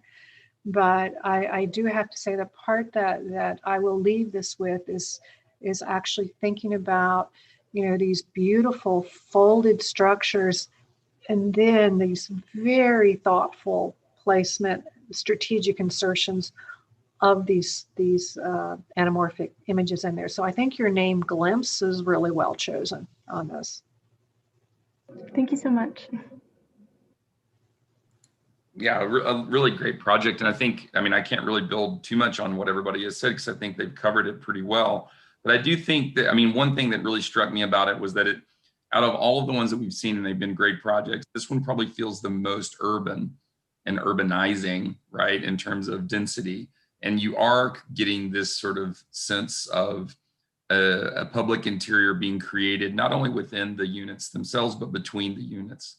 And I think that sort of calibration of this space to really create a certain feel of vibrancy while still maintaining the ability to be distanced as the project began, I think is a pretty interesting place to have landed on. Because that's that sort of like that tension between those two things is pretty difficult to resolve. And I think it feels dense. It feels like we're in a city and then we're interacting on all the references that Dean Addington was talking about, I think are spot on in that way.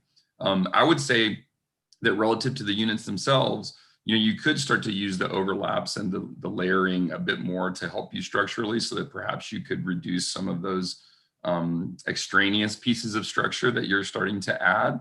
But I also think just in terms of the scale of them, what I love the idea of sitting in them, and the references to Chinese and Japanese traditions is pretty nice. But I think the ceilings still feel a bit high for me. Like I feel like it could start to come down, compress a bit more. It would help you structurally as well. But I think it would also create more intimacy and release when you leave them, right? In terms of like when I'm walking around and I'm having to move down, and you're really thinking about the body in all of those positions, not just at one position. So as you move in and out of things, in between things. So I think it's a super successful project. And the one note that I have for everybody is like thinking about these, they're all shown in such beautiful, pristine condition. And I think thinking about like temporality over the long term actually wouldn't harm the thinking, right? Like I think you could really advance the project by thinking about patina, about, scuffing and wear in a way that's not something that you're trying to resist, because entropy is a fundamental kind of condition. And the more maybe we lean into it, the easier it can be to sort of think about it aesthetically and experientially as something positive. So, but well done. Kudos on a really nice project. Awesome. Thank you guys so much. Yeah, I think it's time. Thank you so much to our critics. It's been a wonderful session, and also to everybody that presented. So I don't know, we're like past time. We have 20 minutes, so everybody to go to the next review. I don't know if you want to have, I know Ameline and Susie are gonna stay. If you want to say something, but if you need to refill your coffees also, it's totally understandable. So yeah. Well, I'm moving actually to Mike McCall's review in 22 minutes, and I need my 4th cup of coffee to do that. But I love this brief. This is such a great program brief, and I think it's an incredible opportunity, for the students to begin to think about, how it is that we construct that which sort of makes us feel as though we have a defined space, and it doesn't demand 4 walls. Well, it doesn't demand 6 surfaces, in order to do that. And and each different project, which is what I love about this, is that each different project sort of like found that definition of what belongs to me. How can I be private in open air? And each student took that in a different way, whether it was by the Zaha designation, of the pattern, sort of building up the pattern, whether it was through the sidedness that we had of that sort of like infinite table, that wove around, whether it was through, these little stalls or souks that showed up, and whether it was toward that sort of wonderful light pattern that was created, that interacted with the surface pattern. Each person did this in a different way, and each person was incredibly effective at defining where a body could be in this space and feel like they were in a space when they were open air. It was really amazing to see. Thank you, Michelle. Yeah, I totally agree with Michelle's comments. And I think it has, I mean, I think it's completely disciplinary in the best possible sense of the word. I think what it also, to me, I'm always looking for something to kind of like reinforce something that I suspect. Like this does this every time I see Nerea Studios, this is the same thing, but it shows that rigor and relentless sort of pursuit of a thing can yield still fantastical, joyful, exciting kinds of spaces. It doesn't have to end up, rigor doesn't mean like being uptight. Like it means like there's, I mean, and I think that's where interiors is really like, that's our place, that we have to like stake the claim on joy and like humane space that elevates people. And I think all these projects really aspire to that and are quite rigorous and excellently executed. And so that goes to all of you as students, but also to Professor Feliz as well. So good job to all, and really good to see the reviewers and Susie. So nice to see you remotely. We'll have to get you to Austin soon.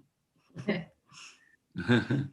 guess, you know, just so that everybody can have a bit of a break, and maybe we can, Michelle, Emmeline and I can make comments just at after the end. Definitely. Yeah. I mean, I guess, you know, just looking at you, Michelle, with the light falling on your face, and you know, I think, that this, and as just because Clay was involved in a project in Melbourne called Situate, and just for me, you know, the situatedness of all the projects were really sort of, I suppose, very rich, and inviting each of you in to really sort of further develop that and think it through. And I just think this notion of thinking about hospitality as well, and the social dimension of hospitality, how it's that you're providing a space for that, I think is also something that was, you know, really coming through in each of the projects. Just one kind of question, like how long has this project been running for? And just some of those aspects around would be good to know. Yeah, well, I think so if I can, is the semester 3 months, more or less? The semester 3 months, so maybe the last 2 months? Yeah, I think something like a final project for the semester, yeah? Yeah. Okay. Mm-hmm. And for it's 30 year students? 13, yeah. Yep. Mm-hmm. Yeah, third year interior design. Mm-hmm. Yeah, I mean, those basics I forgot to say at the beginning. Okay. I mean, I sort of guessed, I could tell through the studio, but just wanted to make sure. Yeah, and I mean, it looks like the projects are all, as one would expect from third-year students, and fairly sort of substantial projects. Yeah. Yeah, I don't have much to add. Just fantastic work, diverse projects, and the way you presented them really, really great as well. So be proud of yourselves. Look forward to the next round. Also great to meet you, Michelle and Clay and Susie. Yeah. Okay. Yes, it's part of the nice thing with these reviews is just hearing also the comments from the other people on the panels and things too. So yeah, thank you. I've enjoyed that. Well, it was lovely meeting you all, and thank you so much for coming and participating on our reviews. It has been one of the few bright spots of COVID, has been our opportunity to bring in people from throughout the world and other locations, and actually be able to, interestingly enough, have a more intimate conversation about the projects than we normally do when we're all in a room where we can't hear each other because of all the speaking going on. And I just want, you know, like, because we've been using a lot of online presentation like Miro and Figma, and you know, like, which just allow a lot of process to be shown as well. And I just wonder if we'll ever go back to pin-ups on walls, unless there's some really kind of strong kind of material kind of quality. And, you know, like there's lots of good things with having people present and pin-ups and things, but I guess in the space that we've got, you know, it's become increasingly hard for students to spread sort of a lot of work out. And, you know, we do have acoustic problems with the presentations on the other side. And it just seems like the online presentations through Miro and things have just offered up a huge kind of potential to really look at process and, you know, a body of work. It's just been really great. So I don't think students are going to want to go to pinning up on a wall somewhere. I don't know. You know. Well, thank you so much. Enjoy the break, like 15-minute break. Thank you, Nerea. In a little bit, yeah. Okay. Susie, tell Roger hi for me. Yeah, I will. Yeah. Perfect. Yeah. Hey, I was Okay. just say too, I'll send you through some links because we had our end of year graduate exhibitions. Yeah. And, yeah, they're really interesting. Awesome. Virtual interior exhibitions. So. Oh, fantastic. Yeah, Yeah. please send it along. I'd love to look at that. Yeah. It's only Maybe up till Wednesday. So. Oh, perfect. Yeah, send it. I'd love to go through it. Okay. See ya. Bye-bye. Hopefully this will kickstart our all of our interesting. Yeah. Yeah. For sure. See ya. Perfect. Okay. Talk soon.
Hey, Igor.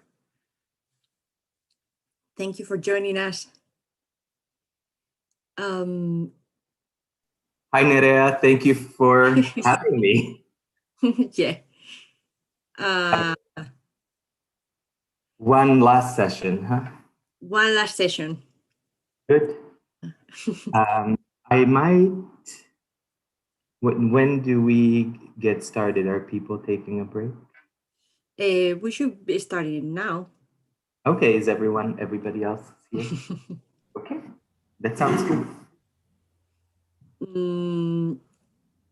We have one more project this session, 5 projects.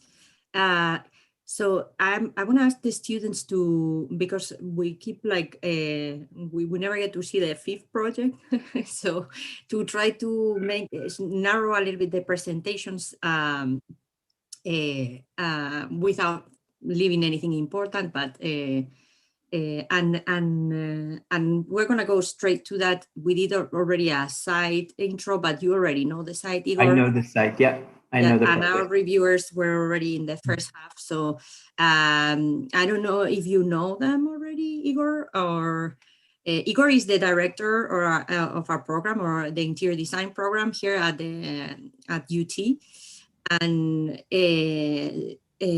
Ameline is joining us from Rice. She's the fellow this year there, design fellow. The Worthing Fellow? Yeah. Nice to meet you. Nice to meet you, Emmeline. And Susie, I think we follow each other, and it's nice to see you. Yeah, likewise, Igor. Yeah. Thank you for joining us today. Yeah, and yeah, I think you've given some nice, email feedback many, like years ago around idea journal and things. So yeah, nice to meet you. Likewise. Well, and you're speaking to us from the future, I suppose. Yeah. I'm like, what is it? 16 hours in the future ahead of all of you guys. Oh my goodness. Also a post-COVID future. Yeah. Well, yeah. Well, there's that too, I suppose. But yeah, I mean, it's not, I don't know if there'll ever be a post-COVID future. I think it's going to be a world impacted by COVID, really, because yeah, there's just so much effect everywhere, even though we don't have any current, apparently, COVID cases, but certainly the economy has been devastated. And like the project today, it's just really important because you can just sort of see everywhere in the city of Melbourne, and just all these pop-up kind of restaurants, and it's really, sorry, I don't want to take up time, but like it's just really great to see like streets and car parks and councils are just going, okay, we're not going to have car parking, we're going to sort of give it over to the restaurants to help them recover. So everybody's, because we're heading into summer and spring, that there's just all this outside eating and dining and bars, and yeah, it's really nice. Yeah, I'm also here at 10 p.m. I just made it to Spain yesterday, so I'm also in another time frame, not pitch black right now. I know what that's like. I know. I did that for a long time, but now I'm back. I was actually on campus today, and I pretty much had the building to myself. It was kind of amazing. Okay. Cool. So let's get started. Maybe we start with you, Kelly. You want to go first? Sure, I can go.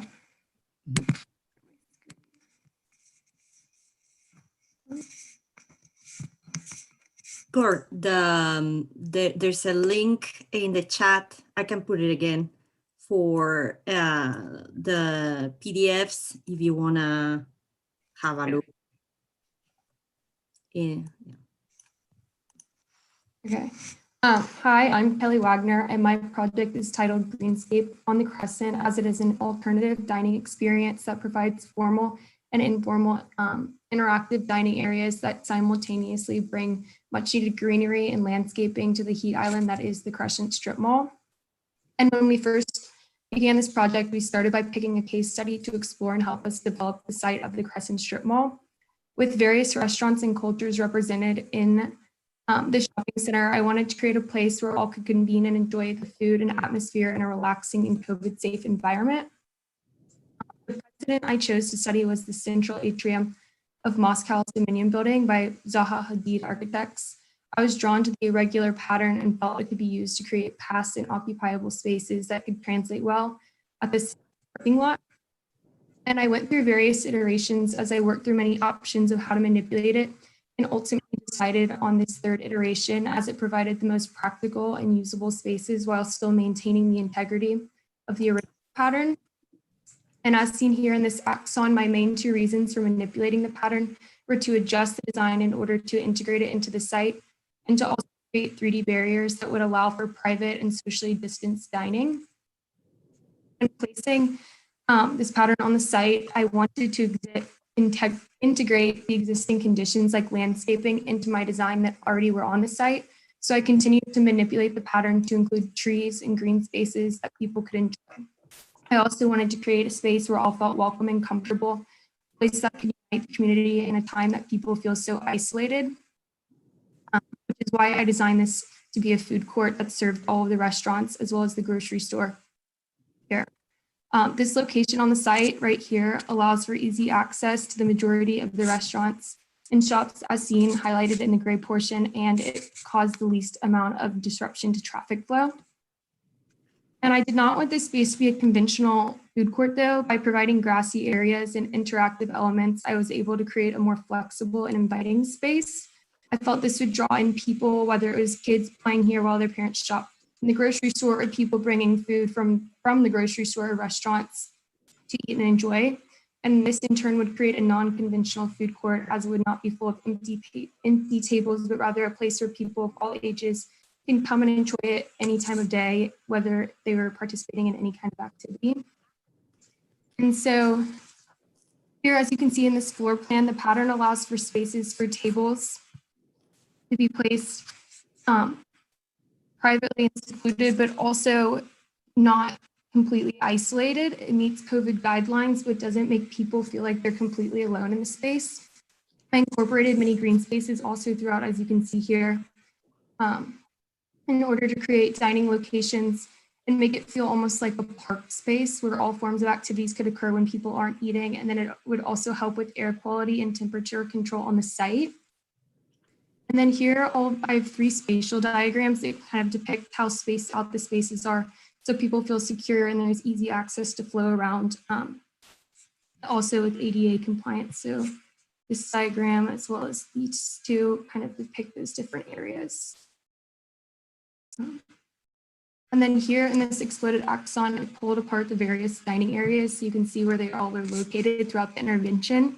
The bottom layer depicts the barriers and grassy areas for people to interact with. And then the second layer, you can see the different dining options that I have. I have picnic areas depicted in these black spots, and then more formal dining spaces. And you can also see the lighting scheme throughout, and then the trees that are intended to provide shade and also help with air quality. In this axon, you can see them all together. You can see my 6 formal dining spaces here, my 13 picnic areas, and then there's 2 fire pit areas as well. The tables and benches are made of concrete, and the trees are intended to create shadows throughout the space and cool it year round. Here are the table spaces I have, and you can kind of see how they're ADA compliant because picnic spaces aren't necessarily accessible for people in wheelchairs. So I wanted to have a more formal option that also allowed everyone to enjoy the space. And then you can also see it here in plan view as well. And then here are the picnic spaces, and you can see the barriers kind of wrap around and also create a form of seating that's higher up, so you can sit on the floor and enjoy on these mats, or you can sit a little bit higher up and interact with these spaces as well in a more playful, informal setting. Here, this is in plan view. And then here in these sections, you can see more spaces for dining formally and informally. You can also see more clearly how the 2D planes from the pattern grew into 3D barriers that allow for privacy, but also create interactive elements for kids to enjoy. In creating this design, I knew I wanted to design a space that would be permanent here on the site, because when we studied about COVID and quarantine, we learned that the habits formed during it were more likely to stick with us after. And I felt like habits that a lot of people formed were a connection to nature and enjoying the outdoors a lot more. And so I felt having a space that would allow people to do this in COVID times, but also after, would be really valuable in Austin. And so here you can kind of see my different materials. And when choosing materials, I wanted the colors to be natural and to further promote this feeling of relaxation in the space. But I also wanted to be playful and interactive with kids in mind. So the barriers that are not formal dining spaces are made, are made of slip resistant rubber, so kids can kind of interact and climb and play on them. But then there's concrete for the more formal seating areas. And then the lighting shades and the mats that you can see in these picnic areas are made of bamboo in order to be lightweight, easy to roll up, easy to clean, and also resilient in the outdoors. And rather than using multiple materials and colors, I allowed the landscape to provide the majority of the color and texture here, adding that element of relaxation while still maintaining the purpose of creating shadows, reducing temperatures, and improving air quality in space. And so here's some diagrams of the different furnitures, and these mats are intended for those picnic spaces. And again, I chose these to be out of bamboo because it makes it very easy to clean. And you can roll them up and move them, allowing people to use those picnic spaces for other activities when people aren't eating in them. And then I have stools that are used in the more formal dining settings. And I also made them of bamboo to create that connection between the informal and formal dining spaces. And also to ensure that they're lightweight, easy to move, and easy to clean. And then again, creating that connection between formal and informal dining spaces. The light fixtures are also made out of bamboo and hang above both picnic spaces and the formal dining areas. And again, resilient to the outdoors as they'll hang there year round. When studying this, we also studied street life and dining experiences from various cultures around the world. And the one that I chose to look at was in Taiwan. And as I explored different restaurants and dining traditions there, I came across the living forest in Taipei and was immediately drawn to it because of how applicable I felt like it could be to our project in Austin. The restaurant intertwined landscaping that would create shadow and help with temperature control here. And I felt like that would be a valuable aspect to bring into my project, which is why I brought in so many trees and landscaping throughout. I also liked how separate their dining spaces were, and they were majority outdoors. So I felt in COVID times that would be very applicable to my project. And then also they had these sandpit floor dining spaces, creating this informal, more playful feel for kids. And then also it's kind of a traditional Asian style. And so I wanted to bring that aspect into mine, but bring it in more of our traditional sense of sitting on the floor and dining, which is kind of a picnic form of dining. And it's very informal and inviting. And so you see here, you can see my picnic spaces are one of them. And I removed the table that was used in the Crescent case because I felt like removing the table and just allowing a mat made the space a lot more flexible and interactive throughout the day. And then here you can see my more formal dining setting where people in wheelchairs can clearly access it. And then there's stools on the ends that can be added or removed based on how many people are in your dining party. And then here's another render, as you can see people using the picnic space in the morning. And then an afternoon rendering taken at a time that people aren't necessarily eating. So the mats can be used for exercise or other activities can be used here when people aren't dining, making it a space that people use really throughout the entire day. And then lastly, I have this rendering of the evening view.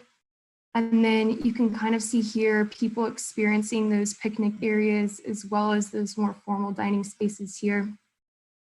And my last rendering is a post-COVID view. As you can see, people taking those barriers and sitting on them and creating more informal spaces and allowing this place to be a lot more occupied in a post-COVID world.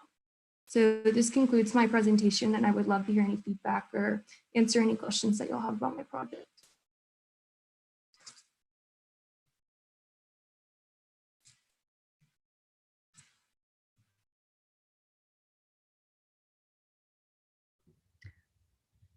Thank you. Thanks, Kelly. Yeah, I mean, it's just another really great project to sort of think through all the propositions that you're making in relationship to the brief. And I suppose the things that have come to the foreground for me with this it's really, just the sort of value of parks and having this kind of quality of a parkland that can pop up. And as you were saying, the introduction of nature and just a relationship to trees and things, and how important that is, and to an outside, and to bring that outside closer to a public realm where maybe there isn't. I don't know what it's like in Austin, Texas, but if there's not a lot of kind of places where you can really engage with parkland, it's kind of something that I think has happened a little bit here too. You just really notice, when trees kind of pop up somewhere, and it's just kind of really a wonderful thing to engage with that. And maybe it's I was thinking about it before, but then when you introduced the precedent that you're looking at in Taiwan, and was just this kind of relationship to, I think, a sense of ritual and setup. And I guess I was just, I was wondering about, like, with the bamboo mats, say, for example, and I think it's very interesting that the diversity of, you can come and have a picnic or sit at a table, and, find that image with the fire pit sort of really kind of like, oh, wow, like it's sort of would be so nice to be able to go somewhere and have an open fire in a car park. And there's issues around that, but it does sort of bring out this kind of slightly animistic, and the parkland, and just everything that forests kind of conjure, really. But just then it's kind of invites this sort of sense of, how does this get set up in a way? Like it's a simple thing with the bamboo mat, but where do people go to get it? Where do they lay it out? I think that could sort of really open up a really nice way of thinking through also how they engage with this area, and perhaps a little bit through this notion of a kind of ritual, as like the series of things to do to set up a particular place, and like a lighting of a fire, it involves that as well. And I think the lighting is, when you were showing some of the earlier documentation, it was like, oh, like that looks like very indoor space, there's a lighting above the table, but then we've seen how you've taken it through into your proposition. And I sort of feel like that I'm kind of curious about the lighting, and like how it's been resolved and thought through. And I can understand that it's probably above the various different areas that have, where people come together, so it might signal kind of, okay, well, there's obviously a table or a picnic area or a fire pit under this light. But I just think that there's something, again, potential there that could be developed. And, whether on how the lighting gets set as part of this ritual, and whether the lighting all just sort of sits at the same level throughout this park, or people can have some way of sort of lifting it or bringing it down, depending on what they're doing. Just fairly small, minor gestures, but I think they'd be really significant in terms of really setting up and establishing this sense of a sort of what one's doing and participating with others in the park to do. Reminds me a little of my last comment, when I saw them, maybe it was their big circular nature, but there's the wonderful Hagia Sophia in Istanbul, which is this huge basilican church. And, basically it's got candles, very, very huge round kind of chandeliers, but, because it's centuries old, they're candles, or it's been converted now, but they used to sort of lift them up and down, and in order to light, or maybe at one time it was sort of, perhaps gasoline, or no, kerosene. So, just sort of nice gestures like that I think could come into this proposition you're making. I like that idea about raising and lowering the light fixtures, especially in the picnic spaces, because they're intended to be very flexible spaces. So with that ability to raise and lower it, depending on that, it would be a really interesting addition to this. With a sense of how would you introduce that as being a kind of ritual rather than a function? I think that's sort of provocation a bit. And where do they go to get the mats, pick them up and then bring them? And, a sense that they'd take them back again as part of a caring for that this whole place rather than just leaving them out, or, you know, like just, yeah, it starts to produce a different kind of way of, you know, a person occupying the space, and how they sort of, you know, nature can often do that, sort of bringing out a care or a looking after and a pleasure through that participation.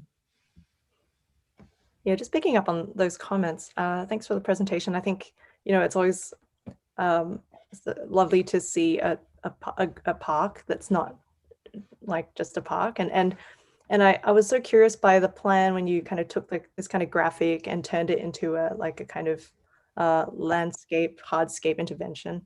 But there's one thing, so I wanted to push in a little bit more about kind of the environmental premise that you set up, the heat island, and things like that. And maybe in this image, I'm seeing maybe predominantly still hard surfaces, and with the nature being maybe quite kind of token in like small patches. And in the plan, I maybe if you go to the plan for a little bit, I was thinking that there was a kind of berming, or at some point the kind of the green would elevate or ramp up in a way.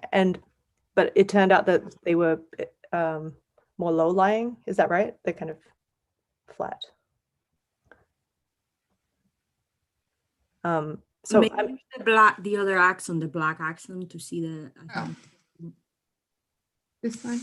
Right. And so the vegetation here are fillers in the in between, right? They're not berms or anything. And so I feel like maybe the next step would have been to think about the elevation of grass, right? The enjoyment of lying on a hill, which is kind of surreal in a parking lot at the back of a strip mall. But I think that now that you've kind of set up this really well resolved hardscape, it's now maybe trying to foreground the greenscape again, and like trying to think about what that greenscape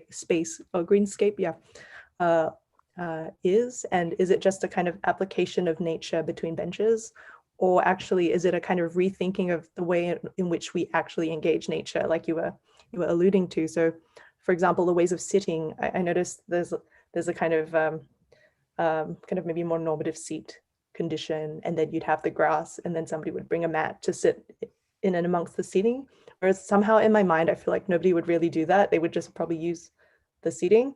But I love the idea of a picnic, right? That's amazing. And that's actually challenging notions of dining altogether, like to be able to buy something from a strip mall, or not even be able to be a consumer at the mall, but come to this like pocket park and have a picnic, right? I think is fabulous. So trying to really push into those dimensions. The fire pit's really great.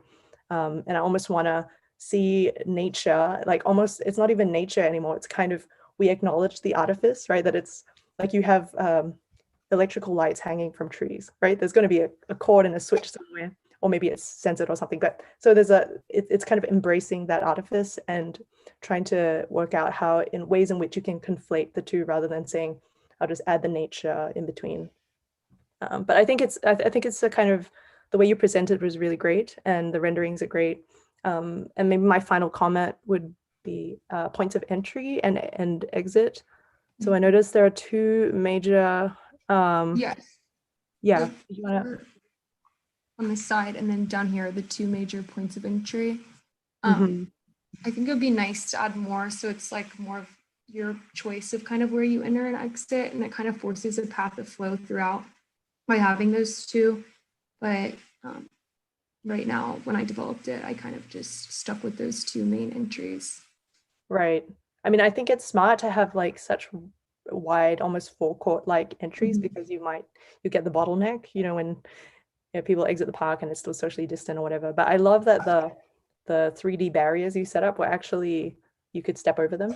You could quite easily do a shortcut across, like, so yeah, I think yeah, those are my comments, but really, really nice work. So thank you. Hi, Kelly. So I will try to be brief, because I know that we have to move on, but I just wanted to say a couple of things. I think a lot has been said already about how accomplished the project is, and I agree with all of that. But maybe I will try to provide you with a couple of different ways to think about your own project, because that's also why we have reviews, to think about other ways that we could have approached certain parts of at least how we're thinking about it. And, you know, when I think of a pop-up, I think of something that has to happen pretty quickly, you know, but trees take a long time to grow.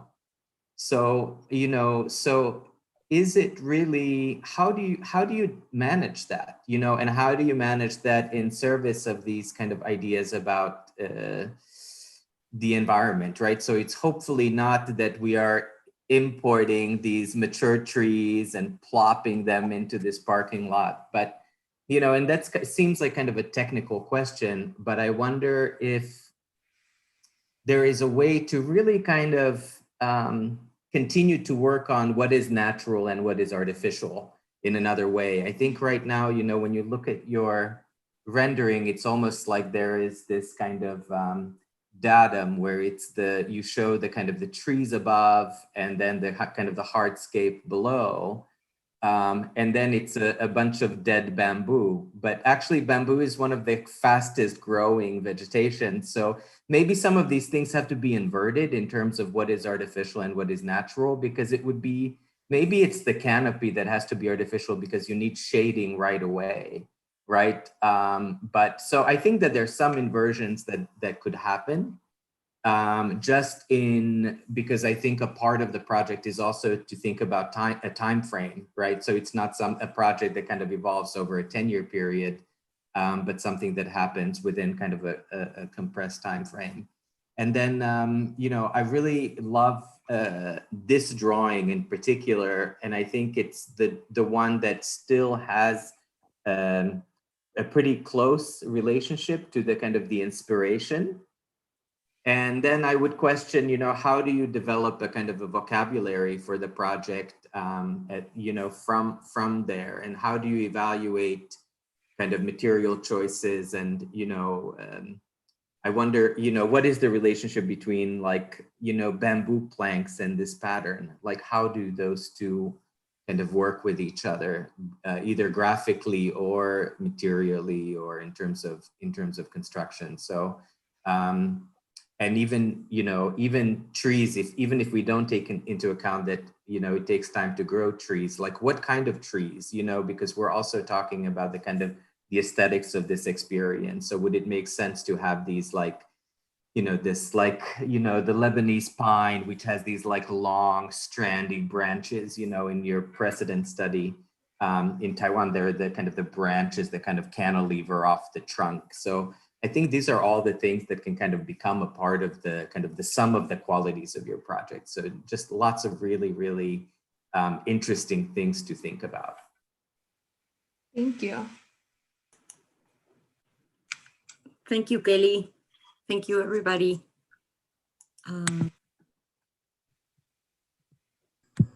Okay, I believe I'll share my screen.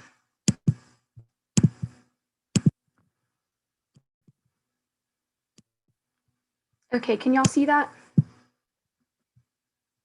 Okay, my name is Mary Claire Moravitz, and I decided to title my project Akachochin, which means red paper lantern in Japanese. And this word specifically refers to izakaya restaurants, which are these casual restaurants in Japan that serve small bites to eat and drink. These restaurants are known for their red lanterns that are displayed on the outside of the restaurants, which were a big driving factor of my design.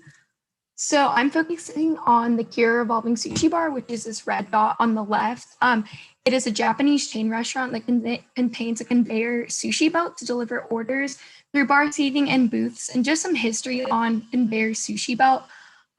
It is invented in Japan in order to increase efficiency and reduce costs in restaurants. And it's very popular in Japan as it appeals to customers due to its casual and efficient manner, yet experiential mode of dining. So it's important to the dining history of Japan, and it continues to evolve today and provide a unique dining experience to customers. My group and I researched the Yurakuchu restaurant district in Tokyo, Japan. It's a restaurant district that's actually located below a railway station that contains hundreds of these izakaya restaurants that branch off from this main street located in the top left corner into many alleyways. It is obviously an informal way of dining as it is next to this train station, but the railway stop functions as a way to bring people into the restaurant, with the izakaya storefronts being completely exposed. So this is an idea that I wanted to incorporate into my project in order to bring people into the space. And also, as you can see here in every image, are the akachochin paper lanterns that are very distinct and seen throughout the district. And this area is actually termed akachochin by many locals just because they're so distinct and principal elements in the district. So izakaya dining incorporates two types of seating. The one on the bottom left is tatami style seating with a low table and chairs. And on the right, it's high bar / counter seating. And as I mentioned before, these are just restaurants that serve small bites to eat and drink and are very casual and sometimes a blend of a restaurant and bar. So then I took my precedent after doing all of this research on Japanese restaurant cult history as a way to incorporate many of these elements. It's an Ani Albers rug, and it's two continuous curves that form a knotted composition. And I saw this pattern as a way to incorporate circulation paths and actually a continuous sushi conveyor belt. I explored many iterations, and then I chose the one on the far right to further develop and explore. So here's my intervention in the site, and Kira Revolving Sushi Bar is right here with my intervention on the outside. And here's a little bit more zoomed up view. I thought by putting the belt on the outside and exposing the entire restaurant, individuals will then see the restaurant and want to stop by, which is how this is different than the interior of Kira Revolving Sushi Bar now. Thus, people working and shopping at adjacent businesses or living in residential areas nearby will see the space and stop by, similar to how in the Yurakuchi restaurant district, customers are gained through the adjacent railway stop and the exposed restaurants. So looking at some main features of my plan, there's 20 seating islands ranging from seating one person to up to 8 people. There's this one main circle right here for sushi drop-off where the chefs can come and drop it onto the belt. 3 tatami style seating areas that can be used for waiting purposes, or if people just want to grab a drink and a meal. And so here I'll show you my project a little bit 3 more dimensionally. So here on the ground layer, there's a 2.5-foot wall barrier with thresholds on the outside just to block some of the views of the parking lot and the traffic nearby, and also to apply a little bit more shading. There's also a 3-foot walkable path surrounding the perimeter and a 6-foot distance from many of these main islands just for extra caution. Here's a layer with my added tables, chairs, and sushi belt. Here you can see how the sushi belt actually lifts up right here where my cursor is, and right here for entry and exit into the main area of the restaurant. And then here you can see my entire intervention with the massive lanterns that I added for shading, cooling, and lighting devices. These are like the main drawing and driving factor of my design. And I thought by creating this continuous sushi belt, people can still feel unified and connected through a shared experience while remaining socially distanced. With that being said, my intervention is permanent, as I see it as an investment for Kira Revolving Sushi. And the outdoor dining scene in Austin is very prevalent and now growing due to COVID. And I think we will be rethinking a lot of our outdoor dining spaces now in the future. So each lantern is heightened or lowered by 6 inches to 2 feet in order to create depth in the landscape within the intervention, and the curved and continuous sushi belt define the placement of the counters, causing the seating to be irregularly placed. So looking closer at my dining options, so depending on how many people each island sits, the size of the counter and the island differs and varies. And then on the right, in the axonometric view, you can see the socially distanced manner of the placement of the bars, with 6 feet being the minimum distance. For colors and materials, I stuck the more organic and subtle materials and colors. Besides for the red paper lanterns, they're made out of red nylon fabric, which is very common for outdoor lanterns.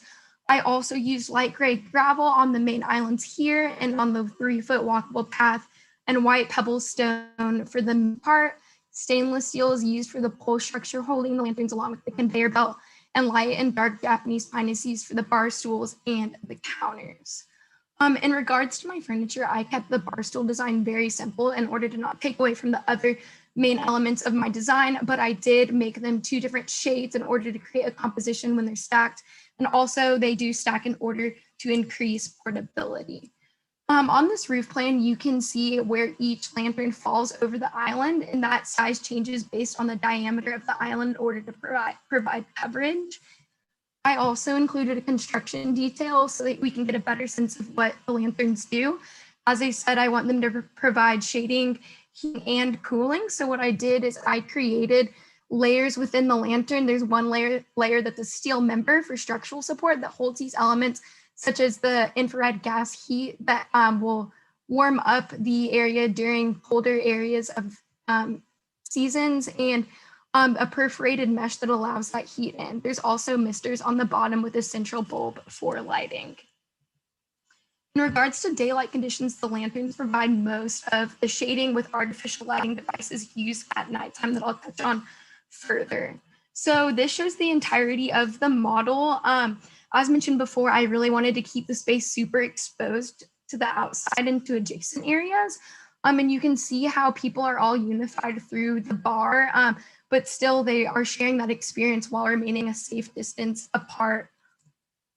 Looking at a more zoomed in view of this, you can see how the space would operate during the daytime for lunch, if you will.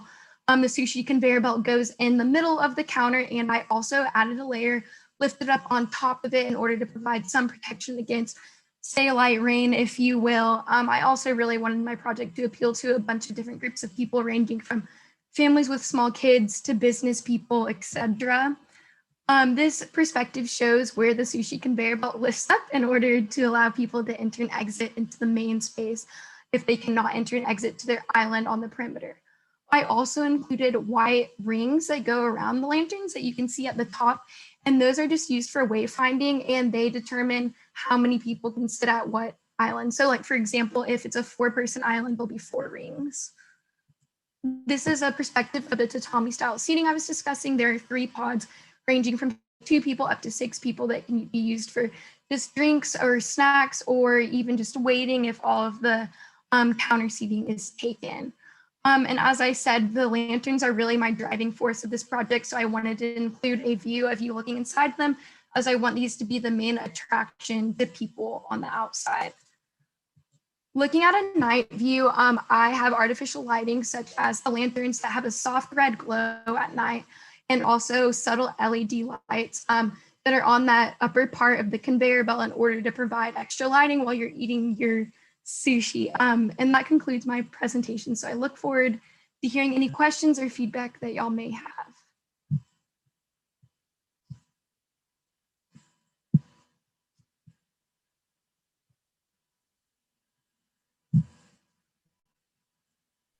Maybe I'll just start, Mary Claire.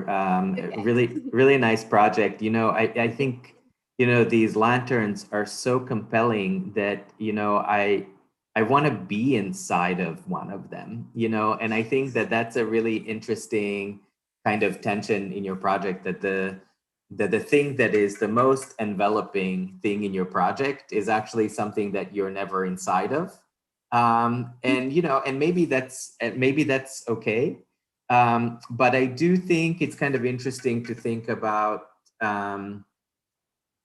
you know, what the relationship is between bodies and kind of on the ground, and then this kind of generous, almost like clothing like shells that are happening above, you know, these and so, you know, I was looking to see if you're ever in the sort of in the center of a lantern. So even if you're not surrounded by it, that at least you're kind of inside of its kind of shadow. And that's something that, you know, I kind of keep thinking about, like, can you ever inhabit it, or are the lanterns really the thing that you're always kind of looking at? I don't know what the solution is, but I think that that's what I find really, really compelling about it. And I'm really glad that you're kind of ending with this image, because I wanted to see what it would be like to kind of be underneath this really kind of fantastic canopy. I think some other things that I wonder about in terms of the ground. When you say that it's pebble, it's kind of a finish with sort of inset stones, or is it loose gravel? It's like inset stones. So the white part would be like what you're thinking of the inset stones, but then the gray gravel is actual loose gravel. Okay. And do you imagine that it's smooth or that it's bumpy? I think maybe for the white part, maybe like really small bumps, but nothing crazy where it would like feel weird to walk on, just like maybe barely offset a little bit. I think it's interesting to think about how even sort of in terms of texture, you get a sense of being in different zones. Mm-hmm. So some of them are softer than others. I was thinking, that if this was kind of an uneven surface, that in terms of furniture, what you would probably want is stools that have like 3 legs as opposed to 4, because all of a sudden kind of a tripod is able to kind of negotiate unevenness in a way that's very different from kind of a 4-legged. So these are just kind of, I really appreciate that you thought about furniture and you have this kind of Alvar Aalto like stool. And, I think it's interesting to think about not just kind of visually how things relate to one another, but also just kind of in relation to gravity, like what is the quality of that ground, in a way that's really like in service of that experience. And then how do you kind of put objects on that ground in a way, that, every other restaurant that you go to has a table that's not balanced, right? And so how can that be kind of a micro scale consideration that can kind of make a difference across the project? But overall, really, really interesting and a really exciting, I think, reflection on, but also departure from the Ani Albers pattern. So really nice. Thank you. I really appreciate it.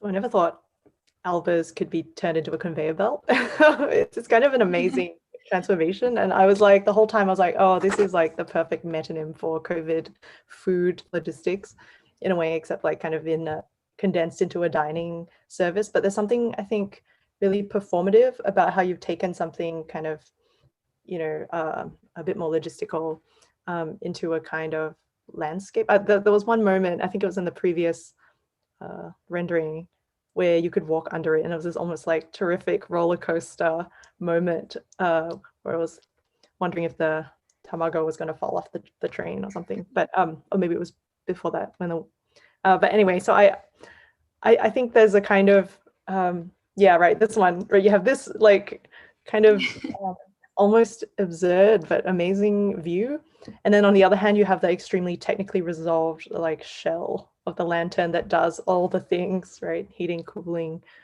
lighting. And so on the note of actually the lanterns, it looks incredibly ephemeral, it looks incredibly light above, but actually, they have like steel framing. It's kind of heavy, maybe acoustically echoey. Like I was just really curious about the appearance versus the actual construction, the experience of that. Like, would you look into it and actually see a much narrower shell because of all the layers of infrastructure? Would it be more like tunnel-like, or would I see that thickness? It seems like it kind of comes down to a really nice fine point, but that's a whole other thing about like, can these actually do the things that you want them to do? Oh, did you have? Oh no, I disagree with your comments. I think that a big struggle for me was figuring out the construction of them, and so I think it would be something cool to explore, like how would they actually look with all of those components going inside of them now looking up, and how would that change? Right, because it's no longer a kind of paper quality. You no longer see the kind of light glowing from inside, right? So I think it's a kind of balance. Maybe it's not too technical, like a techno lantern doesn't need the misting. It's so funny because you like protect it from rain, but then you have all these misters. So I think there's a kind of way in which you just appreciate the fact that it's outdoors without needing to overly because that would also, obscure the visibility of the sushi, for example, which is the whole thing. And I think one more thing is just to think about like how it connects into the restaurant itself. So I see the kind of lanterns cascading outwards, and you have this kind of like perimeter little like kind of bracketing off from the parking lot, right? Yeah, I wonder if that maybe could be more explored. If you didn't have those barriers, how might you otherwise deal with that? And yeah, I also want to inhabit one. So nice work. Thank you so much. Yes, thanks, Mary Claire. Yeah, just following on, from all the previous comments, which I agree with. I suppose I've been really focusing a little bit on the sushi train, and just because, and sort of thinking about why, and I suppose for me a lot with public interiors and public interiority, through a relational condition. So not so much like this idea of it being human-centered, but what are the relational conditions that bring people together? And I think your proposition around this idea of sort of having a shared experience still while socially distanced is socially distant is an interesting Freudian slip, but is very. It's powerful to think about it with this kind of proposition of the sushi train. And it's really the main programmatic aspect that links through this whole space and actually joins people up together as the sushi moves through the space. And I think it's really, it's kind of wonderful how it lifts up so people can walk through and under. And it sort of suggests to me like that well, what else could be happening then with it, so that it's because it's such a wonderful idea that could happen, and how that would really transform people's experience and their relationship also to the sushi and the space and to everybody else, kids walking under it, and just a sense of sort of fun and so not just a kind of functional aspect about how to get into the space, but this idea of entering into the space and the experience of the food moving around. And I just wonder if that thinking could start to really play out a lot more with the sushi train. And because it's, sort of, again, while there are these smaller scale kind of concerns, it's really sort of powerful, because I think that at the moment, certainly, I'm not sure what it's like there, but I'm just imagining, but, food is sort of a crisis thing a little bit at the moment with COVID. And so we can't have any shared plates, like we've got our Christmas parties coming up. No, we can't provide food for anyone. Everybody has to BYO. And I did wonder, like, well, what impact is that going to have on the traditional Japanese sushi train? Will they change in Tokyo? And sure, they have the plastic covers on top and of some of them, but is there something from a design point of view and a spatial design point of view that can actually intervene into this, like the given sushi train, that really does encourage and invite people to participate in it post-COVID, or, and just changes that relationship to not only the shared experience of being in this space and eating and drinking together like the izakaya dens, but also that to food.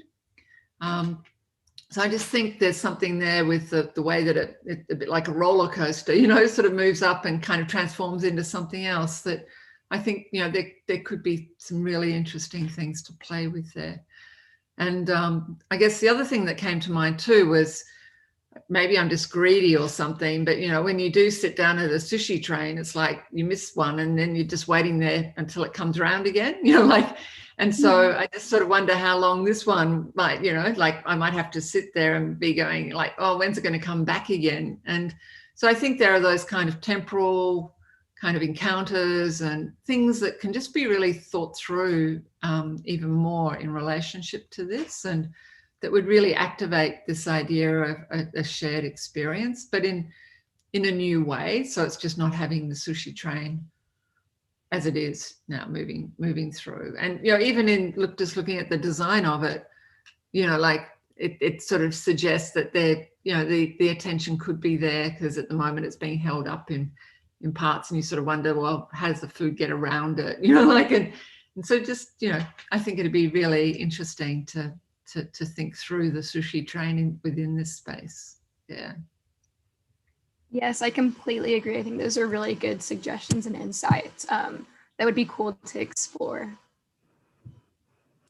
Thank you, Mari. Thank you, everybody. I appreciate it. Thanks. Hi, I'm Holland. I am next. Okay, so my project, Dough to Dough, functions as both a bakery and gallery. The idea behind this name is that the bakery is making actual baker's dough, as well as making money, because the furniture and the lighting that occupies the space is for sale. My original president, Super Klein, combines architecture, landscape architecture, and art. Super Klein is located in a very ethnically diverse and socially challenged neighborhood in Denmark. The idea behind the project is that it brings together all different types of people. There's a collection of objects from around the world that represent the different nationalities of people living in the surrounding neighborhood.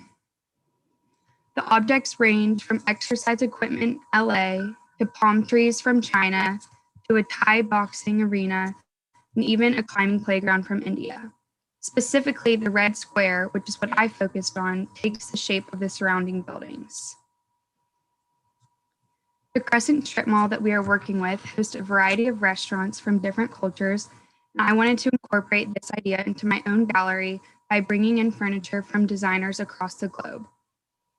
I was assigned to the Taiwanese bakery 85 Degrees Cafe. It stands alone in the Crescent strip mall. Now, the colors from my site are indicators showing what size party can sit in each space. So a table for 2 will sit in the brown sections, tables for 4 in the light pink section, and so on. Here you can see how tables are spaced in order to comply with COVID regulations, as they are at least 6 feet apart. So just as a Super Klein precedent incorporates items from around the globe, I have furniture on display in my gallery from designers across the world. By having this bakery that also functions as a gallery, I am able to showcase talents of different cultures and promote designers that are up and coming from other countries. Furniture and light fixtures in the gallery are for sale. And I'm using this bakery as an opportunity to promote contemporary design. I've taken colors from the Super Klein project and I've incorporated them into my own design.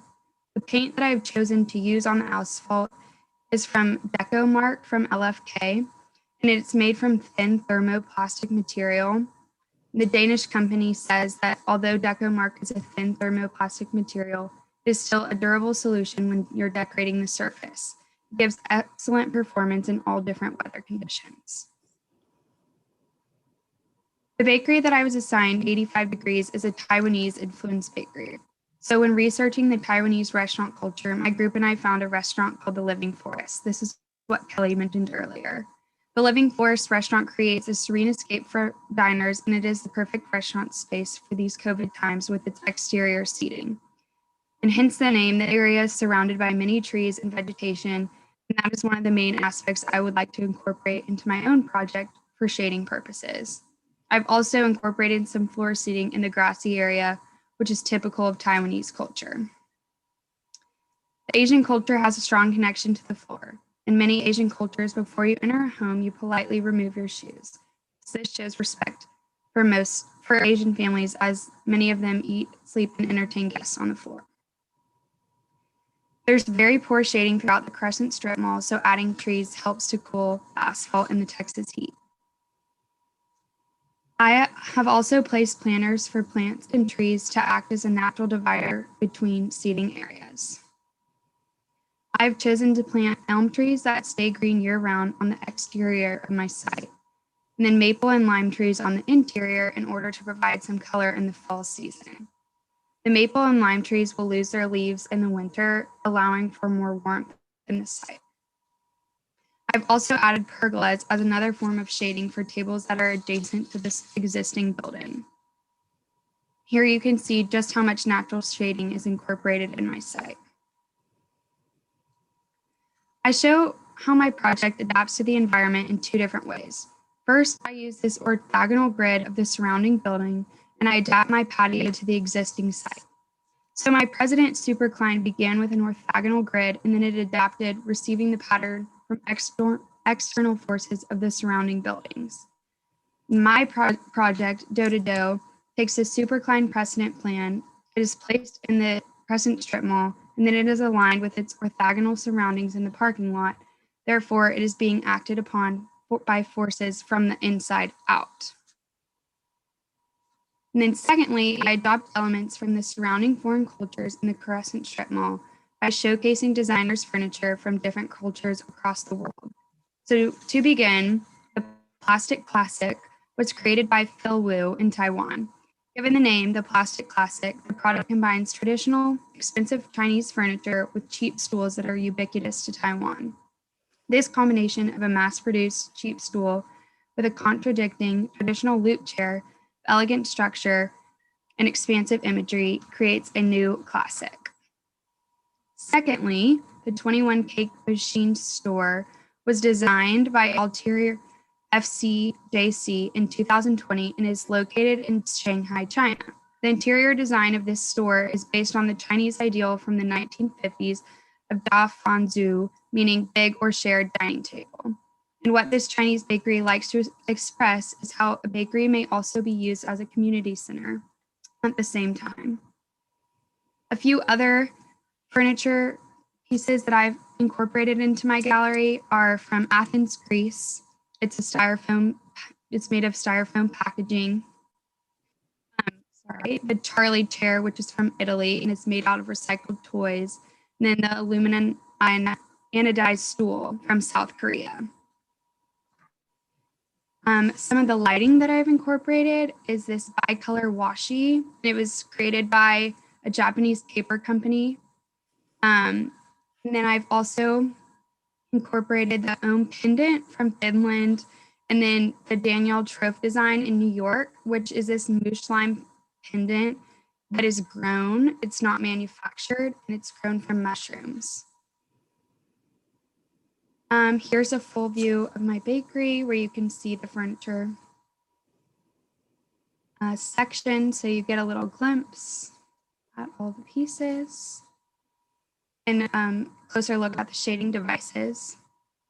So now I'm going to walk you through my gallery dough to dough to show you what it's like on a daily basis and for you to see the different pieces of furniture on display. So here is where you enter. Here you can see the tables and chairs from the 21 Cake Machine store in Shanghai, China. Here you can see the moose slime pendant from America that's grown from mushrooms. Here you can see the Charlie table and chairs from Italy.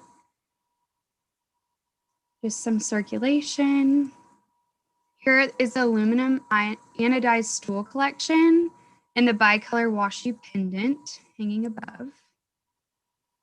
Here's the Plastic Classic from Taiwan, a traditional Asian dining experience of the floor seating in the grass. And then here you can see the Transformers chair from Greece. And again, you can see the Plastic Classic from Taiwan.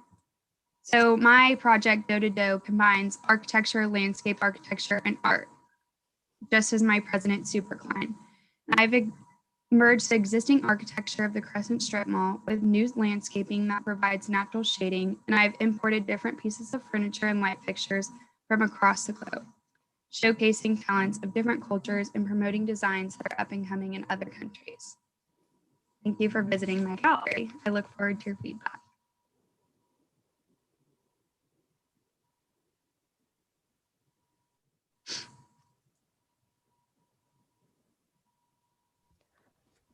So thanks for your presentation, Holland. Maybe to start off, I'd ask a question about the dough, the bread. And so throughout the whole process, I was thinking that the bread was going to be the kind of, you were going to foreground the bread somehow, or the bakery as a gallery, like the process of bread making or whatever it is. But it turned out to be more the furniture. Is that right? That's being the showpieces? Yes. Sorry, go ahead. No. I mean, I was just like kind of curious about that, because I think that maybe that if, you know, you kind of looked at the project again and thought about the kind of product specificity, so to speak, of your, you know, from your title to the kind of ambitions. I feel like the furniture, like leaning heavily too much on like imported furniture without necessarily, like as a curator, right? Like a kind of curator of objects in a gallery, as opposed to maybe thinking about the spatial conditions of the bakery, for example, and how people might kind of navigate these spaces. Maybe the graphics are somehow related to that experience. So I think maybe for me, I was kind of searching for a way to understand the translation from Superkillen to Austin, Texas, right? And like what the graphics were doing, because I think in Superkillen, it's kind of like this ribbon park, right? And like it like different textures speak to kind of different ways of moving through and understanding different neighborhoods and things like that. But I think, yeah, I'm sort of still maybe searching a little bit for a kind of specificity. I think another thing that you brought up some really interesting material references, you know, the mushroom lamp to the kind of other, the kind of cluster tables and how the form relates to the materiality. I was, you know, hoping that some of that could start to transform the spaces. You know, maybe you had a kind of more kind of cove-like space that was a kind of like you're inside a piece of dough or something like that. I don't know, like those kinds of very material conditions started to tease out a bit more of the spaces. And then I was kind of thinking about, you know, this pavilionization of the different nationalities, and it's a kind of pretty old, like if you think about the Venice Biennial and the way that pavilions are nationalized and distributed, I feel like maybe they could be, so it, you know, things like that are set up for like kind of displays of different nations, and, you know, and in many ways, I think maybe we want to start thinking beyond those kinds of tropes as well, right? Like, what is a Chinese table actually, right? And you know, what if I come from 2 different cultures or 3 different cultures? Maybe like certain, you know, maybe not all Italians would agree that that's the furniture that would represent them, right? There's kind of an interesting and question there. So I think I would kind of maybe in the next pass think about not leaning heavily on the national identity question, but thinking about kind of formal material capacities as you start to hybridize them and make them more ambiguous. I think that could be really powerful. Thank you. I like those ideas. Yeah, nice project, Holland. I agree with the comments that were just made. You know, the dough and bread baking is something that we really associate with doing things from scratch, which means that before you can consume something, you have to make it first. And we start with, you know, really simple ingredients like water and flour, and it's like alchemy, where you turn something very simple to something so extraordinary, you know, and certainly there's been a lot of kind of social attention on bread baking during this pandemic. And, you know, I'm talking about this because I think there is a question that I think Amelin alluded to, which is whether what it is that you're making, you know, and whether your project is proposing something that you get to make, or if it's in another way more about consumption, you know, whether it's about you having exquisite taste, kind of being a globe-trotting designer who chooses what you like and you bring it back to Austin. And then it's for others to be, to consume that. And, you know, I think that this question between like production and consumption is an interesting one.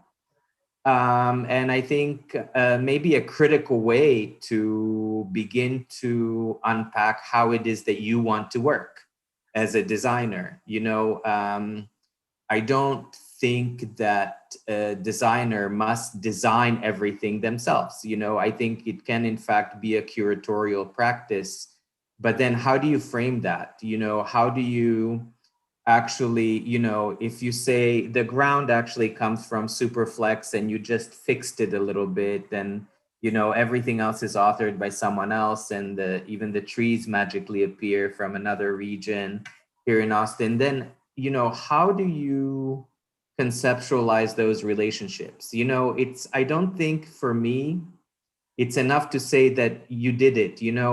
So I think you've done a really good job of having all the ingredients and having kind of like a long list of things that, of course, the selection of these things kind of satisfies the overall briefs. But now what are the relationships? You know, like how does the floor organize this content? You know, what happens when maybe objects come together in a way that is unexpected? Maybe it's not so tasteful, you know, like, so I think that there is also a question of, because these objects would presumably change over time. So you have very little control over it.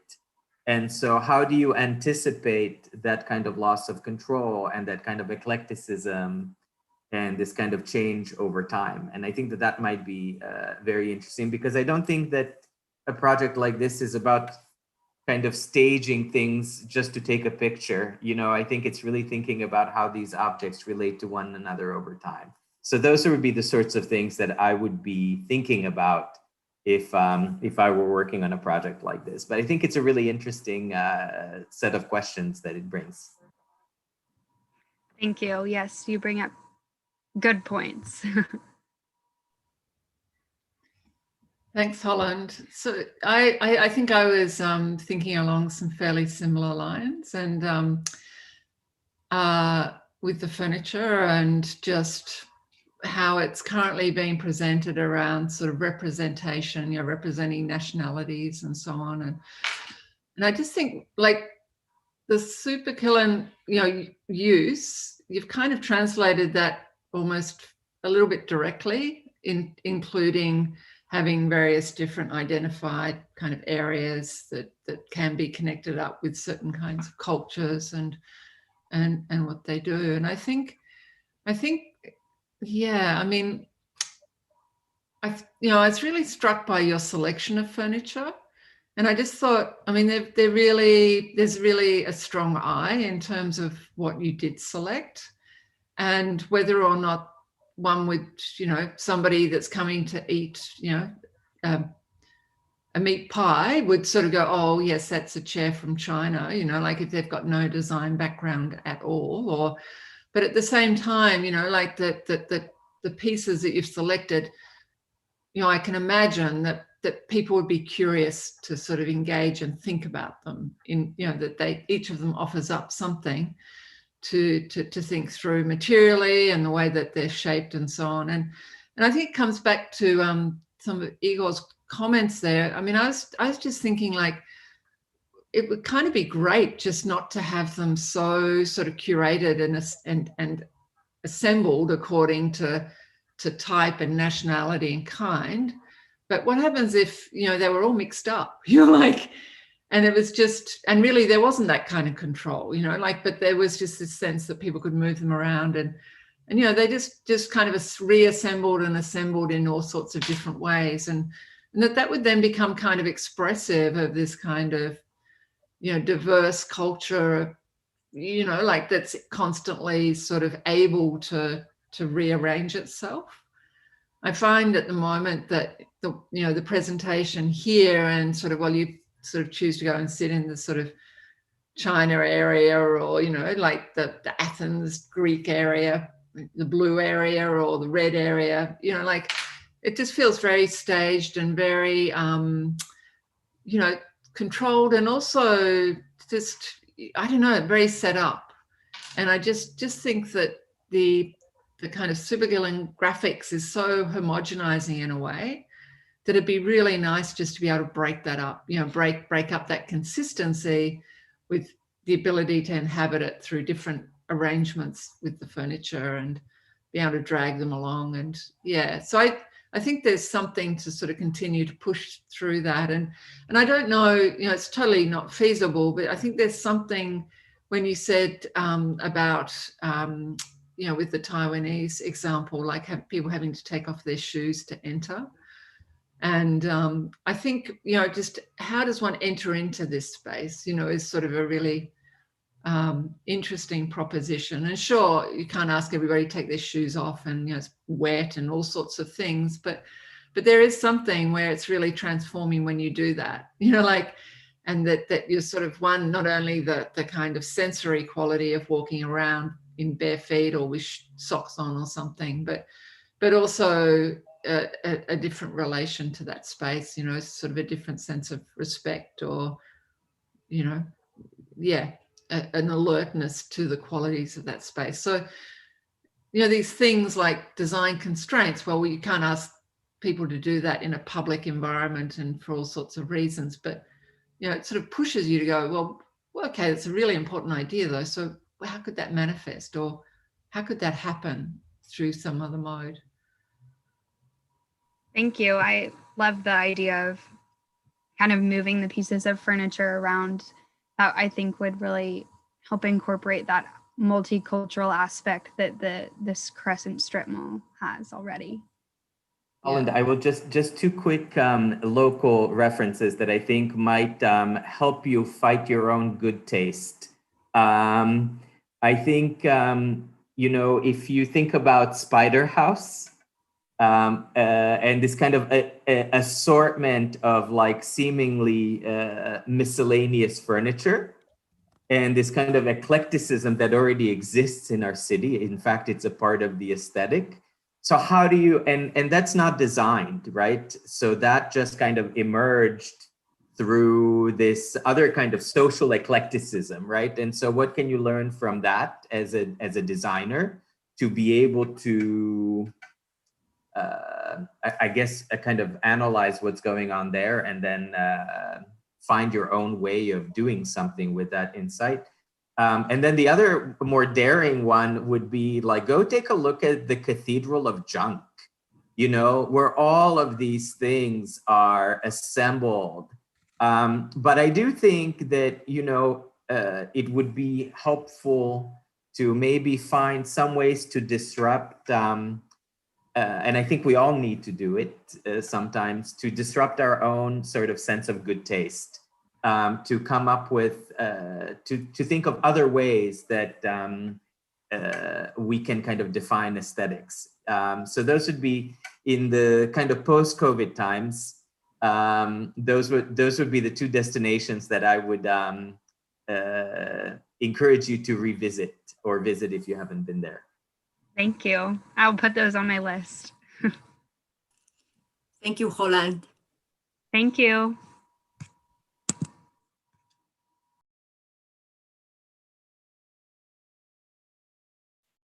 I'm next. My name is Emma, and the title of my project this semester is Filters of Color, and I chose this as my title because one of the main objectives of my project was to create a collage of color through the shadows that are present in my design.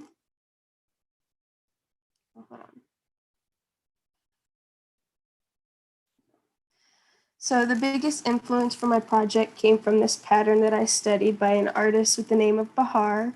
It's titled Flow Through and is a 3D installation that uses plexiglass surfaces to explore the translation between 2D surfaces and 3D space. The image on the left is her installation, or on the right, and then on the left are two line drawings that I drew while analyzing her work. So some early on iterations I explored when creating my outdoor dining space looked at the relationship between simple polygons and the different planes of space that they're situated in. And I'll leave it at that to keep things quick. And now looking at the entire site, you can see specifically the context I'm working in is right outside the Mexican restaurant, which is called Taqueria Los Alienses. And the two images on the left show the interior and exterior of that restaurant. And with my design, I was looking to pose just minimal disruption to the site by keeping it like within the existing lines and only removing about 15 parking spots. In this axon of the full dining design and close-up context, you can see there's still plenty of nearby parking around the restaurant, and cars are still able to circulate all the way around the space. One thing that is different in this iteration than the previous ones is the placement of the hanging planes. They're no longer directly above each dining table, but they're more randomly scattered throughout the whole design. In this exploded axon, you can see all of the elements with the trees that are at the top to provide shade, and in the transparent plastic planes that are hanging below. And they are there to create another layer of shadows. These elements are being held up by cables that are attached to poles and trees. And then in the bottom layer, you see the plastic dining furniture situated within the floor pattern that I designed to keep the areas of the dining tables separated. With this plain drawing, you can see the pattern in the ground more clearly and how it lends a distinct amount of space to each dining party. It also shows the efficiency I strive to create in the circulation paths between the existing indoor restaurant dining space and the new outdoor dining space. Zooming in further within the plan, you can see that some of the individual dining areas, and I've dimensioned to show that the distance between them is safe to use during the pandemic because they're all at least 6 feet apart or more. And then I have a section that again shows the adjacency of the dining space to the restaurant that it's catering to. And you start to see some of the plastic materials that are being brought into the space. So here's the materials and colors that I chose to be implemented in my design. I'm using colored polycarbonate that's transparent to create colorful shadows and that will hold up through the elements while outdoors. I'm also using light concrete and gravel for the ground materials to help the shadows pop.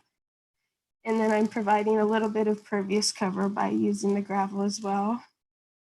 And lastly, I'm including some natural elements with the addition of more cedar elm trees and feather grass to soften up the space. The materials I researched further in the materials lab on campus were transparent plastics like polycarbonate and acrylic. And this was just to make sure that they would in fact create the colored shadows I wanted to be present in my design. So these photos show those materials casting shadows with color and overlapping with each other. And then knowing that I wanted all the parts of my design to create colorful shadows, I looked into some designs by Philip Stark and other designers that use colored polycarbonate in their furniture to get inspiration for my own furniture design. I used 4 different table shapes in the design to accommodate for different size parties. And here I showed 2 of those tables, one that seats 4 and another that can seat up to 8 people. The chairs shown here are used all throughout the design and only incorporate a small amount of steel to connect the seat in the back, but are otherwise mainly plastic. And this will allow for easy sanitation between diners. And then here are a few of the light fixtures and plan and section to show the variety of shapes and sizes. And they're all being made out of the same transparent plastic material and using a steel frame inside of them to hold the luminaire. With this first rendered perspective, you can see the hanging pendant lights from the overhead planes and how the shadows from all these elements will overlap with the furniture shadows. And then I have a nighttime perspective where you can see the material colors and how they drastically change without the sun's presence on them. This next perspective, I wanted to show what it's like to be in the design and looking up through one of these planes. So you can see how it casts an orange filter on everything that is seen through it. And it's also showing how the cables are attached to metal plates that hold the plastic element in place. And then here I have a bird's eye view looking down from above the plane, and you can see all the filters and how the colors are being cast over this single dining space and its elements. And then this last perspective I have to show all of the elements of the project together in the dining space as a whole. So that is the end of my presentation, and I'm eager to hear any feedback and answer any questions you have.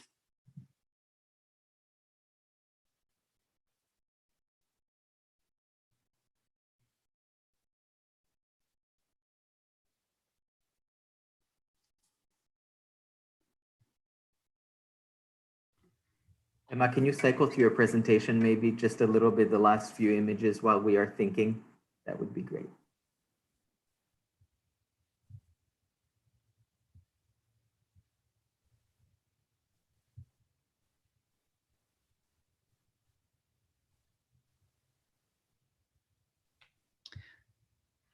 Thanks. So thanks, Emma. Could we just go to the last, back to the last one again, maybe? Just. So I think, yeah, I mean, what I'm imagining, I think it's, you know, sort of, again, there's much in this that's sort of very nice in proposition that one wants to think, well, it'd be really terrific to actually be sitting there and, you know, like sort of experiencing what you're talking about. And I suppose just looking at this last image and just in the bottom left corner, you know, and just this color overlay that you have between the orange and the green and the blue.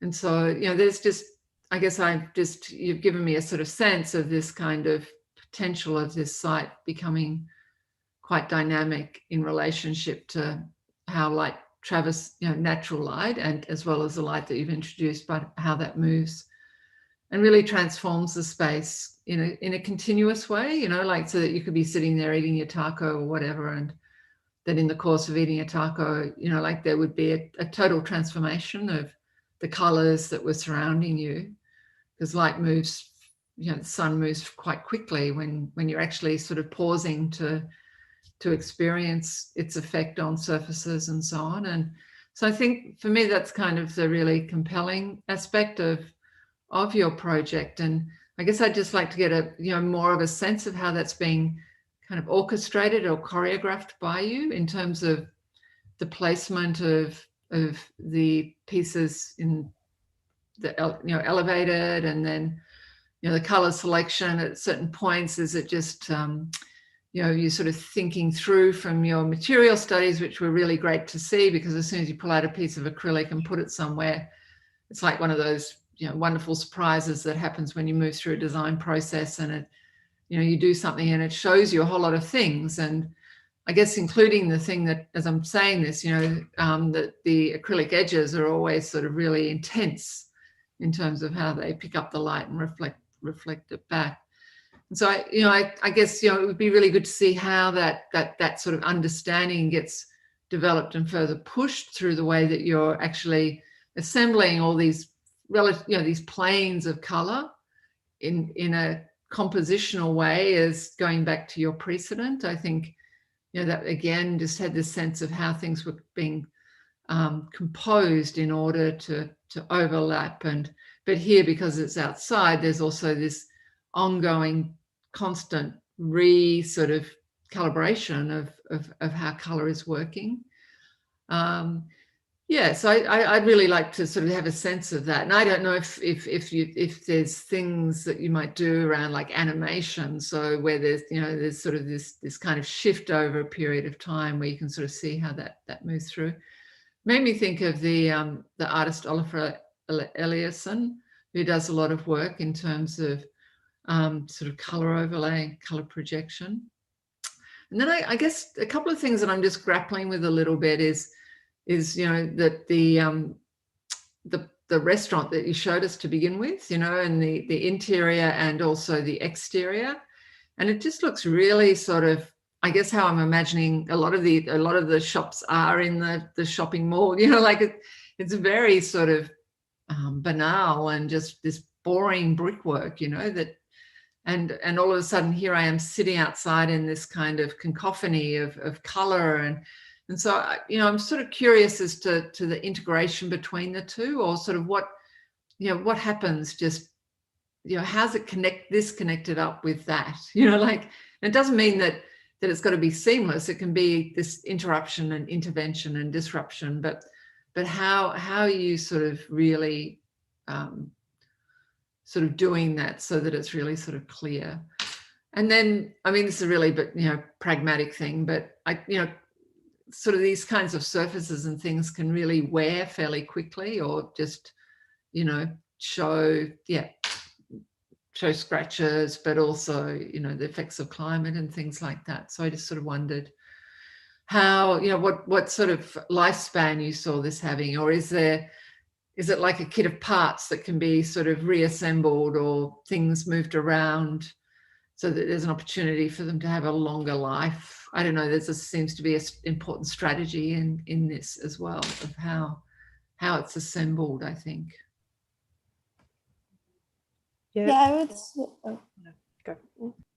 just that the material itself I was trying for it to be durable outdoors and be able to withstand, but after a few years, I would see that it would need to be replaced, and it wouldn't make sense to leave it out for a long period of time.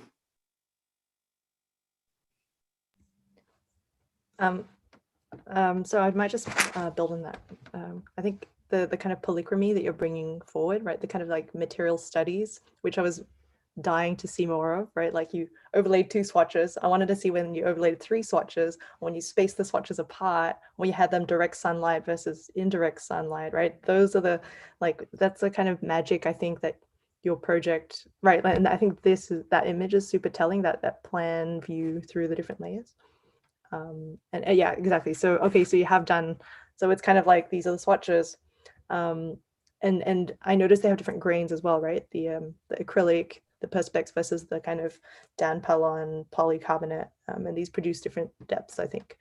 I was so curious. So in your axon, you kind of showed the different layers.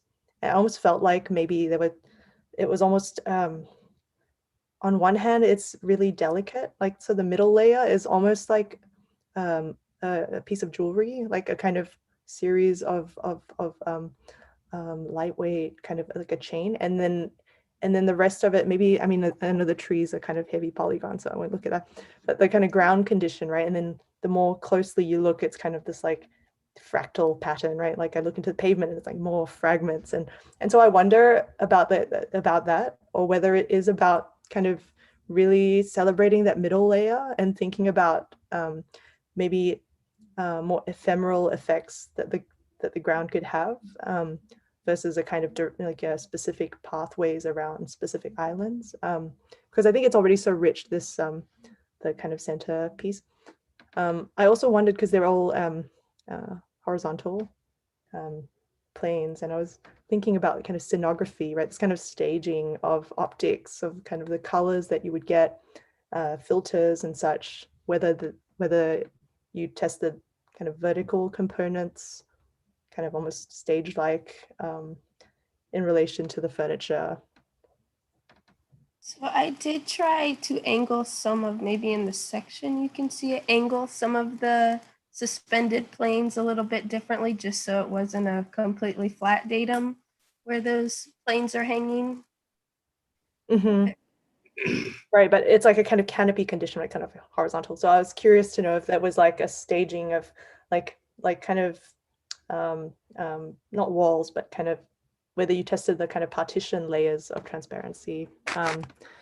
And so then my other thing I kept thinking about was the Die Still, like Cafe Lobet by Theo van Doesburg, which is all about like color theory and how the cafe walls, it's a very interior kind of project, but dematerializes the kind of room that you're in, right? So I'm like, I think there's something about dematerializing that I'm not quite sure yet what it is that is being dematerialized, but yeah, I mean, I'd love to know more about the kind of specificity of these pieces, where they overlap. Does that signal a kind of another kind of gathering space, or are they kind of relatively homogeneous across the different shapes and things?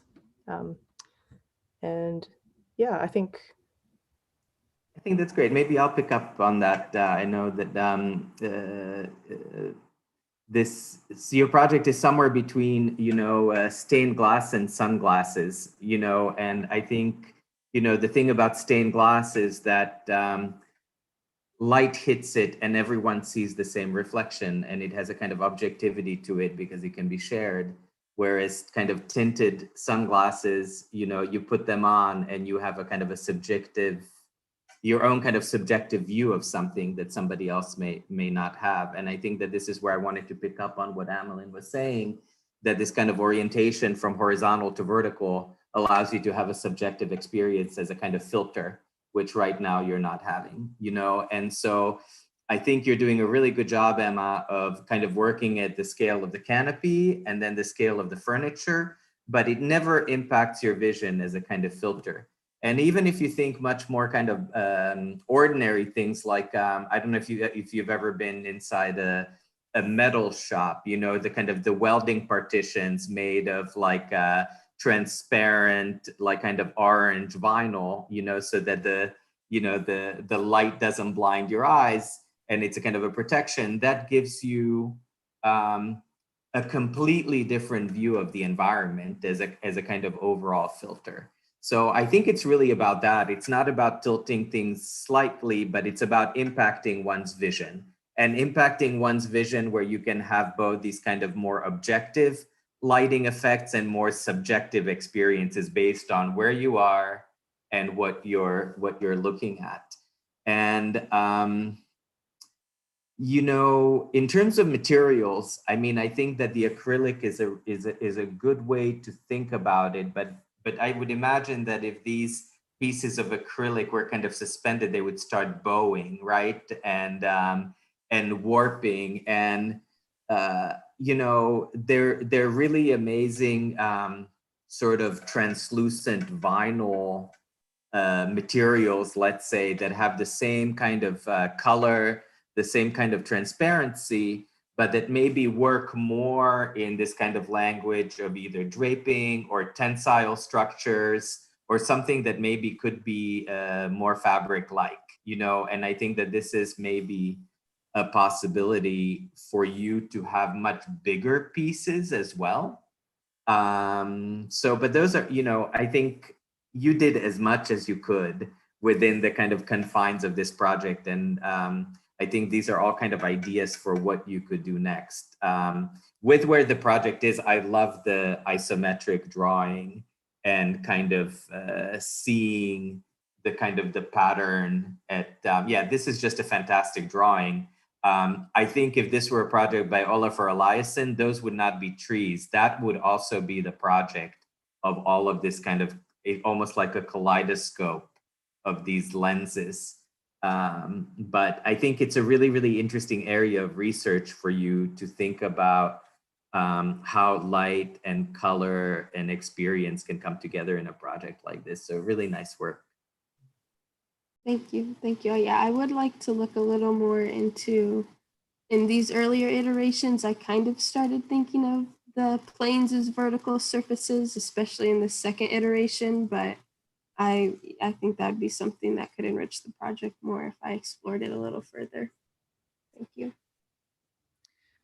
Maybe can I just add, because I think also just this idea of an immersive experience.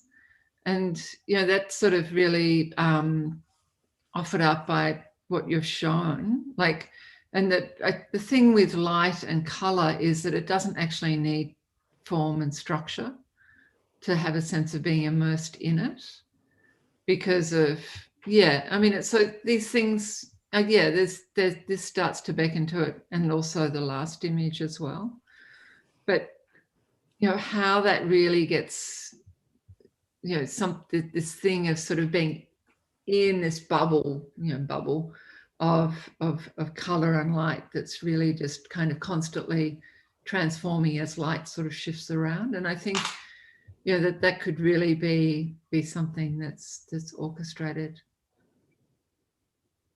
Yeah, thank you. Like literally like a conductor, you know, like how you think that could happen. Yeah. Thank you, Emma.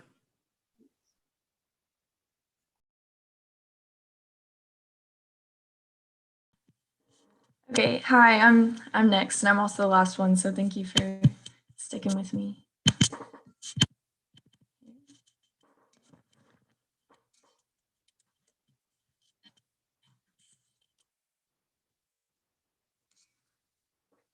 Okay, so I'm Olivia and my project is called Jawbreaker. And if you're not familiar with what a jawbreaker is, it's a type of hard candy that has bright colors that are revealed as it melts away. And this resembles the ever-changing nature of the color, and it just resembles my project. So the restaurant I'm designing for is a Japanese restaurant called Kura Evolving Sushi Bar. Kura serves a variety of Japanese dishes with an emphasis on sushi. My pattern case study is Katrina Gross Inside the Speaker installation. This piece is an art exhibit in Germany. Gross combines typography and bright colors by spray painting directly onto the site of her projects in order to create art that you can occupy and interact with. As I studied her pattern, I recreated her installation by mimicking the spray paint effect and using that pattern to turn into typography. As an exploration on the culture of the restaurants we are designing for, I did a case study on the Yurakucho restaurant district in Tokyo, Japan. It's located underneath a railroad and consists of hundreds of alleyways that branch off from the main street and contain small individual restaurants. In order to make my own pattern, I took inspiration from Katrina's Inside the Speaker bright spray painted artwork in the Yurakucho restaurant district's alleys to create colorful typography that I carved through to create paths as well as areas to sit. I made several iterations of carved paths in order to create an organization that enhanced the painted pattern, maximize seating for the restaurant, all while abiding by social distancing guidelines. In my final iteration, I placed the intervention into the parking lot directly adjacent to Kura, taking up a section of the vast number of parking spots, but giving that space back to the restaurants and the people enjoying them. The carved structure consists of 32 coves that separate the parties to create 6-foot social distancing that follows CDC guidelines. And here you can see how everybody's 6 feet apart unless separated by a wall. So located in the eyesight of the coves are spaces where the topography melts down to become playscapes meant to be gathering spaces for post-COVID times for children to play on. And the decision to create such a whimsical structure came from my view of strip malls as a very ordinary space. But during the pandemic, even a trip to your local strip mall is a new and exciting experience because it means you get to leave your home. So in order to bring discovery and excitement to people in these sad times and heighten the mood, why not create a space that seems so foreign to one's pandemic life routine that it turns into something exciting that we used to take for granted.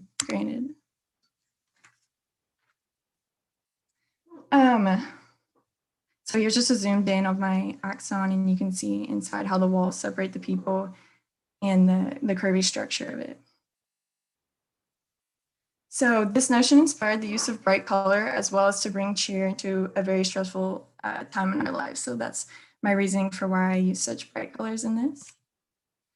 In order to construct the landscape, the structure is made of curved rebar mesh covered with waterproof fiberglass sheets.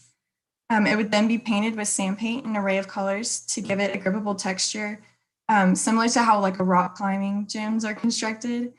And the floor is covered in sand and the tables are made of stainless steel. The tables I designed are made of mirror stainless steel so that they can capture the colors of the surrounding walls and disguise themselves within the project. The cube shape contrasts the flowing design of the structure while creating a large flat surface to maximize the reflection. By forming an unfamiliar colorful landscape, I created an ever-changing manipulation of perception that challenges the norms of traditional dining. The novelty of the space could potentially become an attraction for the community, bringing customers to the mall, benefiting not only Kura, but all the stores at the Crescent Strip Center by providing social media moments that are a huge trend right now with the youth of Austin. This distortion of reality not only affects how one perceives the somewhat disappearing tables, but it also transfers to the lighting conditions. At night, glow-in-the-dark paint and illuminating orbs light up the walls of the topography. My project also encourages play and exploration for children as there are climbable moments scattered throughout the topography. And lastly, Jawbreaker doubles as a teaching moment for the entire community due to the fact that the paint on the wall changes colors when pollution levels in the air exceed 60 on the air quality index, which would be considered moderate pollution levels. So this chemical reaction in the colors gives a physical appearance to an invisible threat to our world and will hopefully raise awareness for pollution effects on our ecosystem. This effect goes with my interest in an ever-changing landscape, where the color changes across the day depending on how it looks with the different light conditions. It changes at night to glow, and the tables create an illusion of changing by reflecting what is near them. And then lastly, the color change depending on the pollution all brings my project to life. So that's all I have to say.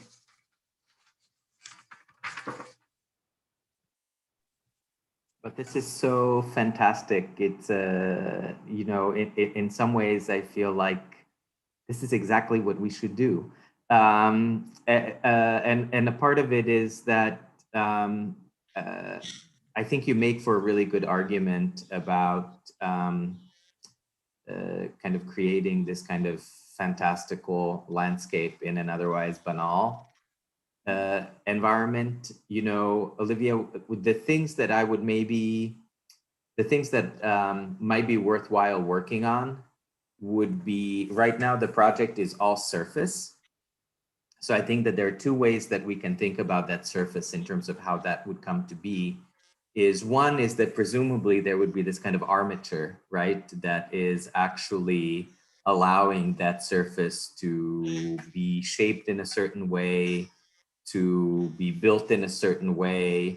And I think that this is where the kind of the geometry of the project is actually quite important, right? Because I mean, even if you kind of take the overall form of your project and you start kind of slicing it into ribs, you can begin to understand how this kind of armature, how this kind of something, the thing that's under the surface, let's say the bones of the project, right? Like how that would work, you know? And I think that that would also allow you to question decisions like the kind of the edges around the project. You know, like what if, you know, one of the users from one of the previous projects kind of came in their wheelchair and tried to get into your project? Like, how would that work? And I think it can, because I think it's flexible enough of a geometry that it could eventually work, you know. But those are the kinds of things that you can kind of think about in terms of construction. Then I think the question of how you make that surface itself is very interesting, right? Is it really kind of a scan of a painted surface that's then digitally printed on a surface, or is it something that's really kind of painted on in the kind of the style of, you know, like an enormous jawbreaker?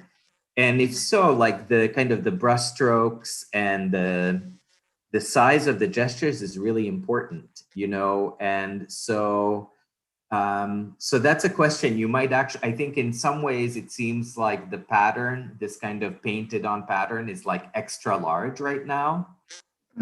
So it almost seems like it's something that's kind of like scanned and then like magnified.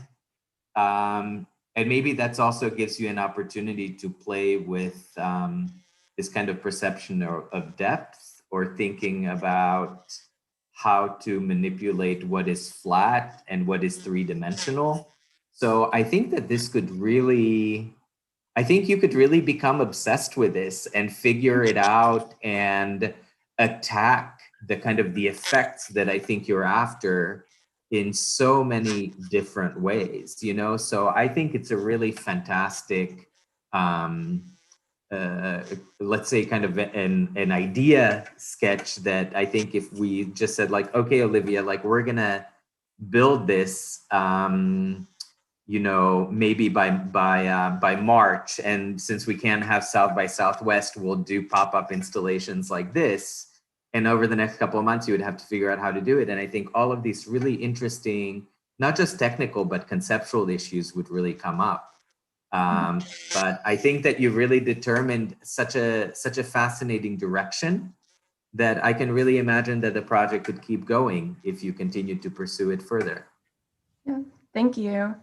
When you were talking about the size of the painting on the structure itself, that's something that I really struggled with. like the whole time trying to, with the program, I was doing it in Rhino using height and field. And I had painted this painting myself and I like wanted it to be small, but then when you put it in the program, it makes it big. So that's something that I was going back and forth with. Anyway, so.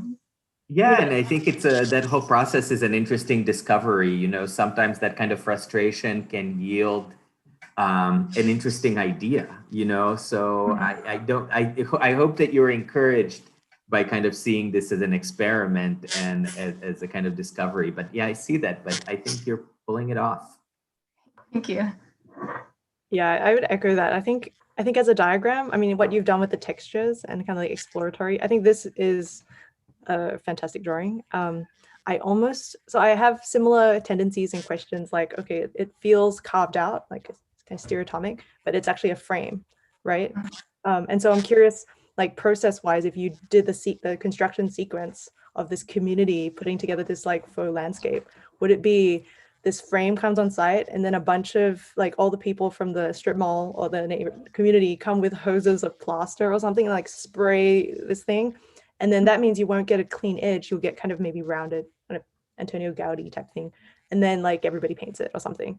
And so I think that proposition, like seeing again what is under the surface could be super interesting, but then it's still very cavernous, you know? And I kind of find the litmus, like the fact that it indexes climate change over time, fascinating. And that means that it's there for a long time. I don't know what your I envisioned it as being a permanent installation.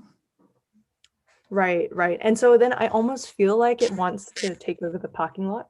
It almost wants to crop up elsewhere. And every year, maybe you just get more and more mass, you know, and suddenly the whole parking lot, when we finally arrive at a point where we don't drive to the strip mall or something like that, and there's like some kind of light rail, the entire parking lot becomes this kind of situation. So I'm entertaining those kind of fantasies because the project lends itself to that kind of Alice in Wonderland kind of thinking. You also have trees in there inside, is that right? They're just the trees that were already there because it kind of broke my heart to like think about chopping the trees down. And so I was like, I'm going to incorporate them into it. Right. Okay, so yeah, I can build around it and such.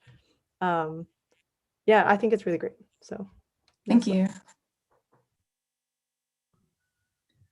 Yes, Olivia, just to echo all of those comments. And I think that, it's the proposition that you're making about introducing this kind of wedge that's got this fantastical kind of environment. I think it's really, really sort of powerful in relationship to the current times. And there's this sort of sense of it being quite magical and uplifting. And I didn't know what a jawbreaker was, but, it was very nice to hear that it's not only being there as some kind of representational idea of what the color is, but that it's actually, the longer you suck on it or the longer it's there, that it's going to change and transform in relationship to the climate and to pollution.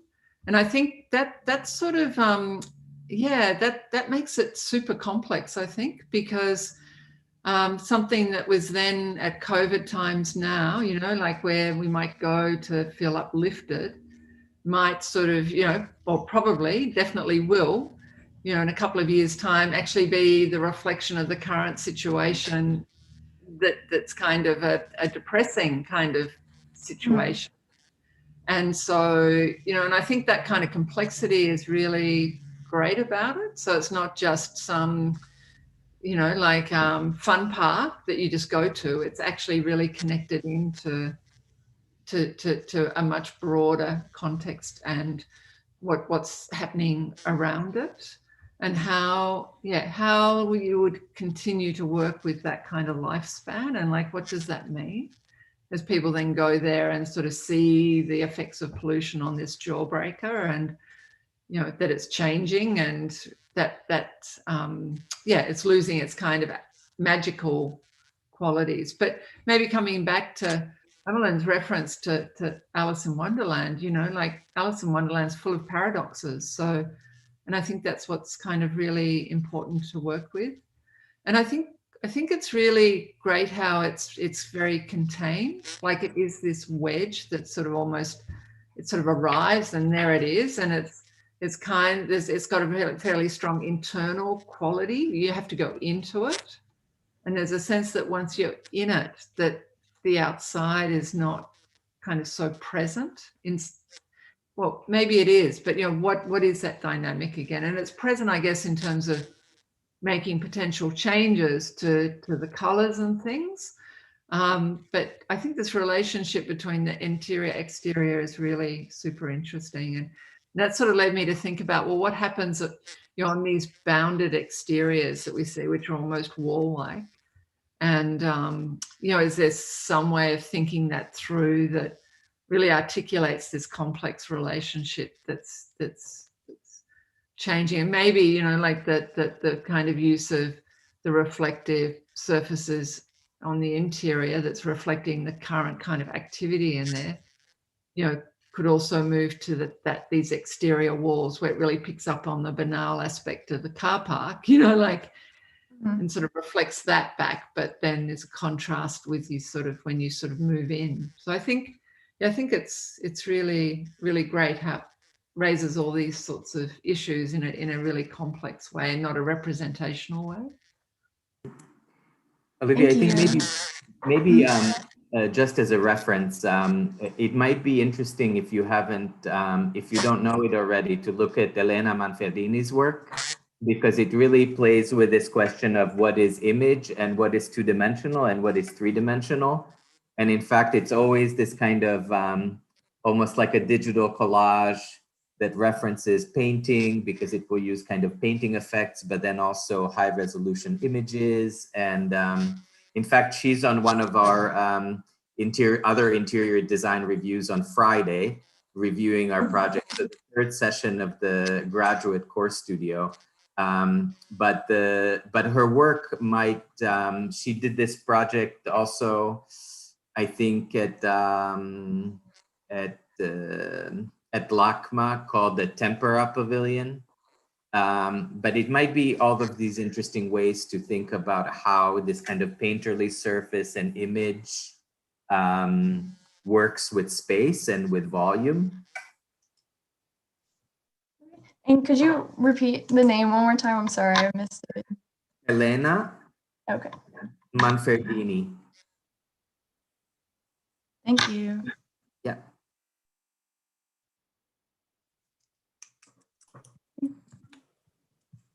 Well, thank you. Thank you to the three of you, and especially, of course, Susie and Amelin joining us for 2 sessions also. So probably ready to move on. I don't know if you have some closing comments. Otherwise, it was really wonderful to have your feedback, really spot on. I would just briefly comment, what a wonderful range of work I saw today. So really thank you Nerea, for inviting me to really hear everybody kind of like arguments and how they translate it graphically and also spatially. I think operating in this kind of temporary permanent condition is like super important, I guess, as designers, to like figure out where on that spectrum you design, or how architecture space can slide between into the near future. And so I think the public interiority brief was super smart, and you guys really did a good job. Thanks. Yes, thank you very much for the invitation, and it was terrific to see all the projects and really a nice diversity in terms of approaches and ways of thinking through this. And I mean, given that we're all sort of facing very similar situations, it's probably a positive with COVID again, is like a lot of the ideas and things that you've raised and the propositions, I can very much directly relate to within the current situation within the city of Melbourne as well, and concerns and provocations that are there.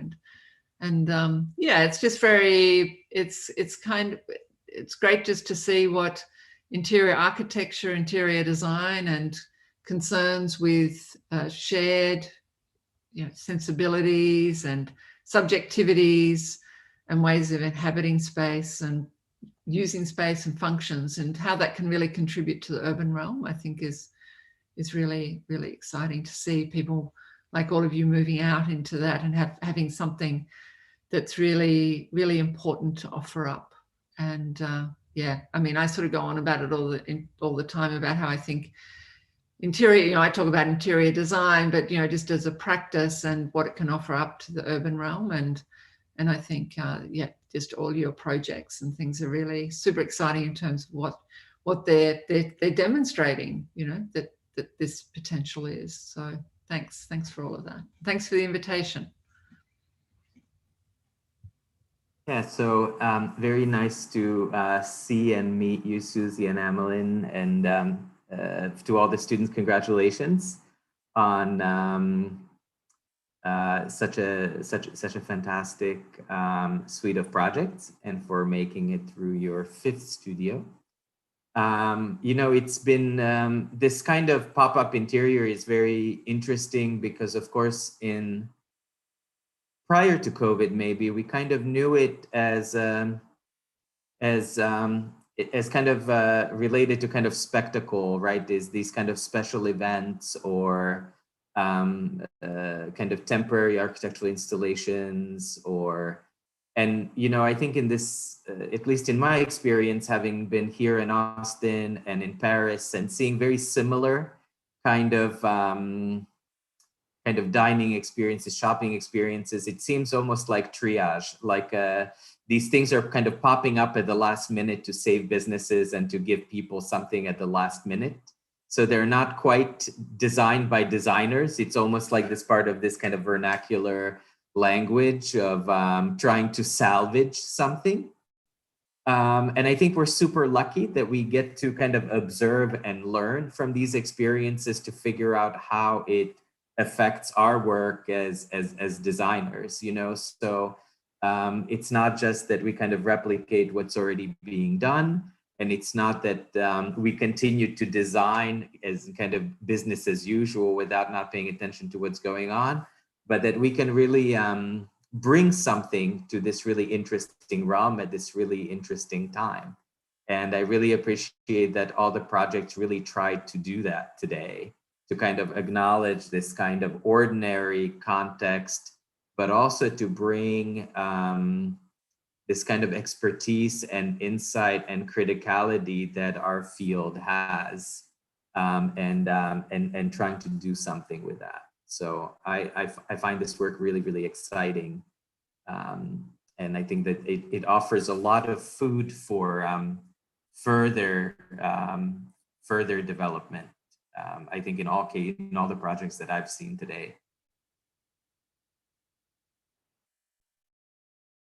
Well, thank you so much. Have a nice rest of the week and the day at different moments of the day. No, students, if you don't mind staying here for a second for some coordination, since I'm not going to see you anymore. Just a few minutes. So thank you so much, Susie and Amelin. It was so great to meet you finally. I mean, I'm a fan of your work, so I'm really excited that I got to meet you. I couldn't talk much because otherwise we will be here forever. But yeah, it was really wonderful to get to know you. I mean, briefly. Yeah, likewise, good to get to know both of you as well. And Igor. Yeah. Yeah. Well, good luck with the rest of your studies, everyone, and have a nice break over the Christmas. You. Yeah, and best wishes for a new year. We all want to have a great new year. Bring on 2021. Okay, bye-bye. See you. Bye. Thank you. Bye. Hey. So super congratulations. I was really impressed at your presentations, because I feel like today you really made the concepts come together, and it's clear that you guys had a little bit of time to think and to refine your presentations and make them relevant right now, and that really showed. So really, really congratulations, because the work design-wise is very strong, and it was all the time. But I think where that conceptual part was less clear, and I was very impressed how you guys pulled that to today as well. So not only you have very strong design proposals, but you spoke about them in a very mature way, where you showed every one of you how you are in control of what you're designing, which is super important. And the critics raised questions, as they always do, and then they did project their own things. But I felt the feedback was pretty good throughout, and it was mostly because you presented very well. So I think you made the projects accessible and your intentions clear. So keep that in the future, and also the design work, I think, is really strong. I want to say two things. So we need to pick 2 students for Gensler scholarship and Dongia, and then as well for design excellence. And it's a lot of competition. Is for me very difficult to pick, because I feel like I've been part of the process with you guys, so I'm not objective at this point. And also I like all of your projects. I honestly do. Like I think the work is really strong and really good throughout. So I'm gonna ask our critics to also vote, and let you know as soon as I hear back. So hopefully, because so I want to tell you this in advance, because if I contact you for one of these things, so for both Gensler, just so you get a little bit of an idea of the time frame. Also, if you don't want to do it, I mean, I think it's a terrific opportunity. It's very good for your portfolio, and your CV that you are awarded, even just being selected if you don't win. And then with the Gensler comes an internship. With the Dongia comes $30,000, and then the design excellence is more just the prestige, but they all are prestigious, no? But with the Dongia, so the reason why I'm saying this is that the Dongia is a little time consuming, because, but it doesn't happen until May. But then you guys need to put together a series of boards. Like right now you have all these PDFs, which is fine for the submission here. But for the Dongia, all this information needs to be compiled in 3 boards of very specific dimensions. It needs to be printed. It needs to have material samples in it. So it takes a few weeks usually to get together after the semester. We usually do it after the spring semester. I don't know, because of COVID this year, if they would still require physical copies. Maybe we're lucky and they don't. And that would save a lot of that work, because it does require a little bit of timing. They're very picky about when they want to receive these boards. They are they give you like a time frame. So it requires a little bit of coordination. And then for the Gensler also, it would require you to put together maybe the portfolio, because of the format again that you presented today, to compile it a little bit. So there are not so many slides, and this. But this is just a PDF and it's just digital. So the Gensler is easier to prepare, but it comes up. I need to look it up and get back to you on this, but it's like in 2 weeks or something like that. So, it's just that thing that I know you want to like disconnect, but if you commit, so if you get selected, and if you're not ready to do this commitment, because this is an opportunity that to represent the school. So first of all, is the responsibility of representing the school. And second, to the opportunity to actually win this, you need to be ready to put in that little extra time, because otherwise you're taking away the opportunity from someone else. So if you are super busy, or you don't think that you could like dedicate that extra time to coordinate these things, you can decline also. Yeah, and then so I think that's it. And if you get selected for design excellence, you need to upload your work to come to UT Box in a different folder that the university provided for that. It's like a design excellence folder.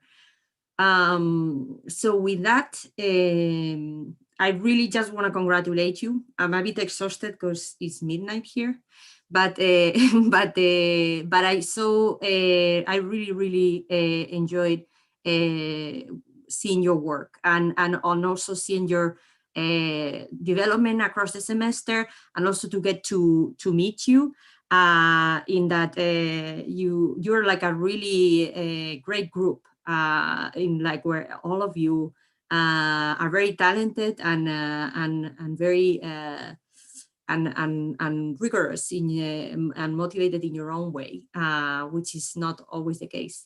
So yeah, I'm sure you're gonna do great things next semester as well, and I look forward to seeing them, and not just next semester, but most importantly after this semester in the coming years. And I hope this thing, your portfolio from this semester, helps you also find jobs, etc. I think your drawings are very beautiful, and so are your renderings and the projects. So I'm pretty sure. Take the time now if you like. I mean, I know this is the last thing you want to do now, but like when you think of your portfolios and now you have your concepts very clear and your critics, etc. Is the good time to revise your concepts so that in your portfolios they're like strongest, you know, if someone reads them. Because but same for these awards, no? So they also require a written piece. So yeah, thank you everybody. It's been a pleasure. Yeah, and I'll see you around, and you know where I am also, so it's not like we're going anywhere. So just give me, if anytime you need anything, just let me know for recommendation letters or whatever you guys need. Yeah, and I think that's it. I mean, I'm happy that I'm sad to see you go, but I'm happy the semester's over too. So I think we all are. We all need the break. The screen is a little too much, but yeah, enjoy the fresh air now. Move away from the screen as much as you can, no? And have a great time. Thank you. Thank you so much. Thank you. You. Thank